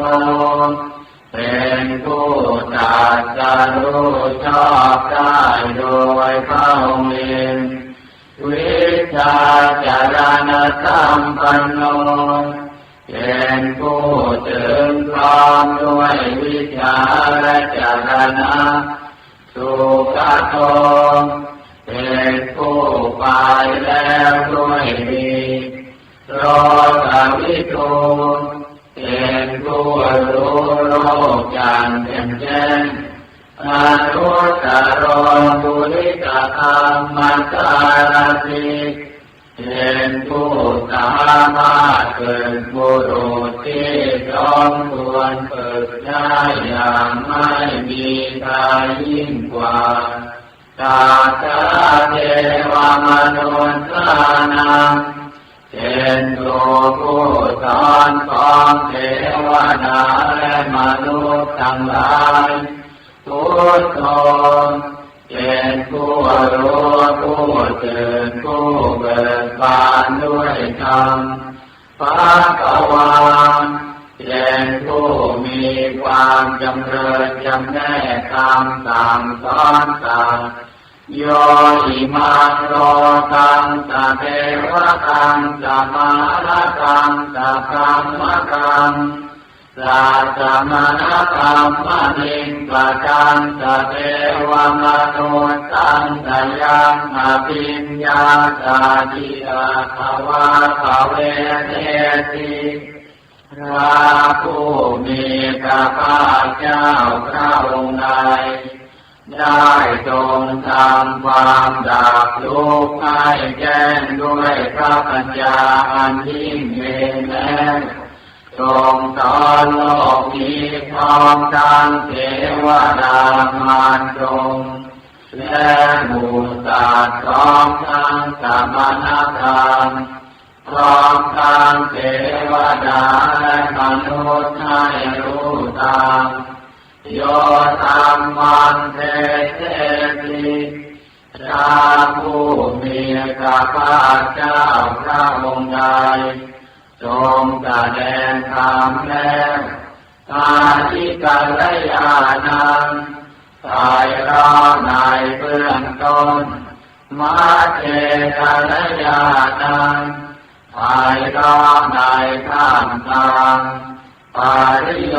สานกัลยาณังสายรอในที่สุดสัทธังกัลยาณังเกวัตปริปุณังปริสุตังสัมมัจจริยังปะกาเสติทรงประกาศพรหมจรรย์คือแบบแห่งการปฏิบัติงานประเสริฐบริสุทธิ์บริบูรณ์สิ้นเชิงพร้อมทั้งอาถาพร้อมทั้งพยัญชนะธรรมมังภะคะวันตังอภิปูชยามิข้าพระเจ้าบูชาอย่างยิ่งเฉพาะพระผู้มีพระภาคเจ้าพระองค์นั้นธรรมมังภะคะวันตังศิรสานมามิข้าพระเจ้านอบน้อมพระผู้มีพระภาคเจ้าพระองค์นั้นด้วยเสียงกล่าวท่านธรรมยังธรรมาภิตุติงกโรมาเสโยโสนวาคาโตภะคะวะตะธัมโมสั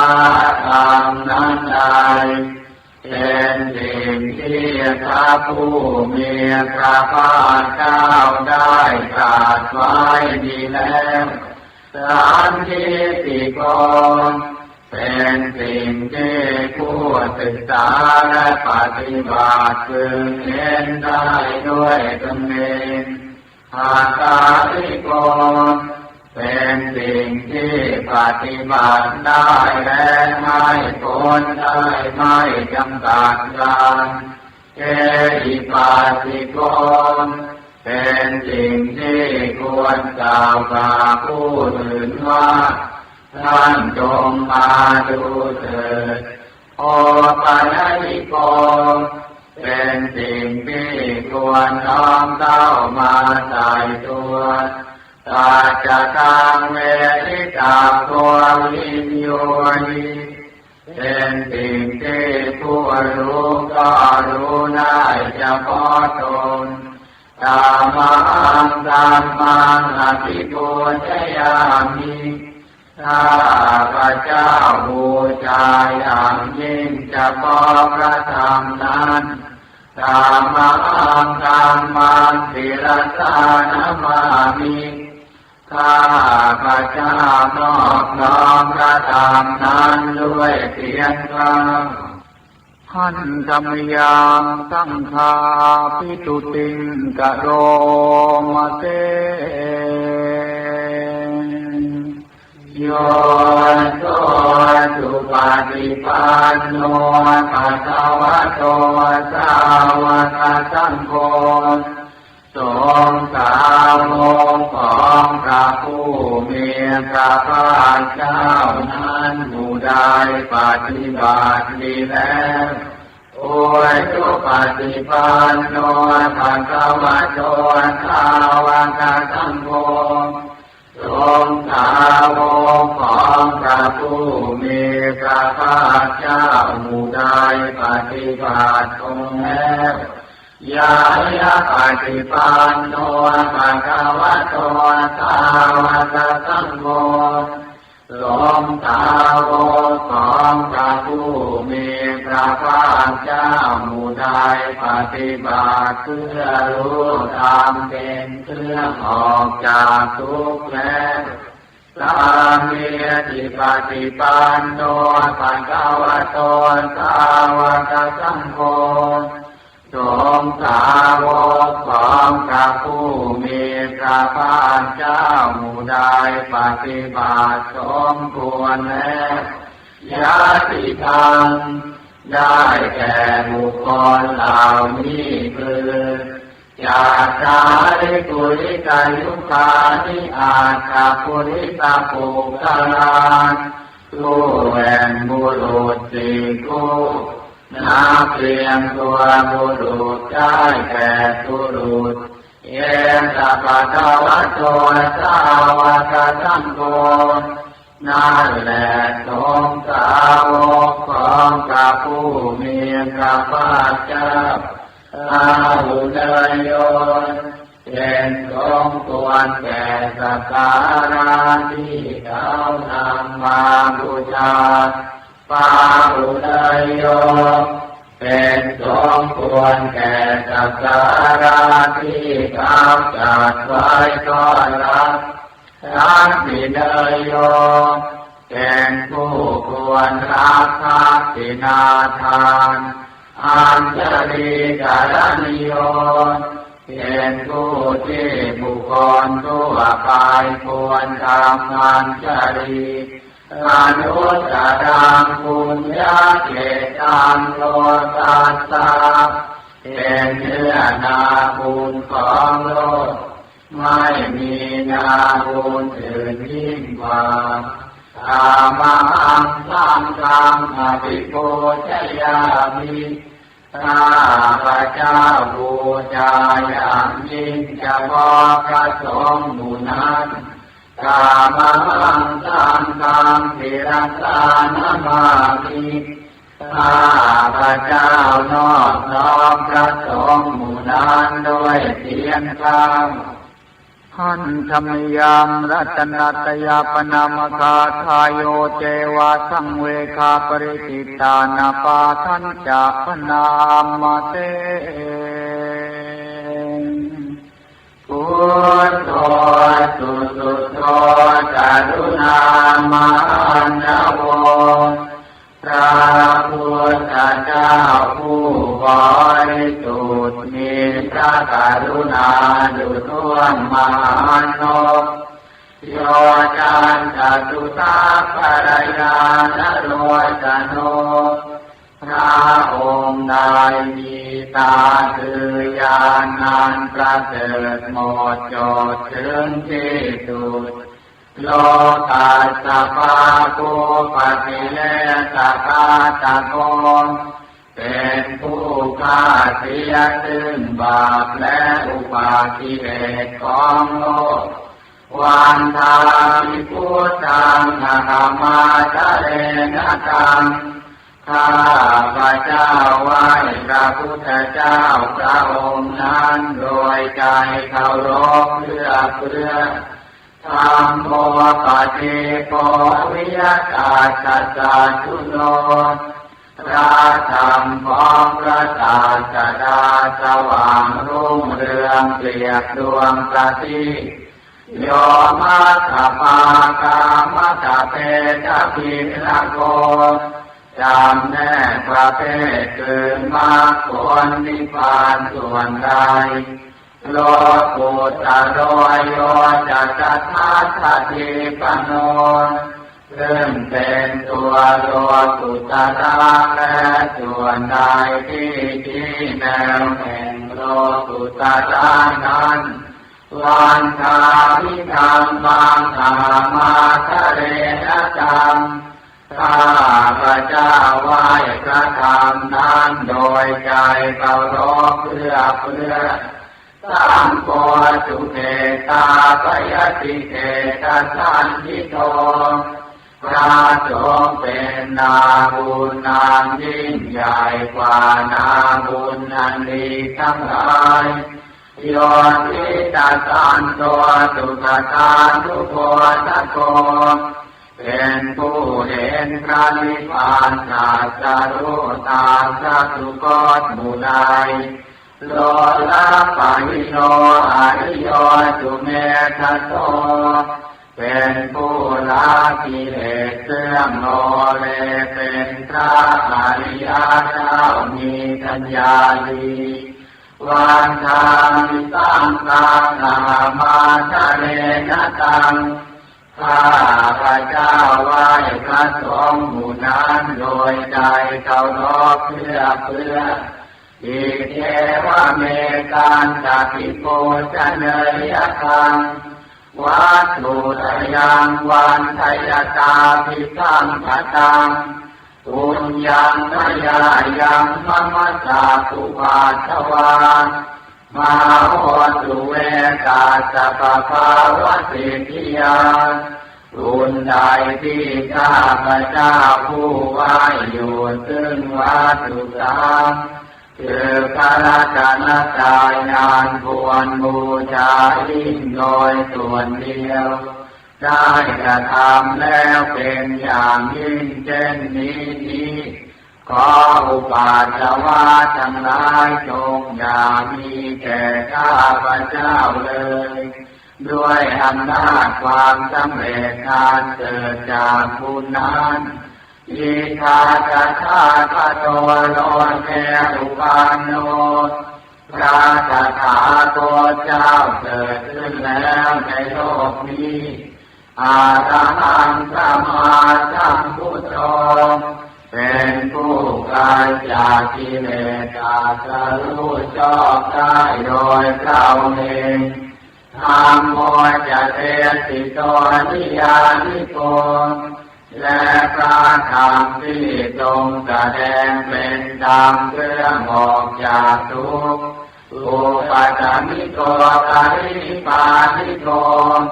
เป็นเครื่องสงบกิเลสเป็นไปเพื่อปารินิพพานสัมโพธิภามีสุขตาภเวทิโตเป็นไปเพื่อความรู้พร้อมเป็นธรรมที่พระสุคตประทานมยันตังธรรมันสุตวาเนวังชานามา พวกเราเมื่อได้ฟังธรรมนั้นแล้วจึงได้รู้อย่างนี้ว่าชาติปิทุกขาแม้ความเกิดก็เป็นทุกข์ชราปิทุกขาแม้ความแก่ก็เป็นทุกข์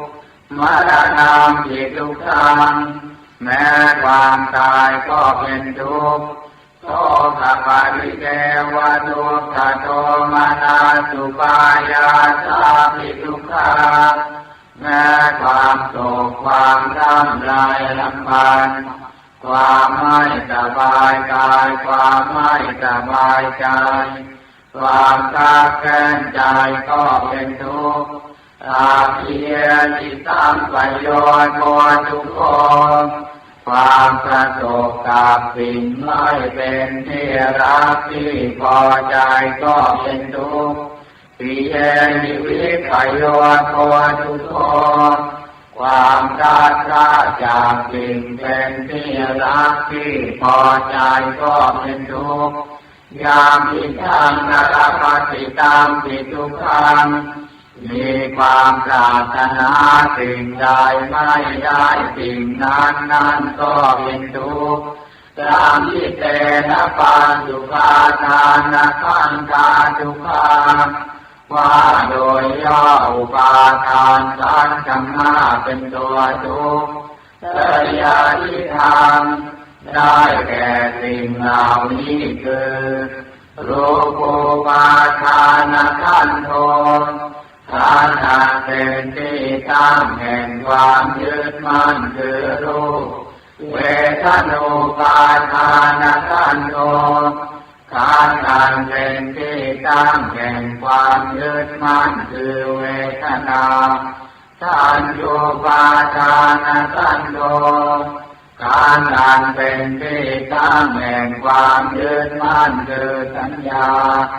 สังขารูปาทานขันโธขันธ์เป็นที่ตั้งแห่งความยึดมั่นคือสังขารวิญญาณูปาทานขันโธขันธ์เป็นที่ตั้งแห่งความยึดมั่นคือวิญญาณเยตังสริยายะเพื่อให้สาวกกำหนดรอบรู้อุปาทานทั้งเหล่านี้เองคารมาโนโตภควาจึงทางผู้มีพระภาคเจ้านั้นเมื่อยามทรงพระชนอยู่เอวังเต้าลังสาวะเทวิเอติย่อมทรงแนะนำสาวกทั้งหลายเช่นนี้เป็นส่วนมากเอวังปังคาจะปนาจะปะคะวะโตสาวะเกตุอนุสาสนีพระหุลาภวะจักขีหนึ่งคำสั่งสอนของพระผู้มีพระภาคเจ้านั้นย่อมเป็นกายในสาวกทั้งหลายส่วนมากมีส่วนคือการจำแนกอย่างนี้ว่า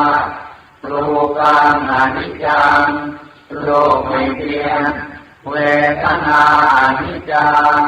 เวทนาไม่เที่ยงสัญญาอนิจจังสัญญาไม่เที่ยงสังขาราอนิจจังสังขารไม่เที่ยงวิญญาณังอนิจจังวิญญาณไม่เที่ยงรูปังอนัตตารูปไม่ใช่ตัวตนเวทนาอนัตตาเวทนาไม่ใช่ตัวตนสัญญาอนัตตาสัญญาไม่ใช่ตัวตนสังขาราอนัตตาสังขารไม่ใช่ตัวตนวิญญาณังอนัตตาวิญญาณไม่ใช่ตัวตนอาเปสังขาราอนิจจาสังขารทั้งหลายทั้งปวงไม่เที่ยงสาเปธัมมาอนัตตาติธรรมทั้งหลายทั้งปวงไม่ใช่ตัวตนดังนี้เตนะยังโอตินามา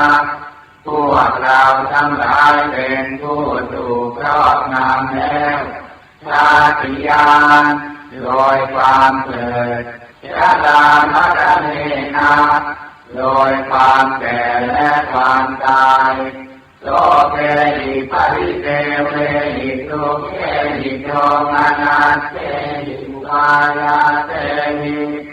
โดยความโศกความร่ำไรรำพันความไม่สบายกายความไม่สบายใจความคับแค้นใจทั้งหลายทุกข์ทรมานเป็นผู้ถูกความทุกข์จำเอาแล้วทุกข์จะไปทางเป็นผู้มีความทุกข์เป็นเบื้องหน้าแล้วอาเปวนานิมาสเทวราชสุขาสันตาสาหันตกิริยายัญญาเยธาติ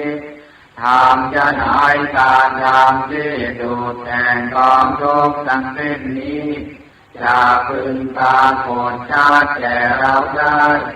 เยระภารินิพุตังทิตังภควานตังอุทิสาระหันตังสัมมาสัมพุทธัง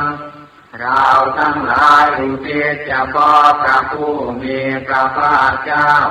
ผู้ไกลจากกิเลสราชรู้ชอบได้โดยเข้าเองแม้ปรินิพพานนานแล้วพระองค์นั้นตาทาอาคารัตมาอนาคาริยังปาปจิตาเป็นผู้มีศรัทธาออกบวชจากเรือนให้เกี่ยวข้องด้วยเรือนแล้วตาสามิภควาติพรหมจริยังจารามาประพฤติอยู่ซึ่งพรหมจรรย์ในพระผู้มีพระภาคเจ้าพระองค์นั้นภิกขุนาติราชาเทวสมาปนาถึงพร้อมด้วยสิกขาและธรรมเป็นเครื่องเลี้ยงชีวิตของภิกษุทั้งหลายตามโนธรรมจริยามหิมาสเทวราชตุกาคันตาสหันตกิริยายะอัมมาตตุขอให้พรหมจรรย์ของเราทั้งหลายนั้นจงเป็นไปเพื่อการทำที่สุดแห่งกองทุกข์ทั้งสิ้นนี้เถิดชิรามารินิพุตังทิตังภควาตังสารนังคตังเราทั้งหลายช่วยถึงแล้วซึ่งพระผู้มีพระภาคเจ้าแม้ปรินิพพานนานแล้วพระองค์นั้นเป็นสารณะธรรมันจะสังฆัญจะถึงพระธรรมด้วยถึงพระสงฆ์ด้วยกานาภวะตัวสาสนังยะธาสติยะธาพลังมนสิกาโรมานุปฏิปดามาอยากทำลายใจอยู่ปฏิบัติตามอยู่ซึ่งคำสั่งสอนของพระผู้มีพระภาคเจ้าในภาสติกำลังสาธารโนปฏิปฏิขอให้ความปฏิบัตินั้นของเราทั้งหลายที่มาจะเกวะราชทุกขันทันทาสหันตกิริยายาสังวัตตุจงเป็นไปเพื่อการทำที่สุดแห่งกองทุกข์ทั้งสิ้นนี้เถิ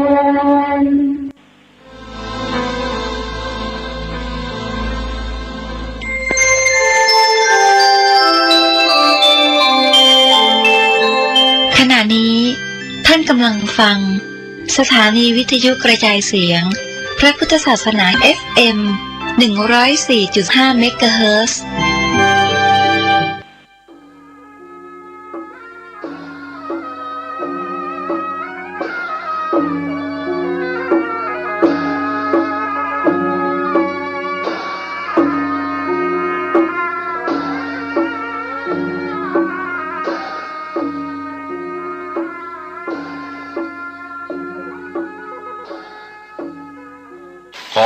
ความเจริญในธรรม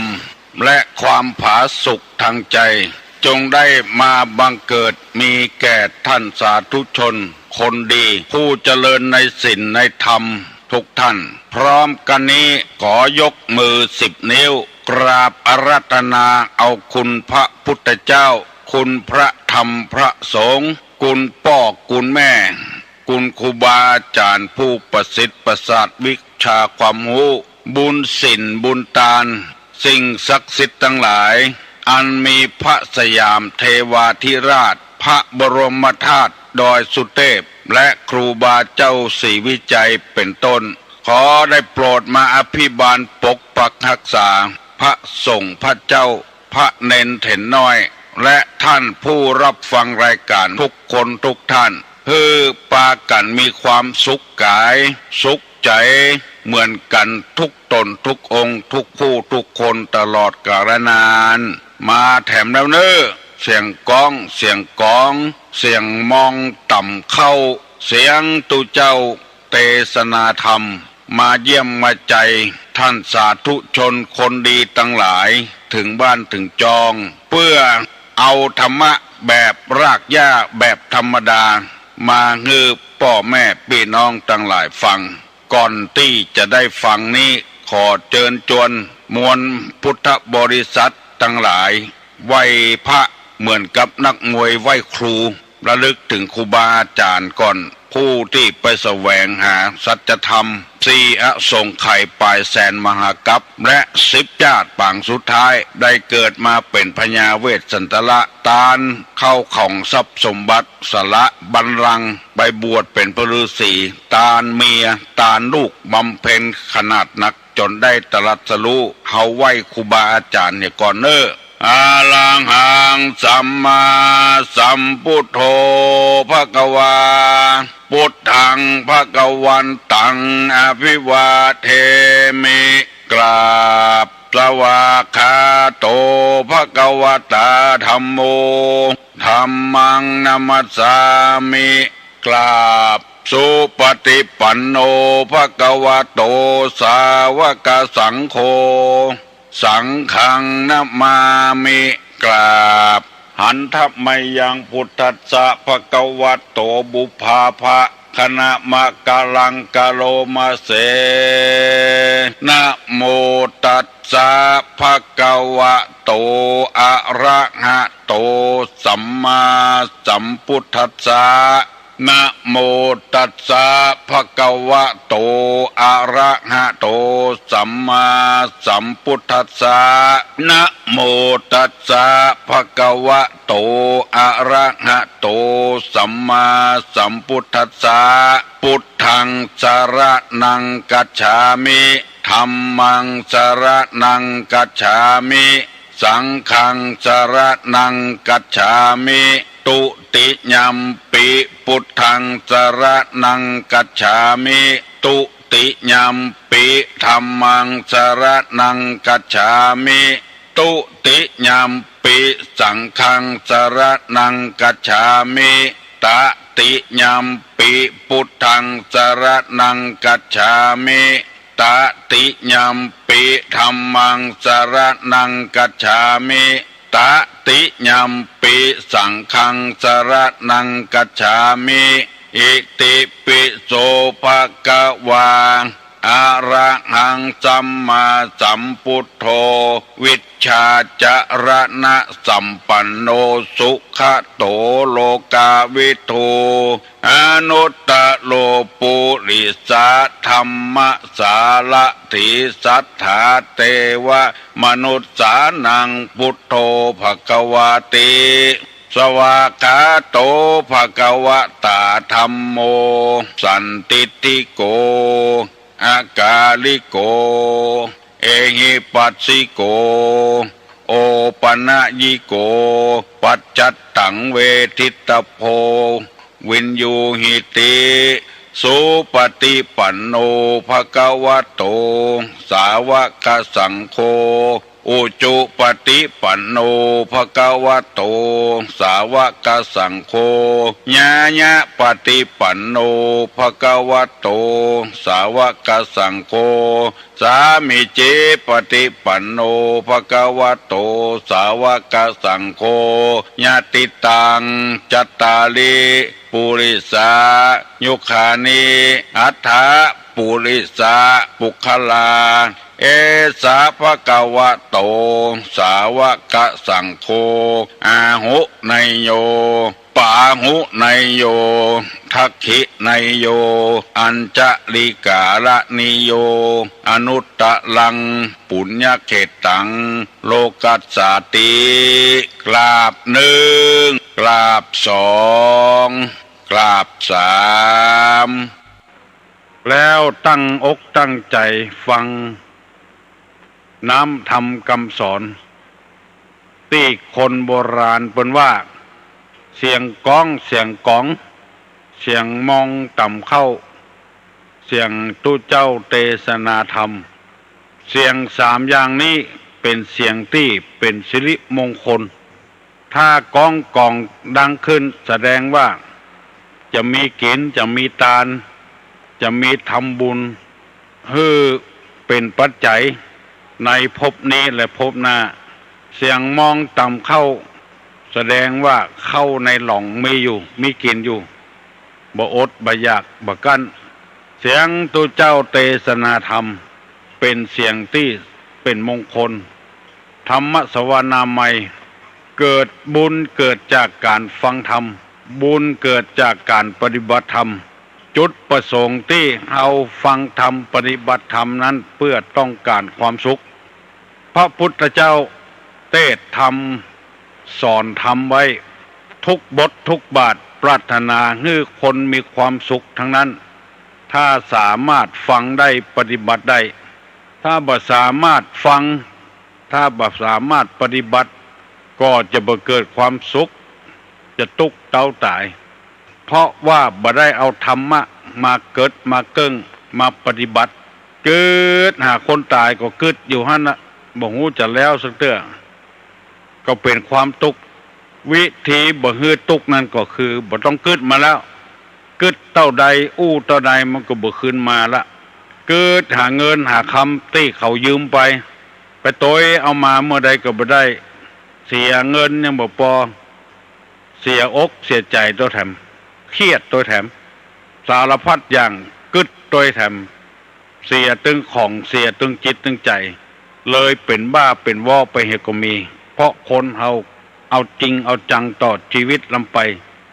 ที่เขาห้องเพลงว่าคนเรานี่มันไม่แน่เปลี่ยนแปลงเหมือนดังกังหันวันนี้เอาฮักกันวันพวกขุนผันไปตายนอนท้องป่องเพราะนั้นเอาจริงเอาจังแต่ก็บ่ได้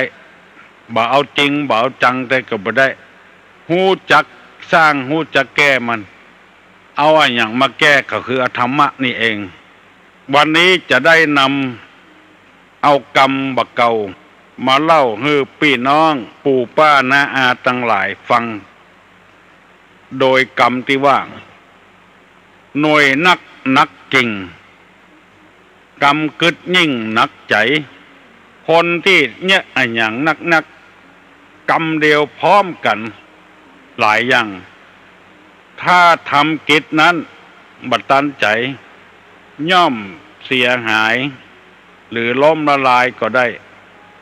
คนที่คิดในสิ่งที่ใหญ่มากเกินกำลังลงทุนมากเกินไปทำให้จิตคิดมากจนนักใจกินบ่ได้นอนบ่หลับคือหมายความว่าต้นไม้ใดมันดกมันหน่อยนักลำไปบ่ได้กินเป็นแต่เป็นว่ามันนักกิ่งมันนักมันลู่อาหารกันแล้วบางทีก็หักลงไปเลย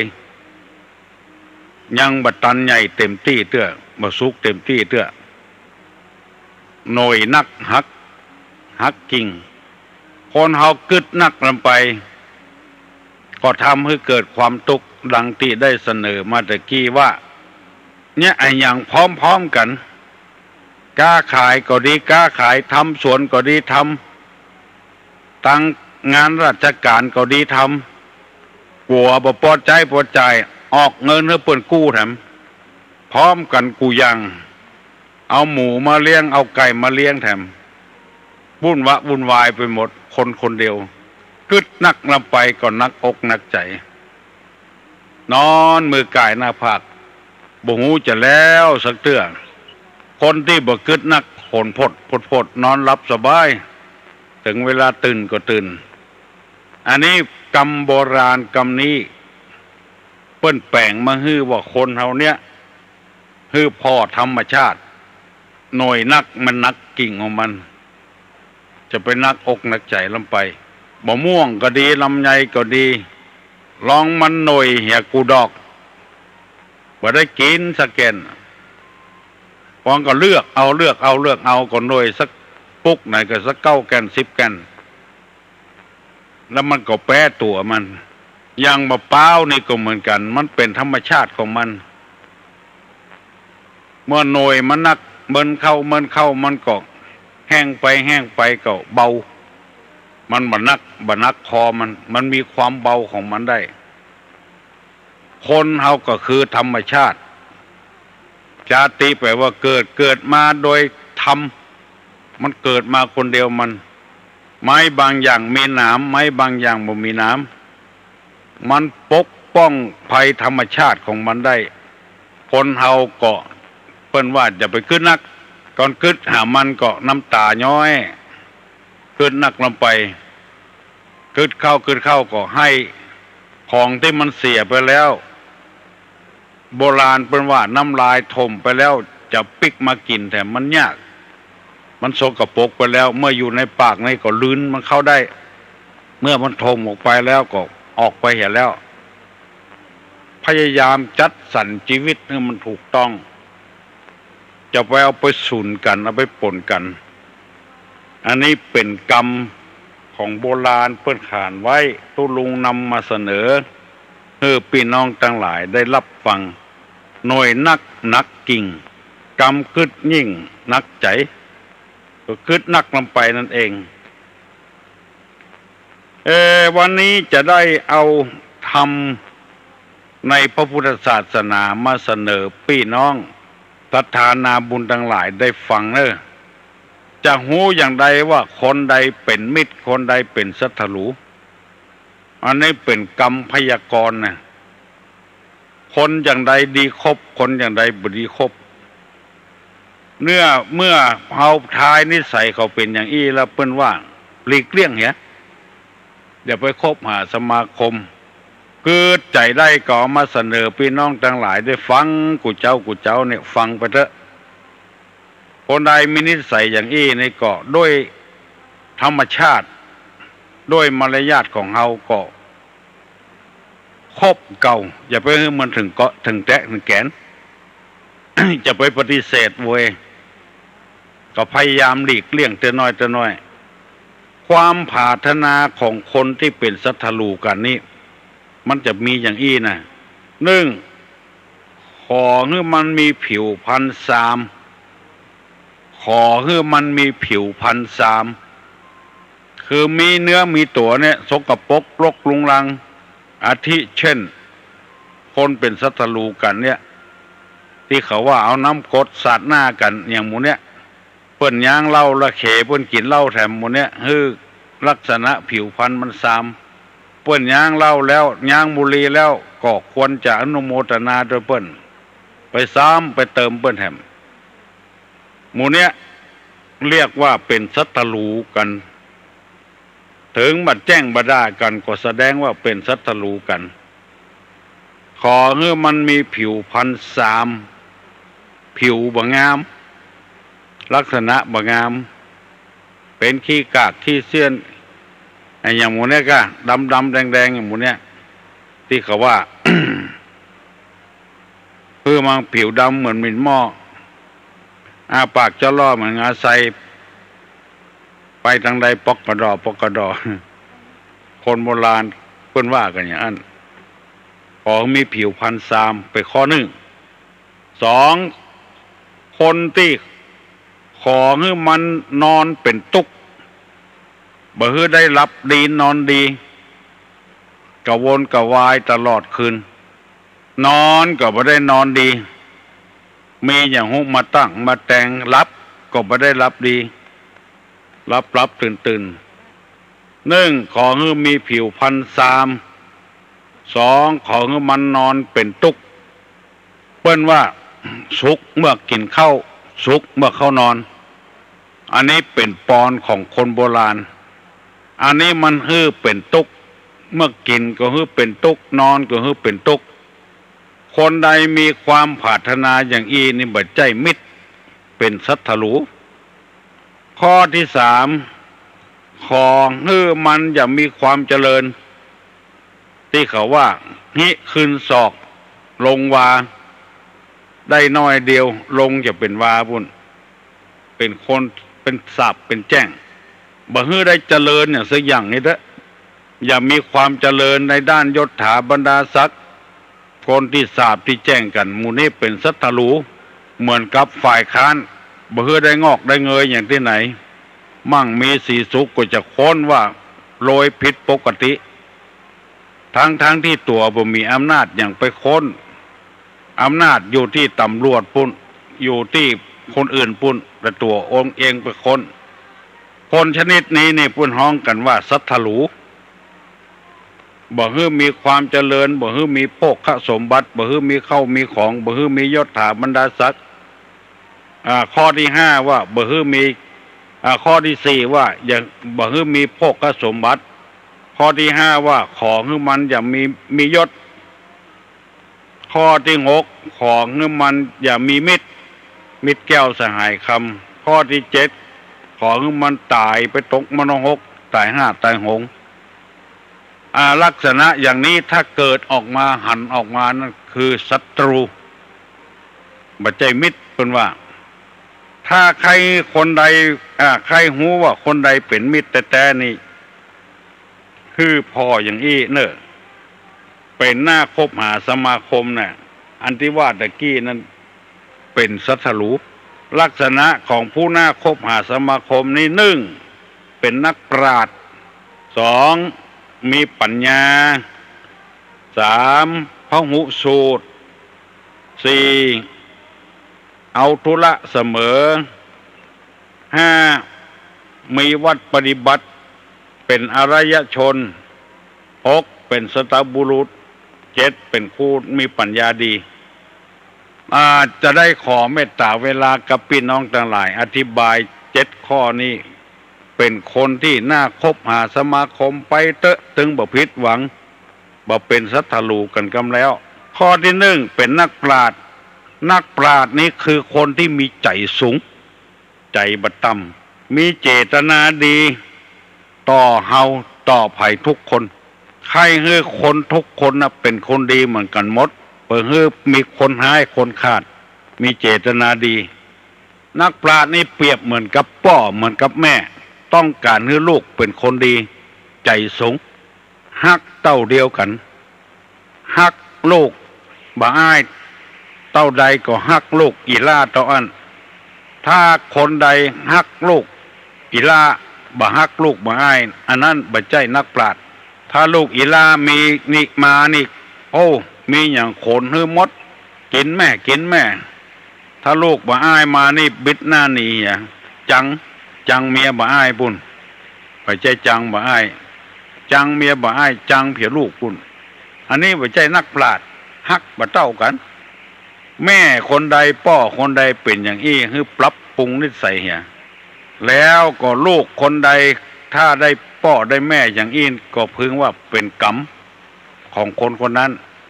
ฮักลูกบ่เต้ากันนิสัยของบัณฑิตนักปราชญ์นี้เป็นนิสัยที่ควบคุมไปหมดแบ่งสรรปันส่วนให้หูว่าอันใดเป็นอันใดเปิ้นแบ่งคนเดียวเปิ้นคนใดควรจะฮื้อกรรมแนะนำก็ฮื้อแนะนำไปคนใดบ่ควรแนะนำเพราะว่าแนะนำไปแล้วมันเป็นอันตรายก็บ่ควรแนะนำอันนี้เปิ้นว่านักปราชญ์บัณฑิตผู้หูผู้รู้ผู้ฉลาดพี่น้องสถานะบุญทั้งหลายที่ชอบฟังทุเจ้าเทศ ในสถานีวิทยุต่างๆในสถานที่ต่างๆอันเนี้ยแสดงว่าเป็นคู่ไฟความเจริญต้องการความรู้ความฉลาดจากเปิ้นบอกว่าเป็นเจ้าตนใดพระนายตนใดเจ้าคุณพระครูตนใดไปฟังเปิ้นอันนี้เปิ้นฮ้องว่าอันนี้เป็นนักปราชญ์ควรจะคบหาสมาคมกับเปิ้นควรจะเข้าใกล้เปิ้นครูก็ดีครูบาอาจารย์คนใดก็ดีภัยก็ดีตามบ้านตามจองนะฮักเสมอกันเท่ากันมีใจสูงใจบ่ต่ำบ่คิดต่ำอันนี้เป็นฮ้องว่าเป็นนักปราชญ์บัณฑิตบ่เข้าคนนั้นบ่ออกคนนี้สองพระมีปัญญาคือมีความรู้นักอันนี้ควรคบหาสมาคมเพื่อเฮาจนอกจนใจมาจะได้เปิ้งพระอาศัยเปิ้นมหานแก่ตัวมหานแก่ได้มีปัญญามีปัญญาดีควรไปมาหาสู่กับคนคนนี้อันนี้แนะวิธีให้ชีวิตเจริญเพราะในศาสนานี้ต้องการให้คนมีความเจริญ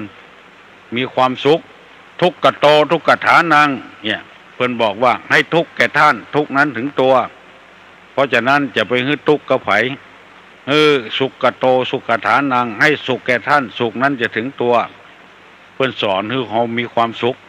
เขาใครมีความสุขก็ให้ความสุขกับเพิ่นก่อนเมื่อรุนปุ่นป่ายมาเขาก็จะได้ความสุขเอาใครลูกเป็นคนดีพ่อแม่ประพฤติตัวเป็นคนดีอย่างก่อน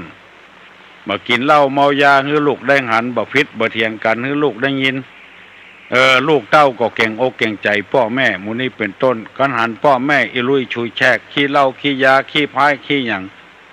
ลูกเต้าก็จะเห็นแบบว่าเป็นคนดีเพราะมีคนหลายๆคนว่าฟังคำบอกกับแม่ฟังในทางที่บดีหนึ่งเป็นนักปราชญ์สองมีปัญญาสามเป็นพหุสูตรอันนี้มันเป็นภาษาบาลีพหุสูตรแปลว่าเป็นคนเฮียนนักศึกษานักฟังก็ฟังแต่สิ่งที่ดีๆเฮียนก็เฮียนแต่สิ่งที่ดีๆมีสาระมีประโยชน์บางคนจนปัญญาฟังเพลงย่างพอเพิ่นเล่นละครในทีวีซ้อหากธรรมะธรรมโมมาใส่ตัวเพราะฉะนั้นคบคนที่เฮียนนักศึกษานักคนที่บ่เฮียนนักนี่จะไปคบหาสมาคมมันจะเป็นโทษกับตัวเองพหุสูตรนี่ศึกษามามากพหุสัจจัญจะ10ปัญจะคบหาสมาคมกับคนที่เฮียนนักหูนักบางทีเขาก็จะได้ความรู้จากเพื่อนก็มีข้อที่สี่เอาธุระเสมอคือหมายความว่าเมื่อมีการมีงานอย่างจ้อยเสมออันนั้นควรคบหาสมาคมก็ละบ่ทิ้งเป็นธุระเป็นจ้อยการจ้อยงานเฮาอันนี้นำมาเสนอพี่น้องศรัทธานาบุญทั้งหลายเพื่อเป็นเครื่องประดับสติปัญญาข้อที่ห้ามีวัดปฏิบัติเป็นอริยชนคือเป็นคนที่ปฏิบัติดีปฏิบัติชอบพ่อบ่สกปรกบ่โสมมผ้าผ่อนต้อนสบายอย่างการอยู่การกินสะอาดไว้เป็นระเบียบเรียบร้อยเป็นอริยชนข้อวัดปฏิบัติดีอู้จาก็ถูกต้องบ่สกปรกโสมมบ่อู้ฮะแล้วก็ข้อที่หกเป็นสัตบุรุษผู้ที่มีความรู้ความฉลาดเป็นสัตบุรุษเป็นผู้ที่มีความคิดสูงไฟสูงบ่ไฟต่ำข้อที่เจ็ดมีปัญญาดีคือปัญญานี่ข้อที่สองกับปัญญานี่มันคนละเรื่องปัญญาข้อที่สองนั่นคือฮู้กุยังทั้งดีทั้งบ่ดีแต่ปัญญาดีนี่คือปัญญาในทางที่ดีมีสติมีปัญญาดีถึงหมดนี้ฮ้องกันว่าลักษณะของผู้น่าคบหาสมาคมหนึ่งเป็นนักปราชญ์สองมีปัญญา 3เป็นพหุสูตรคือได้เรียนนัก4เอาธุระเสมอ5มีวัดปฏิบัติอริยชน6เป็นสัตบุรุษ7มีปัญญาดีมีสัพพะปัญญาดีตั้งที่ดีเพิ่งปะอาศัยได้ถามเมื่อใดก็ได้เมื่อนั้น2อย่างนี้ที่นำมาเสนอพี่น้องทั้งหลายเพื่อให้เฮายังบ่ได้ฮู้ก็ได้ฮู้เหียคนที่เป็นสัตลูกันนี่มันจะว่าเฮาจะแจ้งเฮามีเจตนาบดีกับเฮาขอให้มีผิวพรรณ3ขอให้นอนเป็นตุก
ชวนให้คิดอนิจจัง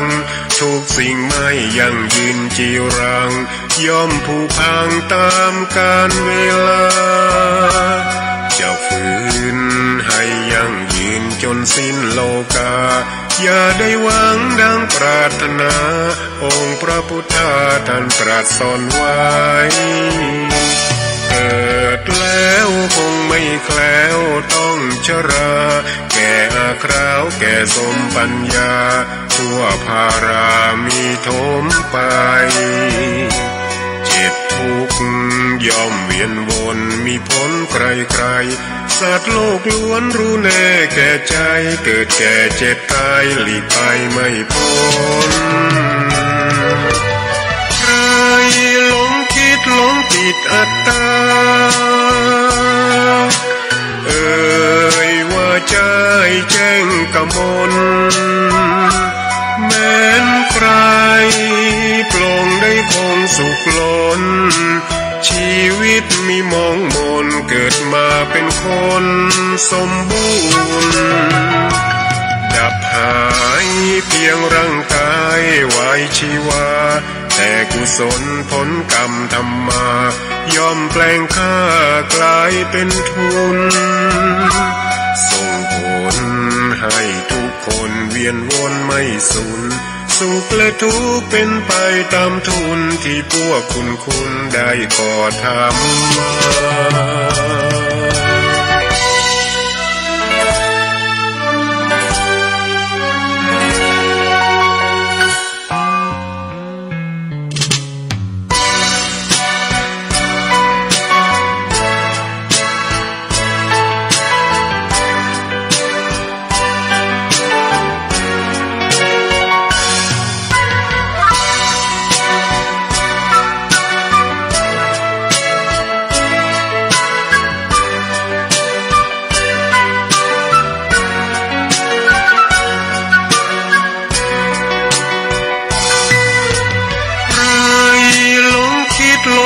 ดอัตตาเอ่ยว่าใจแจ้งกมลแม้นใครปลงได้คงสุขล้นชีวิตมีมองมนเกิดมาเป็นคนสมบูรณ์ดับหายเพียงร่างกายไว้ชีวาแต่กุศลผลกรรมทำมาย่อมแปลงค่ากลายเป็นทุนส่งผลให้ทุกคนเวียนวนไม่สูญสุขและทุกข์เป็นไปตามทุนที่พวกคุณได้ก่อทำมา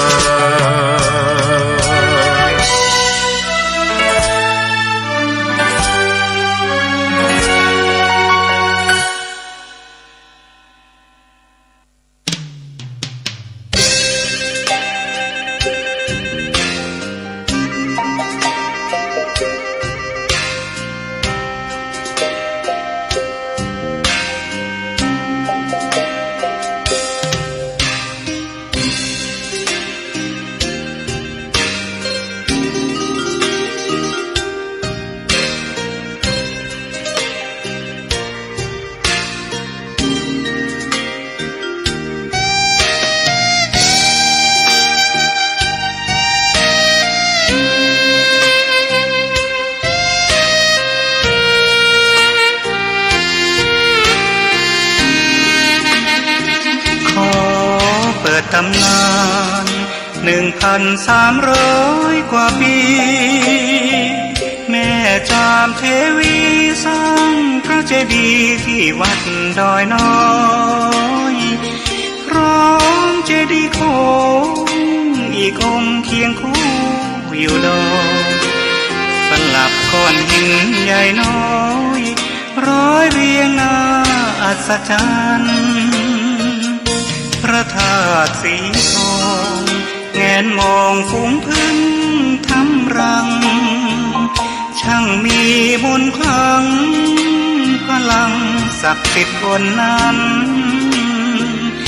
กล่าวคำไหว้สากราบสักการะคนลุกขนชันสัมผัสถึงสายสัมพันธ์คงเป็นลูกหลานเคยร่วมสร้างบุญวัดดอยน้อยอยู่กลางยอดดอยโรยต่ออำเภอดอยเหล่าเขตติดต่อป่าสางลำพูนเดินทางปลอดภัยจากเชียงใหม่หรือสายลำพูนยินดีต้อนรับนักบุญมาร่วมสร้างทานบารมีตี3 ตี 4เปิดสถานีฟังตุลุงยองนักเทศเสียงทองชื่อเสียงดังก้องทั่วฟ้าธานีตัวจริงเสียงจริงวัดดอยน้อยแม่จามเทวีต้อนรับญาติโยมที่มีจิตศรัทธามาร่วมสร้างบุญ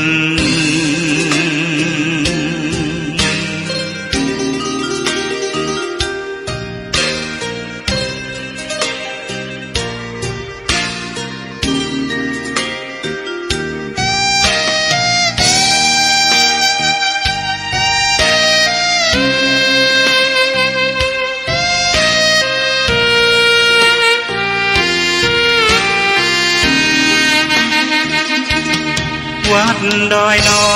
ยอยู่กลางยอดดอยโรยต่ออำเภอดอยเหล่าเขตติดต่อป่าสางลำพูน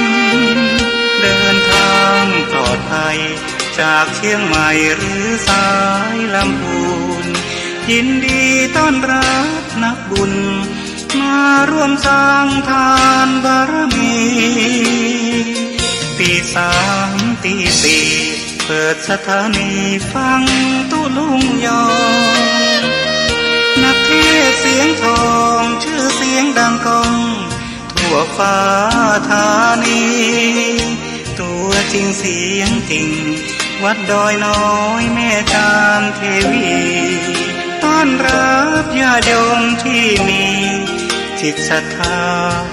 มาร่วมสร้างบุญ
อดีตจะหมดจดอนาคตจะสดใสต้องแก้ไขที่ปัจจุบันขอความนอบน้อมแด่พระรัตนตรัยอันมีพระพุทธพระธรรมพระสงฆ์เป็นสรณะที่พึ่งกราบแนบใจไหวสาถวายความเคารพมายังครูบาอาจารย์พระมหาเถรานุเถระท่านเจ้าคณะพระสังฆาธิการพระภิกษุสามเณรเจ้าจุโตนจุองค์กุวัดวาอารามพร้อมถึงสำนักที่พักสงฆ์โดยขอความเจริญในธรรมเจริญปอนมายังบรรดาปออกแม่ออกศรัทธาสาธุชนนักศีลนักบุญทั้งหลายปอหลงแม่หลงปอลุงแม่ป่าปีป่าหน้าเอาอาศรัทธาตีนจ้องห้องวัดเถ่าแก่หนุ่มกำใจยิงต่างหลายตื่นมาเมื่อเจ้าก็หมุนคืนมาฟังรายการเนาะรายการนี้ก็เป็นรายการแหลกที่มาสดนะโตปินมาเป็นรายการแหลกเนาะ มาปะกันในรายการสัพเพเหระปะกินนากะขอนลงไก่แจ้งรายการเสียงธรรมแสงทองซึ่งก็รับผิดชอบดำเนินรายการโดยต้นโตแห่งอาตมาภาพเก่ากระผมตุลุงนันชัยวัฒนาคเสโนแห่งวัดพระธาตุดอยน้อยตำบลดอยหล่ออำเภอดอยหล่อจังหวัดเชียงใหม่ก็มาปบมาปักกันวันนี้พลัมว่าปินวันเสาร์นะสถานเนาะสุกเอาเหล่าเสาเอาหน่วยก็จะมีกิจกรรมเนาะมาโทนกรรมนะอันมันจะลืมกรรมยังตุก็กรรมโยงเข่าบาดโยงเข่าพระเจ้าแล้วมันครับเล็กๆน้อยๆมันจังลืมนะกรรมโยงขันเข่าขันเกี่ยวตังสามก้าไหวพระหับศีลอีตังยังกินจิวันตาหน่อยวันตาลงเองเป็นกิจกรรมเนาะ แต่ก่อนอื่นนี่จะเอ่ยไปตังสถานีวิทยุที่เปิ้นมีบุญต่อโสตประสาทหูเฮาได้ฟังถึงจ้องถึงบาทหลายสถานีตั้งแต่ตี3นี่เป็นต้นไปตุลุงก็จะมาไหวพระสวดมนต์กันเน้อศรัทธาญาติโยมต่างหลายเบอร์ความเป็นสิริเป็นมังกรเป็นมงคลกับตนกับโตกับขอบกับโคลูกเต่าเหล่าล้านเลนนะหุ่มโหฮอเฮิรนอยู่ดีมีสุขนะไล่เสน่ห์จังไล่ไอขาดนี้ไกแสนโยดแสนว่านำปามาสิ่งความมงคลเนาะกับตนกับโตเฮาต่อไปเอาพร้อมแล้วบ่ถ้าพร้อมแล้วตัวลุงก็จะนำไหวพระกันเน้อ อะระหังสัมมาสัมพุทโธภะคะวาพุทธังภะคะวันตังอภิวาเทมิสวากขาโตภะคะวะตาธัมโมธัมมังนัมสสามิ สุปฏิปันโนภะคะวะโตสาวกสังโฆสังฆังนะมามินะโมตัสสะภะคะวะโตอะระหะโตสัมมาสัมพุทธัสสะนะโมตัสสะภะคะวะโตอะระหะโตสัมมาสัมพุทธัสสะนะโมตัสสะภะคะวะโตอะระหะโตสัมมาสัมพุทธัสสะอิติปิโสภะคะวะอะระหังสัมมาสัมพุทโธวิจาจาลานาสัมปันโนสุขโตโลกวิทูอนุตตโลปุริสตัมมัสสาลาทิสัทธาเทวมนุสสานังพุทโธภะคะวะติสวากขาโตภะคะวะตาธัมโมสันติติโกอากาลิโกเอหิปัสสิโกโอปันนะยิโกปัจจตังเวติตาโปวินโยเหติสุปฏิปันโนภะคะวะโตสาวกสังโฆอุจจุปฏิปันโนภะคะวะโตสาวกสังโฆยายะปฏิปันโนภะคะวะโตสาวกสังโฆสามิจิปฏิปันโนภะคะวะโตสาวกสังโฆญาติตังจัตตาลิปุริสายุคาเนอัตตปุริสาปุคคลาเอสะภะคะวะโตสาวกสังโฆอะหุนายโย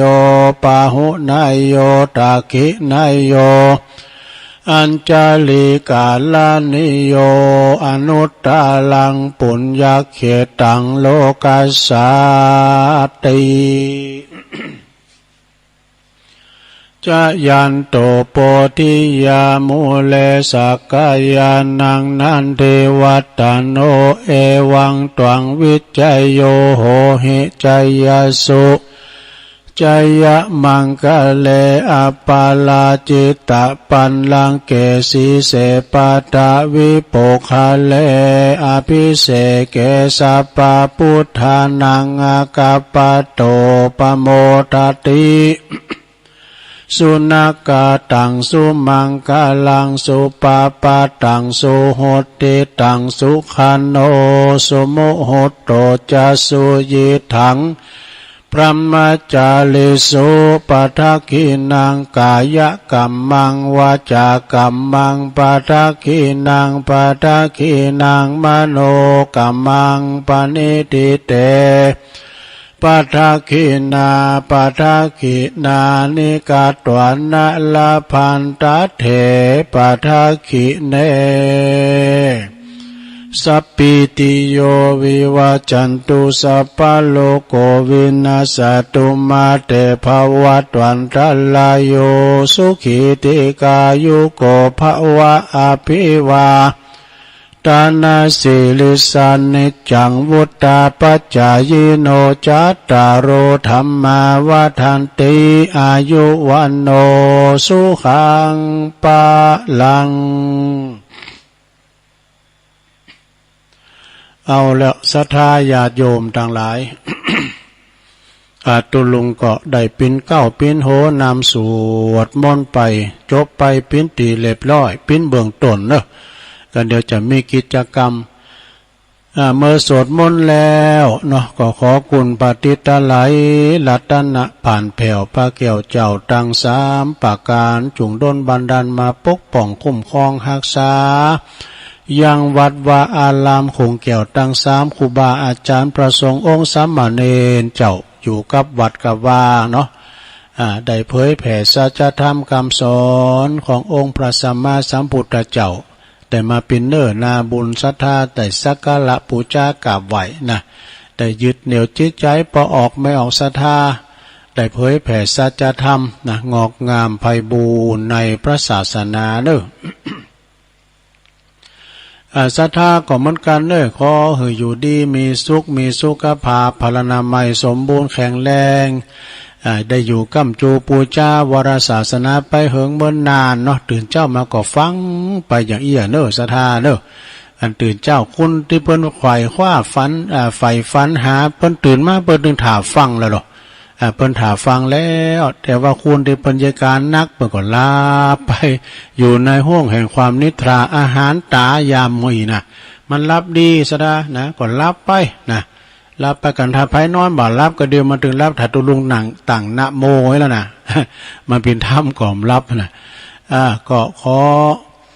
ขอบคุณตั้งศรัทธาญาติโยมเด้อที่เพิ่นตื่นมาฟังขอเป็นกำลังจิตกำลังใจอีปอยแม่ที่เดินเหินไปไหนมาไหนบ่ได้ติดต่างติดเตงก็เอาอันเนี้ยวิดีโอเป็นกูเป็นกิมไปฟังนำฟังธรรมไปเน้อศรัทธาเด้อลูกหลานตานเต่าก็ดี ที่จะไปกล้าไปขายนะขึ้นลองตองตางเดินทางโดยโยธยานพาหนะก็ขอเดินทางแข็งขัดปลอดภัยแล้วก็กล้าแม่นไขมันหิมาหาได้เน้อต่อไปก็อันจะได้กล่าวตั้งสถานีวิทยุที่เปิ้นมีบุญต่อโสตประสาทหูเฮาเจ้าขาต่างหลายนะลงเด้อก็ในวันนี้ก็มีสถานีวิทยุที่รับสัญญาณรายการธรรมะเนาะช่วงเวลาตั้งแต่ตี 3 ถึง 5 โมงก็ดังต่อไปนี้เน้อขอขอบคุณทางสถานีวิทยุขึ้นเพื่อการศึกษาพระศาสนาและวัฒนธรรมของวัดไฟหินตำบลสุเตปอำเภอเมืองเชียงใหม่ FM 104.50 เมกะเฮิรตซ์โดยเมตตาธรรมอาจารย์พระครูสมุวิศวัตรวรกิจโจตั้งในเมืองก็ฟังกันองค์ขลงในเมือง ขอบคุณสถานีวิทยุคณะสงฆ์อำเภอฝางตั้งอยู่ที่วัดพระบาทอุดมน้ำบ่อเศร้าวาสำนักวิปัสสนา FM 102.25 เมกะเฮิรตซ์โดยเมตตาบารมีธรรมในพระเดชพระคุณหลวงพ่อท่านพระครูสุจิตานุรักษ์ด็อกเตอร์หลวงพ่อใหญ่เฮาเนเจ้าคณะอำเภอฝางขอบคุณตุปีเจริญโชติธรรมโมแล้วก็ขอบคุณตุปีอมรเทพนะอุปสันโตตุปีโจ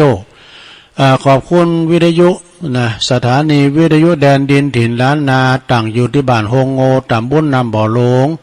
อำเภอสันป่าตอง FM 103.50 เมกะเฮิรตซ์โดยคุณรุจิสมบัติเงาคำขอบคุณสถานีคลื่นธรรมะของชุมชนวัดห้วยตองสัก ตำบลโขงเป้าอำเภอจอมทอง FM 98.75 เมกะเฮิรตซ์คุณโดยเมตตาธรรมอาจารย์พระครูวาปีวรมานิตท่านพระอาจารย์ชวาลิชยวังโส โซนไต่นี่ก็ฟังกันไปศรัทธาขอบคุณสถานีวิทยุมนต์เสียงธรรมมนต์เสียงธรรมนี่ก็ตั้งอยู่ที่วัดบุพารามตำบลช่างเครื่องอำเภอแม่แจ่มFM 106.25 เมกะเฮิรตซ์โดยเมตตาธรรมหลวงพ่อพระครูมงคลวิสิทธิ์หลวงพ่อเจ้าคณะอำเภอแม่แจ่มขอบคุณท่านพระปลัดอุทัยถึง2อุทัยโดยขอบคุณสถานีวิทยุเน็กเนลเรดิโอFM 96.75 เมกะเฮิรตซ์ตั้งอยู่ที่บ้านจงตำบลทุ่งกวาวห้างหุ้นส่วนจำกัดอนุสรณ์เรดิโออำเภอเมืองปานจังหวัดลำปางขอบคุณสถานีวิทยุชุมชนสถานีวิทยุเพื่อการศึกษาเรดิโอเน็ตเวิร์ก FM นะ FM เก่านี่ก่อนกันเนาะเน็กเนลเรดิโอ FM เก่า 16.75 ว่าไปแล้วโอ้ตัวลุงก็งงเหมือนกันตาลายเหรอ7นะสถานีวิทยุชุมชนคนเหนือเขื่อนFM นี้ต่างอยู่บ้านดงดำอำเภอหอดFM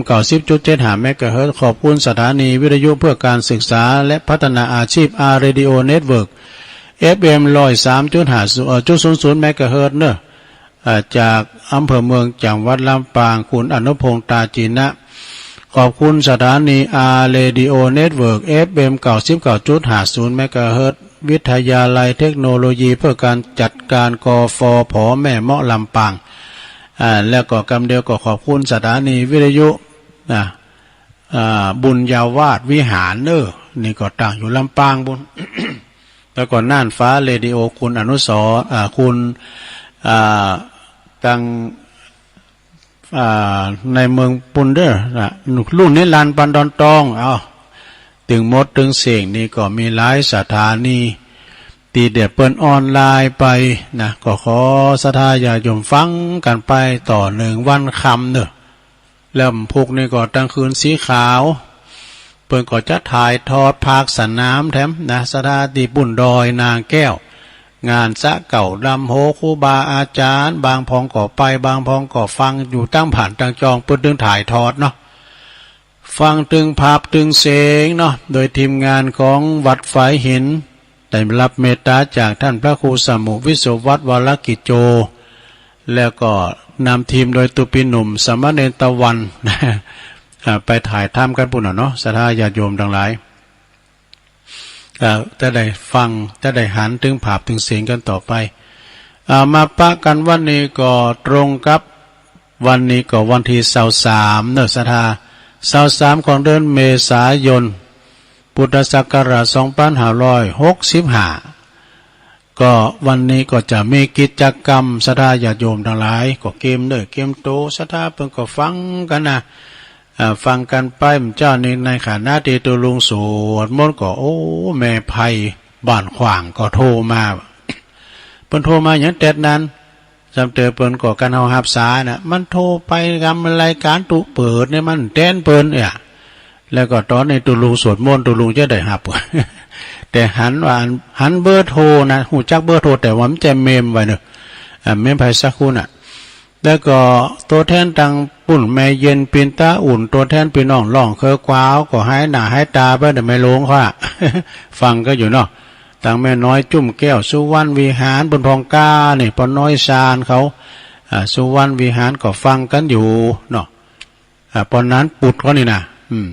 ตั้งนั้นไก่หิมก็เมสีพังวาลีเนี่ยนำดิบน้อยเพิ่นก็ฟังอยู่ปอเล่งอินทาเขานะปอเล่งทาคันทานี่เปิ้นก็ไปอยู่โซนพุ่นเปิดฟังอยู่ในโซนบ่ตัวพุ่นห้วยฮักไม้พุ่น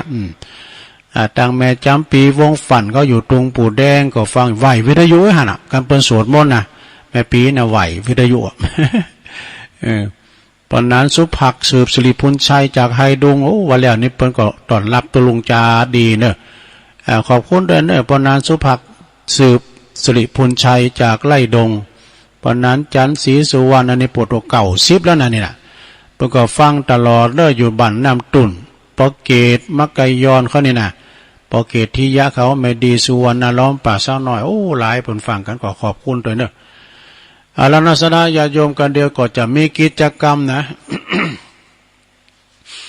ก็จะมีการไหว้พระรับศีลโทนกรรมเนาะเปิดบ้าหือมันลืมโอมก่อนนี่แต่ด้วยอย่าเมื่อหนุ่มไม่พอให้นะพี่ปอถึงเป็นผุนนำมัน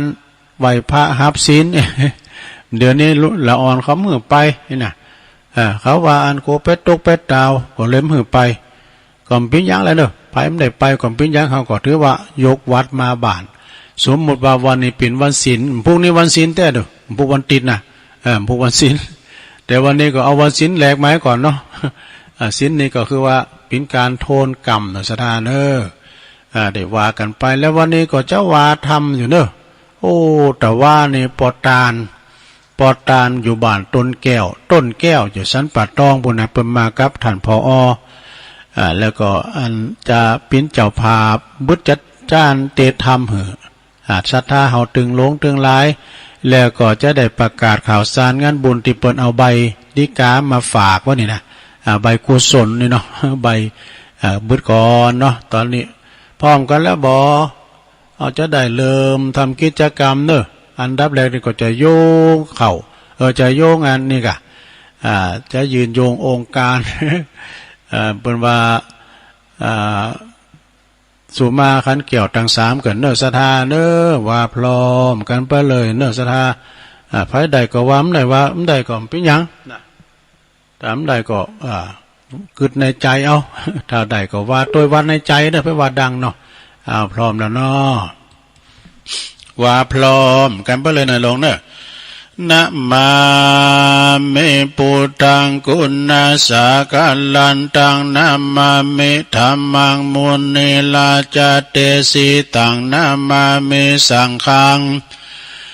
มุนิลาจาสาวกังอาจโยนโนพันเตอาชากัมมายาถาปัลเลยาถามุลาเหยาถาอากุสเลเยมายังพุทธธรรมสังฆาสังฆาเต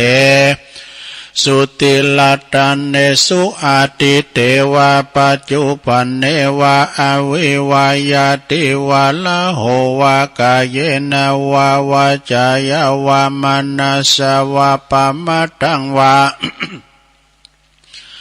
อากาลวังวะอากาสิมหาติสวายาธาธัมมังปฏิกาโลมาเตสังโนปันเตพุทธติลาตันนัตยังอนุกัมปังอุปาตายะ